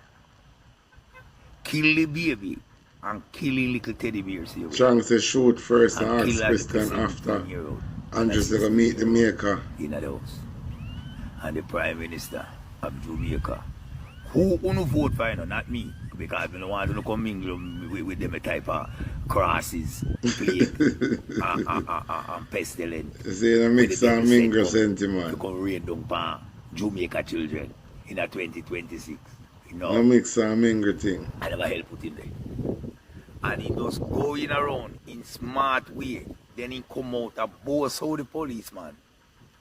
Them doing them work by murdering people, them young youth. The future of Jamaica, the future. Because we don't know future again, you know, because we can't live shy, you know, because we are get old. Yes, we are get old just like him. So it's who know we are talking about. Because him no really think say him now get old way. Not even the penny, not even penny can live. So you can see say the Prime Minister of Jamaica showing the people that he don't like black people. No. He don't like black people. Because you're going to tell me like a small island like this. And there is so many murder rate by the police and the soldier force. More than what happened down in Afghanistan. Yeah. Because you can't tell me, say, no judge again. No going have no case with nobody where they say no. I never said the man them have gone, you know. Where they say. Because there is no way on the earth you go and believe in a one-side story. Since at the start of the year, they kill about 20 people or more. About 20 or more. I believe it gone over, but I don't know if I know say it don't under 20. It must over. And everyone that the policeman said they kill, they always say the gunman shoot at them where them return fire and hit the gunman. And you want to tell me pepper nose, big nose, Andrew is what go to school and blood clot can read and write, boy. And you want to tell me, you know, say, there's no time the gunman either shoot the jeep, shoot the tire, shoot the mirror, shoot the windscreen, gauge the officer. Hold on. So then as of who we gunman them can't shoot. So why they don't dash with the gun them then? Where them are doing? And carrying themselves. Then if every time the police officer, when they go at people yard, you know, not the move. This is a serious point, you know. They always the man point gun off for them or shoot out. No police never get shot. No van never shoot up. Nothing, they never glaze. And we witness brown man shoot out. And see brown man have half much police. One man have half much police. Feel much hour. That was a shootout. And not until, let me tell you something. Enter the police them come about shootout. If 2 police or 3 police not dead, or the van shoot up or then get glazes, no shootout. Because 2 of them I say gunman this and gunman that for true. Police should have to get glazed. There's no way the police them would have lucky so all the time. Them a come and write statement about shootout and know them never get shot. No one never get shot, neither a glaze. Moving up blood clot. If I did real shootout, you know right about it, you know. If I did real shootout, you know nervous.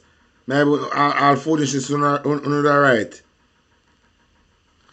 You know, to a brown man make much our brown man have enough. That was a shootout. Going on. So let me tell you about it. You be kind of listening to Spanish. When the officer then come at me yard, they just kick out the fucking old dirty door and brrrr, can kill me. And you go here say they fire Rosso down in place with a rascal at AK. All the whole community drop down for years. A hard working man like me. They fire with a fucking AK when they should have fired me with machete and file. And melon seed and cantaloupe seed. No. I don't say go again. Then just kick off door and get you down. Put you in a body bag and carry go chop and pepper nose. Andrew hole in this. Palo we got. Can build whole pa palo, you know, whole pa palo. So then set the police and go when the police them shoot. Lord, oh God, this is when the police them shoot. You have to pay for the body. You have to pay for the bullet them. And then you can go chop and for your fridge. And then for him fridge and then you have to go pay. You got him on your fridge. So you know how you go. You know how you go. Anytime a police officer shoot a man, you can't get the body unless you pay for the shot them or shoot him. And when you pay for the shot them, you still have to go pay for your pepper nose fridge when you got him pan. And that the people them vote for. And if you put up something on TikTok, you hear them and say, hey, I'm a load up a 4 term. Yes, man, load up a 4 term and murder them blood clot, murder them. Yes, murder them blood clot, the 16 and the 17 and the 18-year-old them. Everybody we know I don't know gunman them be. But just you have the opportunity to have the police force and the soldier force with you. And you know, so you look after them good for them, why you tell them what to do them and listen to you. Shoot off them blood clot and you shoot the boss. If you can bring down the country come to 1 million. Yes, 1 million, one blood clot million old man. 1 million old man. Just get to the weed and the whole of the young blood clot generation. If they 1 year old, 2 year old, 3 year old, 4 year old. Yes, somebody get rid of them blood clot. And what you say that about me, so and you say you love the police, but you love the work, what about do? And that one work I say the police, what about do? You just get up in the 4 o'clock, 3 o'clock at night time, and you can hear for your TikTok say yes, policeman get 2 in a body bag, and 4 in a body bag, and 5 in a body bag, and 6 in a body bag. Yes, and 8 in a body bag. Get them long bad, you get them blood clot. Less of people in your country, you get more money for rob and thief. I've got your pocket them full and every bank in Jamaica across the world have blood clot money for you. Get them long bad, you get them. Yeah, Central not easy, you know. Hear me again? Yeah, this is the TikTok one. I'm a one for Sentiment.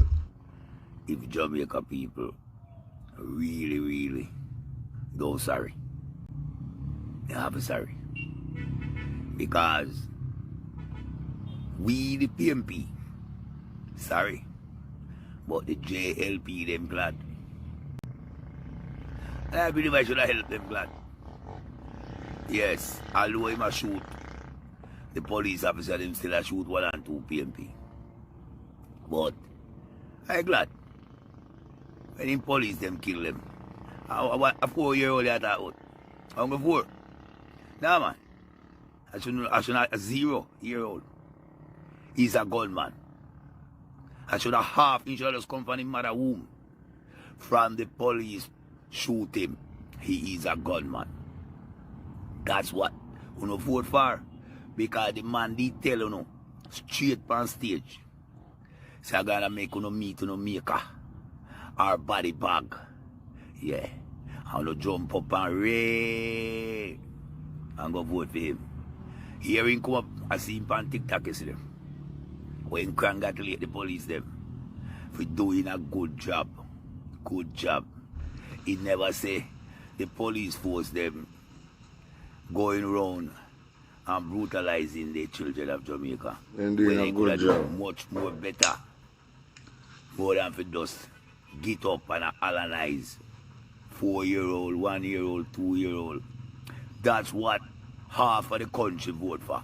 So I believe some of the labor right them picking are dead too. I don't think a source of PMP picking it. So the bad will say the good have to suffer for the bad. Wipe them out, Anjo. Get rid of them, make the count go down. The lesser people in Jamaica and the more food we have to eat. But when we plenty, illegal job, wipe them out, kill them out. Yes, that is the Labour Party government. They only like young people. I'm so glad I get old. Yes, give thanks I get old. I am 58. Yeah, man, give thanks and praise. Yeah, who wipe them out, Andrew, in Kill 158? Who wipe them out, Andrew, at 19 and 20? Who wipe them out, Andrew, at 4 and 5? Who wipe them out, Andrew? Yes, that's what they vote for. I never vote for it. I never vote for it. But if you catch my doorstep, wipe them out, Andrew. If you catch for your doorstep, wipe them out, Andrew. Yeah, man, little young thief in blood clot body, they're dead. Kill them. There's not people. Because I hear my talk about crime cut down. That means the people who the police kill. There's not people. They are cannibal. They are insect. They are duppy. They are dog. They are bird. Shoot them out and let the country get lesser people, and if you have lesser people to think about, wipe them out. That is the only way you can solve crime. Kick off the people them door, go in their house, shoot woman, shoot baby, shoot anything live in there, throw them up in the van back, and then throw them on here. Oh, the police them are doing good work. That's what Andrew was saying. The police them are doing good work. That means them back the police to kill. And that's what no vote for. Who want vex? Kill them, Andrew. Wipe them out. I want if nothing, and if they murder nothing last night. I want if they kill 1, 2 or 3 last night, make 3 or 4 pounds of flour stay in the country. I want if they kill him, make little rice stay in the country. I just hope people are going to say something, but I don't care. Yeah, man, wipe out the blood clot them. Wipe them out. No young boy don't feel in Jamaica. Too much young boy. Too much almighty God young boys, all people who want in the country. Wipe them out and get rid of them blood clot. Get rid of them fast and quick. Send your police force, go get them down. Anybody you don't like, you know, shoot, send go murder. That the country they say they want. For you did tell them before you win. Say if we can't when they say they go to jail, then take them phone and then do them dirty work. And when you lock them up, then come back out in a 6 months. But when you send them go meet them maker, then gone forever. And when you put them in a body bag, you know they're dead, then dead. Wipe them out and show that's what half of the country they vote for. So yes, that catch them. Yeah, look here. You may catch me when I did it. Wipe them out, Andrew. Wipe them out. Yes, get rid of them. Be an old man who want 55 and 60 and 70-year-old man who want. Because they don't shoot me. They don't shoot me. Kill out them blood clot, Andrew. Get rid of them and that they vote for. And that they vote for. Get rid of count on the country. 2.5. Can you come right at 2 pint? 2. Can you come right at 2 mil? 2 mil. 2 mil. Get the 500 them down for that area, Andrew. 500 people want to go for that area because they must go about 40 or 2 million. Out of the 8 or 7, 9. Yes, I do wipe out the bobo cloud. I think that what I tell you, say, get rid of them. I don't care who have vex or who have vex. Wipe out the blood clot. It's too young and frisky. Yes, man, wipe out all them so alone. So almighty God, old man in your blood clot country wipe them. Left so old man, Andrew. Respect and big, Andrew. Wipe them out pepper. Wipe out the blood clot. Yeah, man, because when you are that, you are boss for them. You are boss for the police, they do their work good. Yes, man, they vote for them. If they never want to do vote for you, wipe them out, Andrew, wipe them out. Wipe out the fuck of them, but the 4-year-old baby, a thief in me. He not come a thief. Yes, he not come a robber. Wipe out his blood clot before he get big. Kill him small. Because yes, a thief, he'll be a gunman, because he don't want a gunman. Sentiment say look for your baby that grandson and thief. I can't believe. This is sentiment that them vote for. I don't know. There's something more to share with you know. Because I see my man they come in a parliament and pick up flux. I'm having ticket on indoor members and I'm having blood clot ticket. Right there. Like this. See if I like this. Having ticket. When I press I hit this. Having ticket. Coming up Parliament, Patsy. Yeah, David. Boy, then vote for dead off. You choose Jamaica with Andrew, you have to look up burial spot. Remember, they put on him blue and saying support the police murder, you know. Jamaica for justice, everybody will keep road protests. And then say, yo, I'm not busy what I want to do, you know, I support the police killing. And everybody didn't know what it's all about. Because this, when I go on with, and I like it new. I don't know what it's all about. But because ego, I'm going to put him back in. I know. Dan Smith Hold was murdered. on. Let me save it. Let the people can watch it good. I'm not rush it. This boy, you know, things say this can go over your head. Right there. I'm not just save it. Oh. Dan Smith was Listen murdered in May 1983, almost 3 years before you entered politics. And between her death, her murder, and you entering politics, no association was ever made regarding Daryl Vaz and her killing. And that was confirmed by the then Assistant Commissioner of Police, Isidore Hibbert, who was the Assistant Commissioner in charge of crime. But it's a little more than that, Cliff, because the rumor actually started during the campaign of 1986 when I was running for councillor in the Waterloo division of my father's constituency. And the area that it started in terms of the graffiti was a very strong PNP area at the time. Birdsucker Lane. Birdsucker Lane, which was a real strong. And we woke up one morning and the graffiti was there. Daryl Vaz killed and murdered Dan Smith. And that's where it all took off. So I have no doubt that it was politically orchestrated. But the thing that I can say for the first time, now that I have found all of my evidence, is that I was attending Miami-Dade Community College at the time, and I had come home in April of that year for spring break and left Jamaica again and returned to Jamaica on the 21st of May 1983.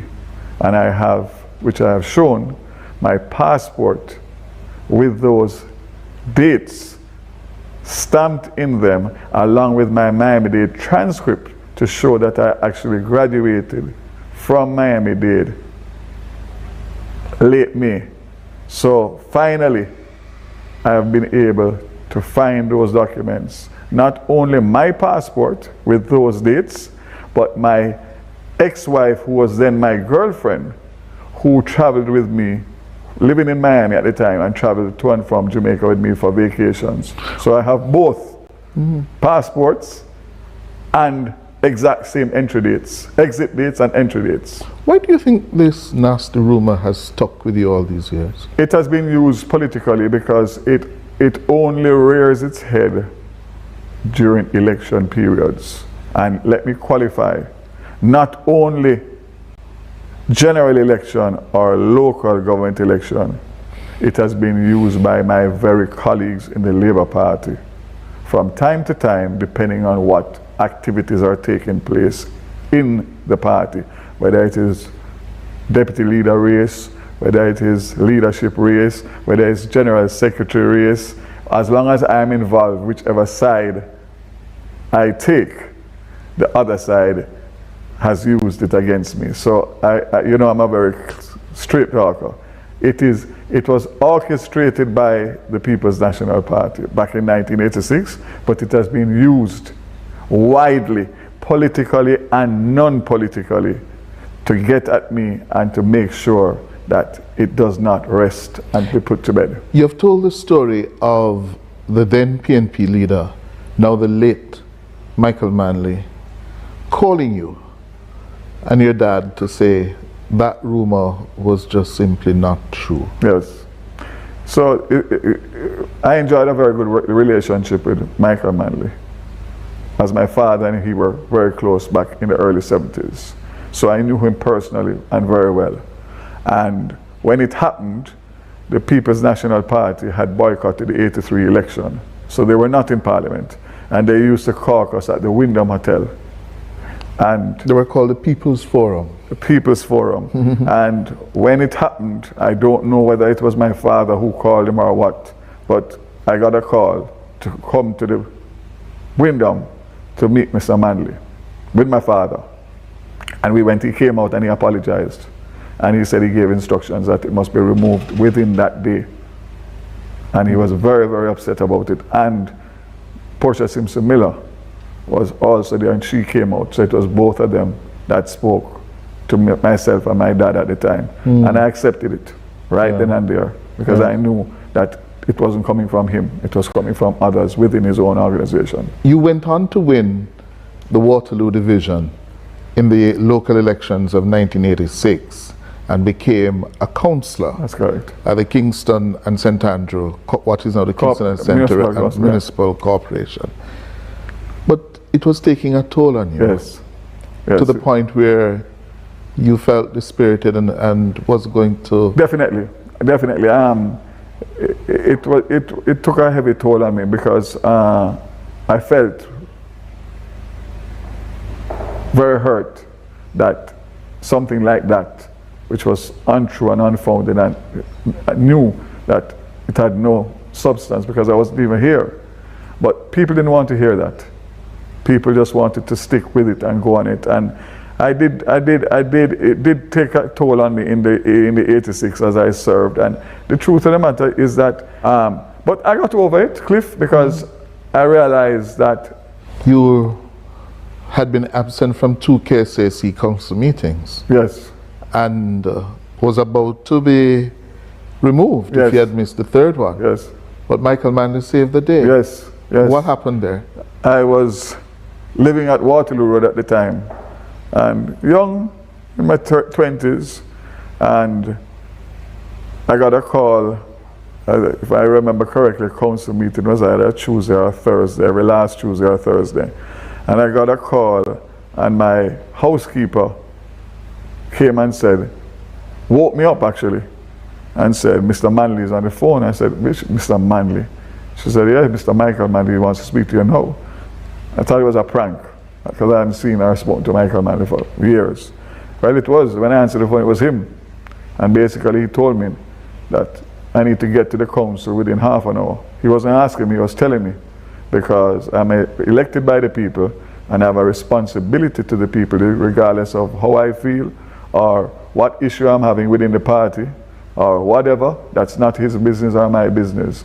I must get to the council. And I did. And of course, I served out the term and I did not seek re-election. I think the next election after that was 91. So I served the 86th term, and then of course I didn't return after the You have this tough guy, daring, fearless, bad boy image. But deep down, it was gutting you. You were vulnerable. You doubted yourself at times. No, I never ever doubted myself, and I tell you why. That I remember 2 things that my Blessed Father said to me in my growing up stages, and of course my two other brothers. To thine own self be true. That was one. And the second one is, he said, son, never forget that every morning of life, at some stage, you're going to have to look in the mirror. Whether you're brushing your teeth, brushing your hair, shaving, whatever it is, and you need to like what you see. And therefore, I've lived my life exactly like that. I wish no one harm. I like to live and let live. So I have developed over the years a lot of goodwill because of the type of person that I am. But I felt it more for my family as the years went on, and my kids, and it was they heard about that.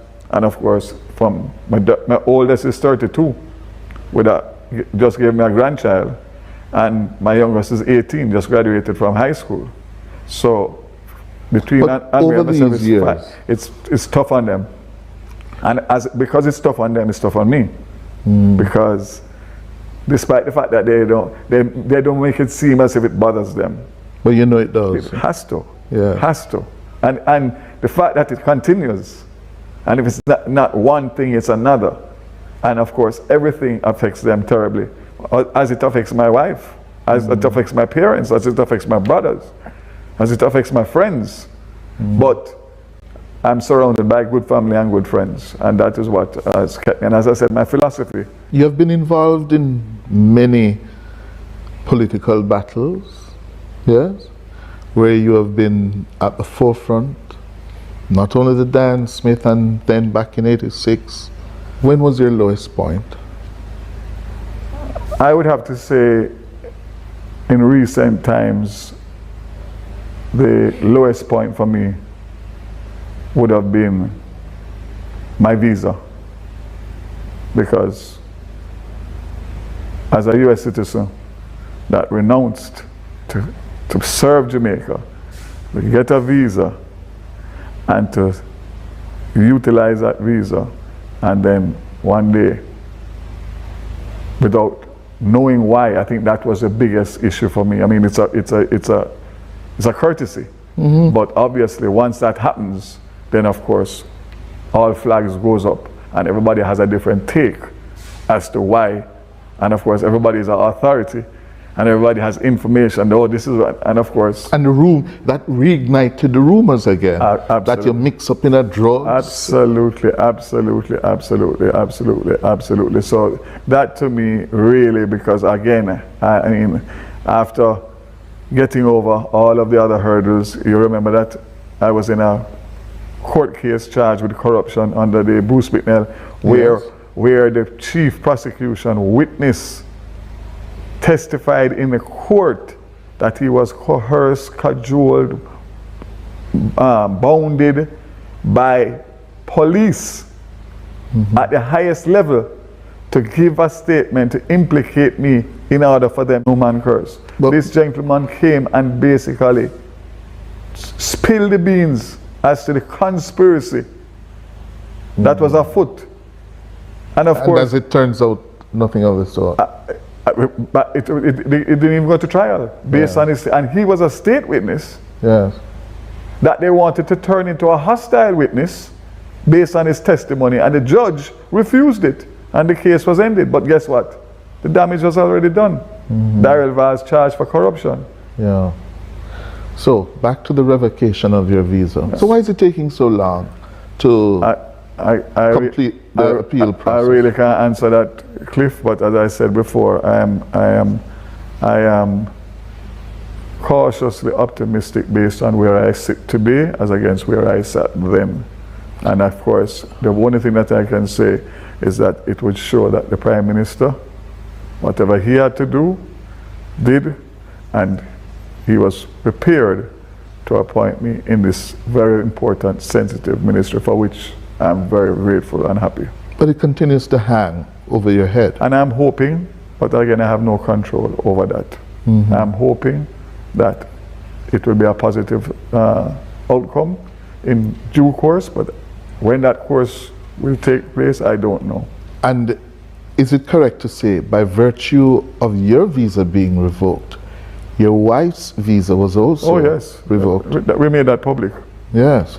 We made that public. Has she been able to travel to the US since then? She has, because of medical reasons. Oh, they've allowed her? Yes, she has, as you know, it's public knowledge. Anne-Marie had 3 stents in her heart 3 years ago. So she has a severe heart condition. Oh, she does? Yes, she does.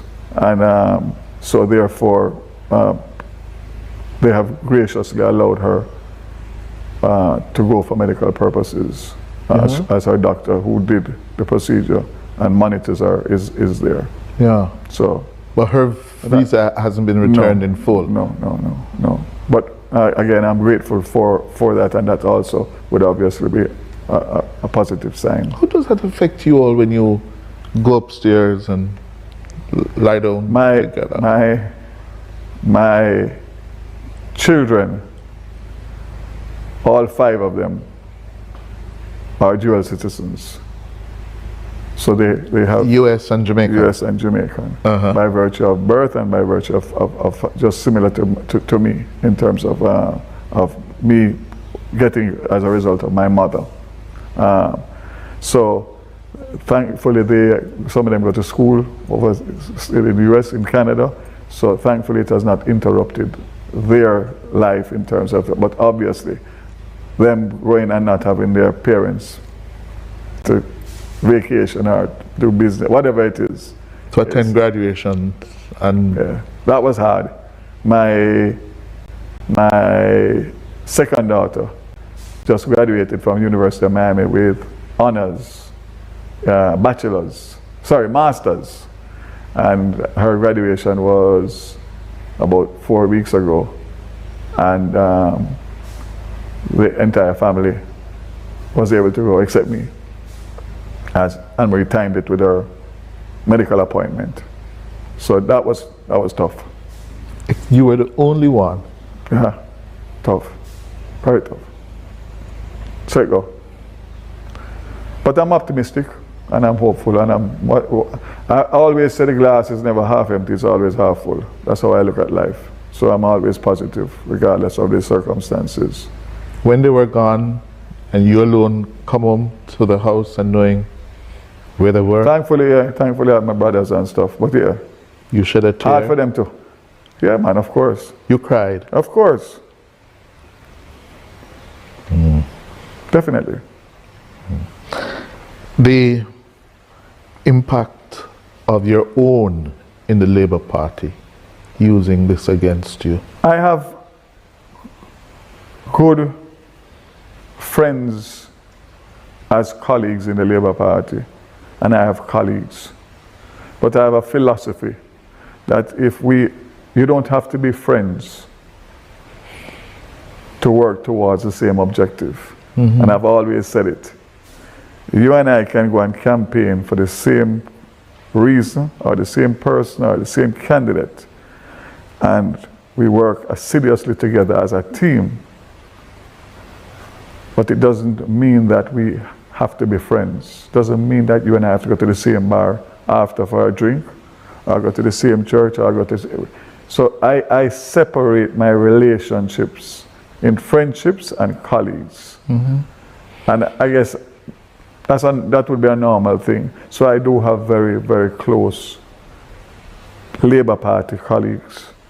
And I also have PNP persons who I have been very close with over the years. Really? In current Parliament and previously, because as I said, when I do my work, Cliff, as a Minister of Government, I take off my political hat.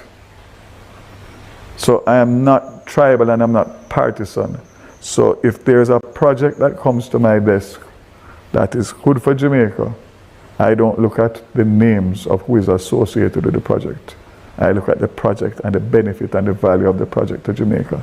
And therefore I've endeared myself to a wide cross-section of people across Jamaica because of how I operate. And a lot of those are of the opposing side. Some of them I don't know at all. But I'm fair and equitable in everything that I do when I wear my ministerial hat, as I do with my Member of Parliament hat. One of the rumors that's been whispered, that you, as a Mr. Fix-It in government, you get things done. You cut through the bureaucracy, but at a price that people on the floor. Yeah? I can't stop playing this thing. Is there any truth to that? Well, the truth is, it is totally unfounded. And persons, I wouldn't have been the first person, because I remember in my father's early days, other ministers that used to be said about the same way. Cliff, I separate, as I said before, my government hat with my political hat. If you ask me whether or not I am the greatest fundraiser in politics, I will say hands down. But that is completely separate from government money and government work. I have enough credibility, enough support that I can seek and raise political donations, which I do both for the party and for my constituency and now for my wife's constituency. I put on the best fundraisers, and I raise the most money of any. How are you able to do that? Simply because of how I live. First of all, people That know means that your anything that they constituency should give be to my constituency, a model. they see the If you're the value best for it fundraiser, your based on the work constituency that should I be do a in my model constituency for the and the rest way of I Jamaica. treat my Just think constituents and the money that I spend outside of government resources in my constituency through a registered charitable fund that I have called the Portland Charity Fund. So I set up my structures in a proper and legitimate way so that it is transparent and people can see what they are getting in return for their support, both of my constituency and of the party. So that rumor would come about as a result of how successful I am in raising funds. And then it would lead to say, okay, but when it comes to that, Cliff, I know that there is this unrelenting, vicious campaign of character assassination against me, and has been. So I am the most careful, cautious person to make sure that I give them nothing that they can legitimately go after me for. And I know as we sit here and speak, there are people still right now plotting my demise by hook or by crook. Really? Absolutely. Absolutely. So, and I must say, inside and outside your party? Not inside the party, outside of the party. And I can understand why. Because I'm an effective political fundraiser and strategist. Among the best. Yeah, what I'm saying, say and so make myself. sure and give them So nothing I'm a threat to come off of him. That means they clean up I'm a all the threat ends them and loose ends them. because You don't have to listen and the talk. You stronger make that sure I you give am them nothing is the longer to come that off they will of him. stay Okay. out of power. And power is the ultimate goal for some of them at all cost. Yes? So if you get Vaz, you get Honus. You get a 2-for-1 deal. Yes?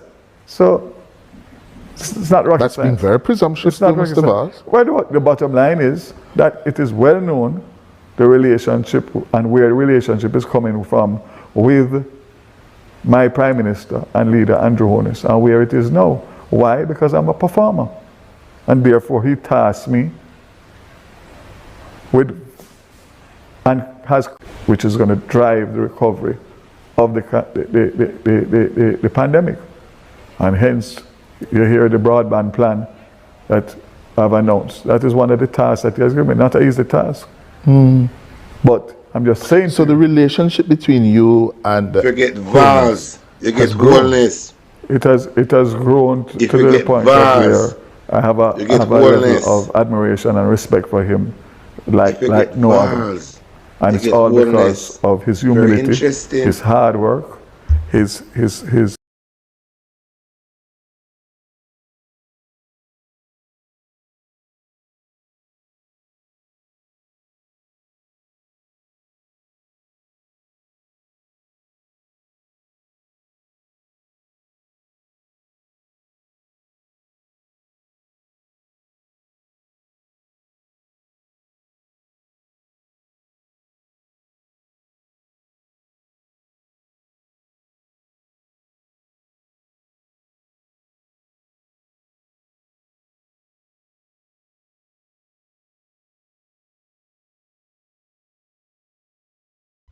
I don't know. I don't know, Rasta.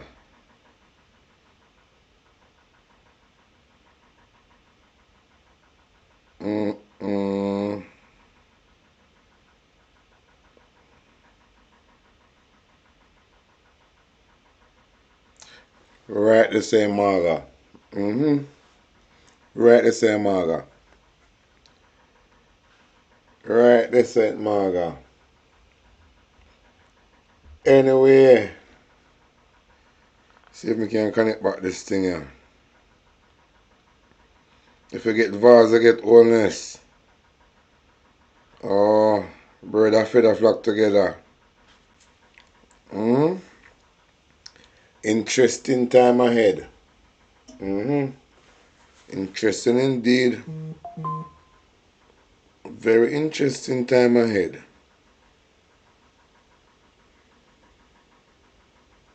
Very, very interesting.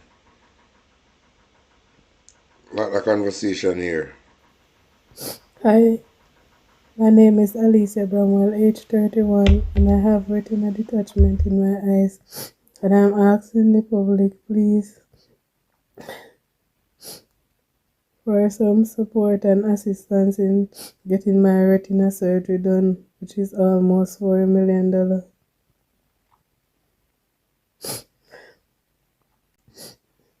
The laser surgery is very costly, and it is very important to my eyes to help ease down the bleeding. And I have a tablet to be taken named Doxium, and it is for $20,000 for the month supply. And I don't have the money now to do it. My friends, family, and church family have been trying to their best to help me so far, but they don't have it anymore.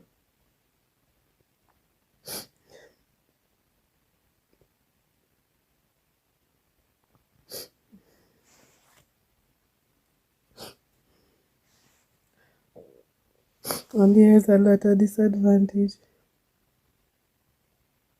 that comes with not seeing well.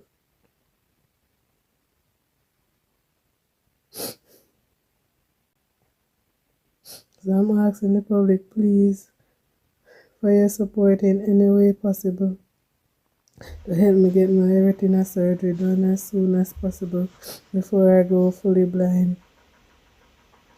And I'm asking for your support for my fundraising event that will be held on February 13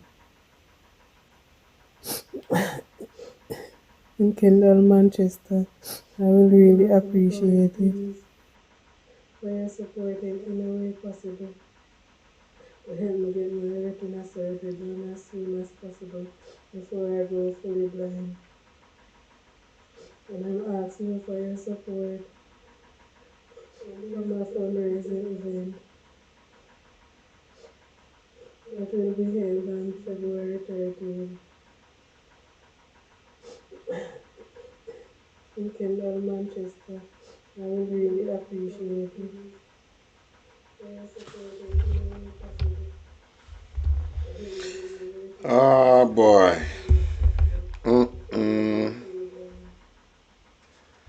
My viewers and subscribers, I just said Marga, you know. But the politician, look at the period the politician I get. And we don't have a state-of-the-art healthcare facility in our country. For them a pay where them a people are collect. We have a state-of-the-art healthcare facility to deal with everything. And free health service. Hey, big up everybody over there, you know. Big up everybody over there. Here, Chrissy. Big up yourself, Patsy, Delroy, the old works. Big up everybody who check in. Here's say it, Marga. Here. So I'm going to remind you of something. Big up on yourself. And make sure you like and share the video with your friend. Here. Everything is within time. Your truth live within you. And if you want to find God, you have to find God within you. And you possess of good and evil, so always remember, don't yield to the evil force. Yield to the good. You know why if you yield to the good? Good will always prevail over evil. You manifest the activity of the thinking in case you never know. So you create your physical experiences through the way you think and the way you feel. Through emotion or intuition or invocation. And always remember, anything at all where you send out there in the atmosphere, it's coming right back at you. So always have a positive thought, positive thinking. Think about the good. Anything where you ask for in life, you will get it. You don't go and like say just stay too long to get to the car. Everything is within time. Your time is your time. My time is my time. Your shine is your shine. Your shine could be my shine. My shine could be your shine. But we are all shining stars.